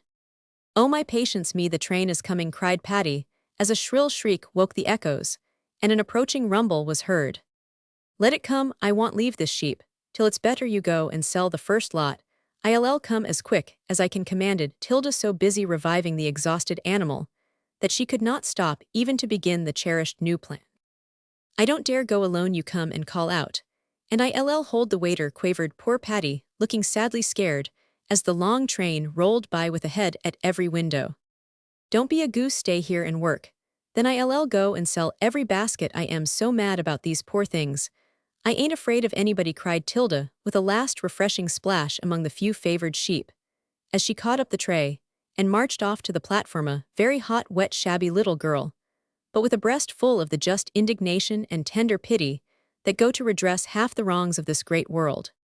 "Oh, mamma, see the pretty baskets, do buy some, I am so thirsty and tired," exclaimed more than one eager little traveler, as Tilda held up her tray, crying bravely, fresh berries, 10 cents, only 10 cents. They were all gone in 10 minutes, and if Patty had been with her, the pail might have been emptied before the train left, but the other little Samaritan was hard at work, and when her sister joined her proudly displaying a handful of silver, she was prouder still to show her woolly invalid feebly nibbling grass from her hand. "We might have sold every own folks liked 'em ever so much, and next time, we'll have 2 dozen baskets apiece. But we'll have to be spry for some of the children fuss about picking out the one they like. It's real fun, Patty," said Tilda, tying up the precious dimes in a corner of her dingy little handkerchief. "So's this," answered the other with a last loving pat of her patient's nose, as the train began to move and car after car of suffering sheep passed them with plaintive cries and vain efforts to reach the blessed water of which they were in such dreadful need. Poor Patty couldn't bear it. She was hot, tired, and unhappy because she could do so little, and when her pitying eyes lost sight of that load of misery, she just sat down and cried. But Tilda scolded, as she carefully put the unsold berries back into the pail, still unconscious of the people behind the elder bushes by the pond. "That's the wickedest thing that ever was, and I just wish I was a man so I could see about it. I'd put all the railroad folks in those cars, and keep them there hours and hours and hours going by ponds all the time, and I'd have ice cream too, where they could get a bit, and lots of fans and other folks all cool and comfortable, never caring how hot and tired and thirsty they were. Yes, I would, and then we'd see how they like it." Here indignant Tilda had to stop for breath, and refreshed herself by sucking berry juice off her fingers. "We must do something about it. I can't be happy to think of those poor lammies going so far without any water. It's awful to be dry," sobbed Patty, drinking her own tears as they fell. "If I had a hose, I'd come every day and hose all over the cars. That would do some good anyway. We'll bring the other big pail and water all we can," said Tilda, whose active brain was always ready with a plan. "Then we shan't sell our berries," began Patty despondently, for all the world was saddened to her just then by the sight she had seen. "We'll come earlier and both work real hard till our train is in, then I'll sell, and you go on watering with both pails. It's hard work. But we can take turns. Whatever shall we do with all these berries? The under ones are smashed, so we ll eat 'em. But these are nice only who will buy 'em, and Tilda looked soberly at the spoiled apron, and the 4 quarts of raspberries picked with so much care in the hot sun. I will said a pleasant voice, and a young lady came out from the bushes, just as the good fairy appears to the maidens in old tales. Both little girls started and stared, and were covered with confusion when other heads popped up, and a stout gentleman came toward them smiling so good-naturedly that they were not afraid. We are having a picnic in the woods, and would like these nice berries for our supper, if you want to sell them, said the lady, holding out a pretty basket. Yes, Mom, we do. You can have 'em all. They a little mashed, so we won't ask, but 10 cents a quart, though we expected to get 12, said Tilda, who was a real Yankee, and had an eye to business. What do you charge for watering the sheep? Asked the stout gentleman, looking kindly at Patty, who at once retired into the depths of her sunbonnet like a snail into its shell. Nothing, sir, was it horrid to see those poor things. That's what made her cry. She's real tender-hearted, and she could bear it, so we let the berries go. And did what we could, answered Tilda, with such an earnest little face that it looked pretty in spite of tan and freckles and dust. Yes, it was very sad, and we must see about it. Here's something to pay for the berries, also for the water, and the gentleman threw a bright $half into Tilda's lap, and another into Patty's, just as if he was used to tossing money about in that delightful manner. The little girls did know what to say to him, but they beamed at everyone and surveyed the pretty silver pieces as if they were very precious in their sight. What will you do with them? Asked the lady in the friendly sort of voice that always gets a ready answer. Oh, we are saving up to buy books and rubber boots, so we can go to school next winter. We live 2 miles from school and wear out lots of boots and get colds. When it's wet, we had pneumonia last spring, and Ma said we must have rubber boots, and we might earn 'em in baritime, said Tilda eagerly. Yes, and she's real smart, and she's going to be promoted, and must have new books, and they cost so much, and Ma ain't rich, so we get 'em ourselves, added Sister Patty, forgetting bashfulness in sisterly pride. That's brave. How much will it take for the boots? And the books? Asked the lady with a glance at the old gentleman, who was eating berries out of her basket. As much as $5. I guess we want to get a shawl for Ma, so she can go to meetin'. It's a secret, and we pick every day. Real hard, 'cause berries don't last long, said Tilda wisely. She thought of coming down here. We felt so bad about losing our place at the hotel, and did know what to do, till Tilda made this plan. I think it's a splendid one. And Patty eyed her $half with immense satisfaction. Don't spoil the plan, Alice. I am passing every week while you are up here, and I'll see to the success of the affair, said the old gentleman with a nod, adding in a louder tone, these are very fine berries, and I want you to take 4 quarts every other day to Miller's farm over there. You know the place. Yes, sir, cried 2 eager voices, for the children felt as if a rain of $half was about to set in. I come up every Saturday and go down Monday, and I shall look out for you here, and you can water the sheep as much as you like. They need it. Poor beasts, added the old gentleman. We will, sir, we will, cried the children with faces so full of innocent gratitude and goodwill that the young lady stooped and kissed them both. Now, my dear, we must be off, and not keep our friends waiting any longer, said the old gentleman, turning toward the heads, still bobbing about behind the bushes. Goodby, we won't forget the berries. And the sheep, called the children, waving the stained apron like a banner, and showing every white tooth in the beaming smiles they sent after these new friends. Nor, my lambs, said Alice to herself, as she followed her father to the boat. What will Ma say when we tell her, and show her this heap of money? Exclaimed Tilda, pouring the dimes into her lap, and rapturously chinking the big $half before she tied them all up again. I hope we shan't be robbed going home. You'd better hide it in your breast, else someone might see it, said prudent Patty, oppressed by the responsibility of so much wealth. There goes the boat, cried Tilda. Don't it look lovely? Those are the nicest folks I ever saw. She's perfectly elegant, like a white dress, and a hat just like that. When she kissed me, the long feather was as soft as a bird's wing on my cheeks, and her hair was all curling round like the picture we cut out of the paper, and Patty gazed after the boat, as if this little touch of romance in her hardworking life was delightful to her.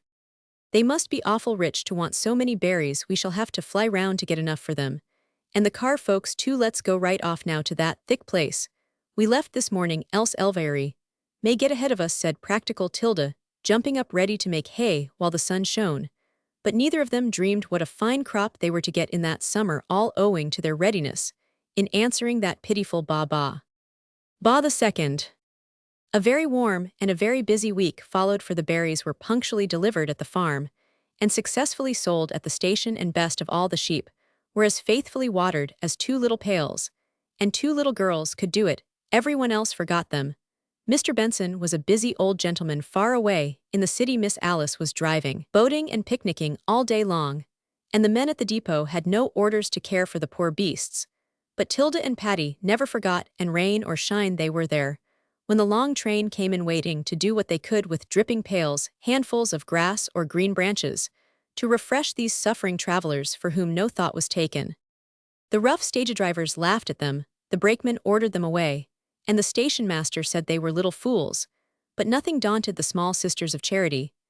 And in a few days, they were let alone. Their arms were very tired lifting the pails, their backs ached with lugging so much water, and mother would not let them wear any but their oldest clothes for such wet work, so they had their trials, but bore them bravely, and never expected to be thanked. When Saturday came round, and Miss Alice drove to meet her father, she remembered the little girls, and looked for them up at the farm. She enjoyed her berries, and ordered them to be promptly paid for, but was either asleep or away when they arrived, and so had not seen the children. The sight of Patty hastily scrambling a clean apron over her old frock, as she waited for the train with her tray of fruit, made the young lady leave the phaeton and go to meet the child, asking with a smile, "Where is the black-eyed sister? Not ill, I hope?" "No, Mom, she's watering the sheep. She's so strong she does it better 'n I do. And I sell the baskets," answered Patty, rejoicing secretly in the clean faded apron that hid her shabbiness. "Ah, I forgot my lambs, but you were faithful to yours, you good little things. Have you done it every day?" "Yes, Roman 1000, Ma said, if we promised we must do it, and we like it, only there's such a lot of 'em, and we get pretty tired," and Patty rubbed her arms as if they ached. "I'll speak to Papa about it this very day. It will be a good time for Mr. Jacobs, the president of the road, is coming up to spend Sunday, and they must do something for the poor beasts," said Miss Alice, ashamed to be outdone by two little girls. "That will be so nice. We read a piece in a paper our teacher lends us, and I brought it down to show Mr. Weed, the depot man. He said it was a shame, but nobody could help it, so we thought we'd tell him about the law we found." And Patty eagerly drew a worn copy of Our Dumb Animals from her pocket to show the little paragraph to this all-powerful friend who knew the railroad king. Miss Alice read, "An act of Congress provides that at the end of every 28 hours, journey animals shall be given 5 hours rest and duly fed and watered, unless shipped in cars having accommodations for the care of livestock on board." "There," cried Patty, "that's the law, and Ma says these sheep come ever so far and ought to be watered. Do tell the president, and ask him to see to it." There was another piece about some poor pigs and cows being 92 hours without water and food. It was awful. "I will tell him here as our train run to your berries. I'll find Papa and show him this." As Miss Alice spoke, the cars thundered into the little station, and a brief bustle ensued, during which Patty was too busy to see what happened. Mr. Benson and another stout old gentleman got out, and the minute Miss Alice had been kissed, she said very earnestly, "Wait a little, please. I want to settle a very important piece of business before we go home." Then, while the gentleman listened indulgently, she told the story, showed the bit in the paper, and pointing out Patty, added warmly, "That's one good child. Come and see the other, and you will agree with me that something ought to be done to relieve their kind little hearts and arms, if not out of mercy to the animals, who can't be called dumb in this case, though we have been deaf too long. My willful girl must have her way. Come and get a whiff of fresh air, Jacobs." And Mr. Benson followed his daughter across the track, glad to get out of the bustle. Yes, Tilda was there, and at work so energetically that they dared not approach, but stood looking and laughing for a moment. 2 pails of water stood near her, and with a long-handled dipper, she was serving all she could reach. Those which were packed on the upper tier she could only refresh by a well-aimed splash, which was eagerly welcomed and much enjoyed by all parties, for Tilda got well showered herself, but did not care a bit, for it was a melting July day. "That is a very little thing to do, but it is the cup of cold water which we have forgotten," said Miss Alice softly, while the air was full of cries of longing, as the blue lake shone before the thirsty beasts. Jacobs, we must attend to this. Benson, we will ILL look into the matter and report at the next meeting. That was all they said, but Alice clapped her hands for she knew the thing would be done, and smiled like sunshine on the two old gentlemen, who presently watched the long train rumble away with shakes and nods of the gray heads, which expressed both pity and determination. The other train soon followed, and Patty came running over with her empty tray and a handful of silver to join Tilda, who sat down upon her upturned pail, tired out. Papa will see to it, children, and thanks to you the sheep will soon be more comfortable, said Miss Alice, joining them. Oh goody, I hope they'll be quick, it's so hot there's ever so many dead ones today, and I can't help 'em, answered Tilda, fanning herself with her bonnet and wiping the drops off her red face. Miss Alice took a pretty straw fan out of her pocket and handed it to her with a look of respect for the faithful little soul who did her duty so well. Ask for me when you come to the farm tonight. I shall have some hats and aprons for you, and I want to know you better, she said, remembering the broad-brimmed hats and ready-made aprons in the village store. Thank you, Mom, we'll come now, we won't have to do this wet work, we like to be neat and nice, said Patty gratefully. Do you always sell all your berries down here? Asked Miss Alice, watching Tilda tie up the dimes. Yes, indeed, and we could sell more if both of us went, but Ma said we were making lots of money, and it was best to get rich too fast, answered Tilda wisely. That's a good thing for us to remember, Benson, especially just now, and not count the cost of this little improvement in our cattle cars too closely, said Mr. Jacobs, as the old gentleman came up in time to hear Tilda's speech. Your mother is a remarkable woman, I must come and see her, added Mr. Benson. Yes, sir, she is, shed be pleased to see you any day, and Tilda stood up respectfully as her elders addressed her. Getting too rich, are you then? I suppose it would do to ask you to invest this in your business for me, asked Mr. Jacobs, holding up $2 as if he felt bashful about offering them. Two pairs of eyes sparkled and Patty's hand went out involuntarily as she thought how many things she could get with all that money. Would they buy a lamb, and would you like to use it that way? Asked Tilda in a businesslike tone. I guess Miller would let you have one for that sum if Miss Alice makes the bargain, and I should very much like to start a flock, if you would attend to it for me, answered Mr. Jacobs, with a laughing nod at the young lady, who seemed to understand that way of making bargains. We like it ever so much. We've wanted a lamb all summer, and we've got a nice rocky pasture with lots of pennyroyal and berry bushes, and a brook for it to live in. We could get one ourselves now, we are so rich, but we rather buy more things for Ma, and mend the roof for the snow comes, it's so old, rain runs down on our bed sometimes. That's bad, but you seem fond of water and look as if it agreed with you, said Mr. Jacobs, playfully poking Tilda's soaked apron with his cane. They all laughed, and Mr. Benson said, looking at his watch, Come, Alice, we must go, I want my dinner, and so does Jacobs, good be little waterwitches, I'll see you again. Do you suppose they remember the lambs and hats, and all they promised? Asked Patty, as the others turned away. I don't believe they will. Rich folks are so busy having good times, they are apt to forget poor folks, seems to me, answered Tilda, shaking her head like a little Solomon. Bless my heart, what a sharp child that is, we must not disappoint her, so remind me, Alice, to make a memorandum of all this business, whispered Mr. Benson, who heard every word.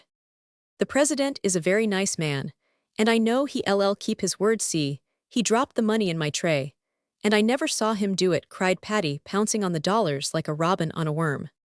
There's a compliment for you, and well worth the money, such confidence is beautiful, said Mr. Jacobs, laughing. Well, I've learned a little lesson, and I'll lay it to heart so well, I won't let either of you forget, added Alice as they drove away, while Tilda and Patty trudged home quite unconscious that they had set an example which their elders were not ashamed to follow.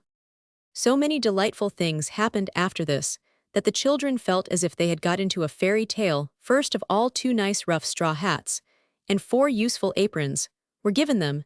That very night next day Miss Alice went to see their mother, and found an excellent woman trying to bring up her girls with no one to help her. Then somehow the roof got mended, and the fence, so that passing cattle could not devastate the little beds, where the children carefully cultivated wild flowers from the woods and hills. There seemed to be a sudden call for berries in the neighborhood, for the story of the small Samaritans went about, and even while they laughed people felt an interest in the children, and were glad to help them sew the dimes in the spoutless teapot rose like a silver tide, and visions of new gowns and maybe sleds danced through the busy little brains. But best and most wonderful of all, the old gentleman did not forget the sheep. It was astonishing how quickly and easily it was all done. When once those who had the power found both the will and the way, everyone was interested now. The stage drivers joked, no more the brakemen lent a hand with the buckets, while waiting for better means of relief, and cross Mr. Weed patted Tilda and Patty on the head, and pointed them out to strangers, as the nice little girls who stirred up the railroad folks' children from the hotel came to look at them, and Elvery Morris was filled with regret that she had no share in this interesting affair. Thus the little pail of water they offered for pity's sake kept the memory of this much-needed mercy green, till the lake poured its full tide along the channel made for it, and there was no more suffering on that road. The first day the new pumps were tried, every one went to see them work, and earliest of all were Tilda and Patty in pink aprons and wreaths of evergreens round their new hats in honor of the day. It was sweet to see their intense satisfaction as the water streamed into the troughs, and the thirsty sheep drank so gratefully.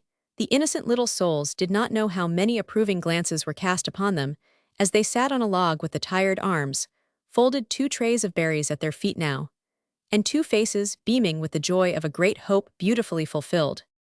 Presently a party from the hotel appeared, and something was evidently going to happen, for the boys and girls kept dodging behind the cars to see if they were coming. Tilda and Patty wondered who or what, but kept modestly apart upon their log, glad to see that the fine folks enjoyed the sight about as much as they. Roman 999. A rattle was heard along the road. A wagon stopped behind the station, and an excited boy came flying over the track to make the mysterious announcement to the other children. They've got 'em, and they are regular beauties. More pumps or troughs, I guess. Well, we can't have too many, said Tilda, with an eye to the business underway. I wish those folks would stare. So I suppose it's the new aprons with pockets, whispered bashful Patty, longing for the old capebonnet to retire into. But both forgot pumps and pockets in a moment, as a striking procession appeared round the corner. Mr. Benson, trying not to laugh, but shining with heat and fun, led a very white lamb with a red bow on its neck, and behind him came Miss Alice leading another lamb with a blue bow. She looked very much in earnest, and more like a good fairy than ever as she carried out her little surprise. People looked and laughed, but everyone seemed to understand the joke at once, and were very quiet when Mr. Benson held up his hand and said in a voice which was earnest as well as merry, "Here, my little girls, are 2 friends of those poor fellows yonder, come to thank you for your pity, and to prove, I hope, that rich people are not always too busy with their own good times to remember their poorer neighbors. Take them, my dears, and God bless you. I did forget my lambs this time, but have been taming these for you, and Mr. Jacobs begs you will accept them with his love," added Miss Alice, as the 2 pretty creatures were led up to their new owners, wagging their tails and working their noses in the most amiable manner, though evidently much amazed at the scene. Tilda and Patty were so surprised that they were dumb with delight, and could only blush and pat the woolly heads, feeling more like storybook girls than ever. The other children, charmed with this pleasant ending to the pretty story, set up a cheer. The men joined in it with a will, while the ladies waved their parasols, and all the sheep seemed to add to the chorus their grateful ba-ba. University Press, John Wilson's Son, Cambridge.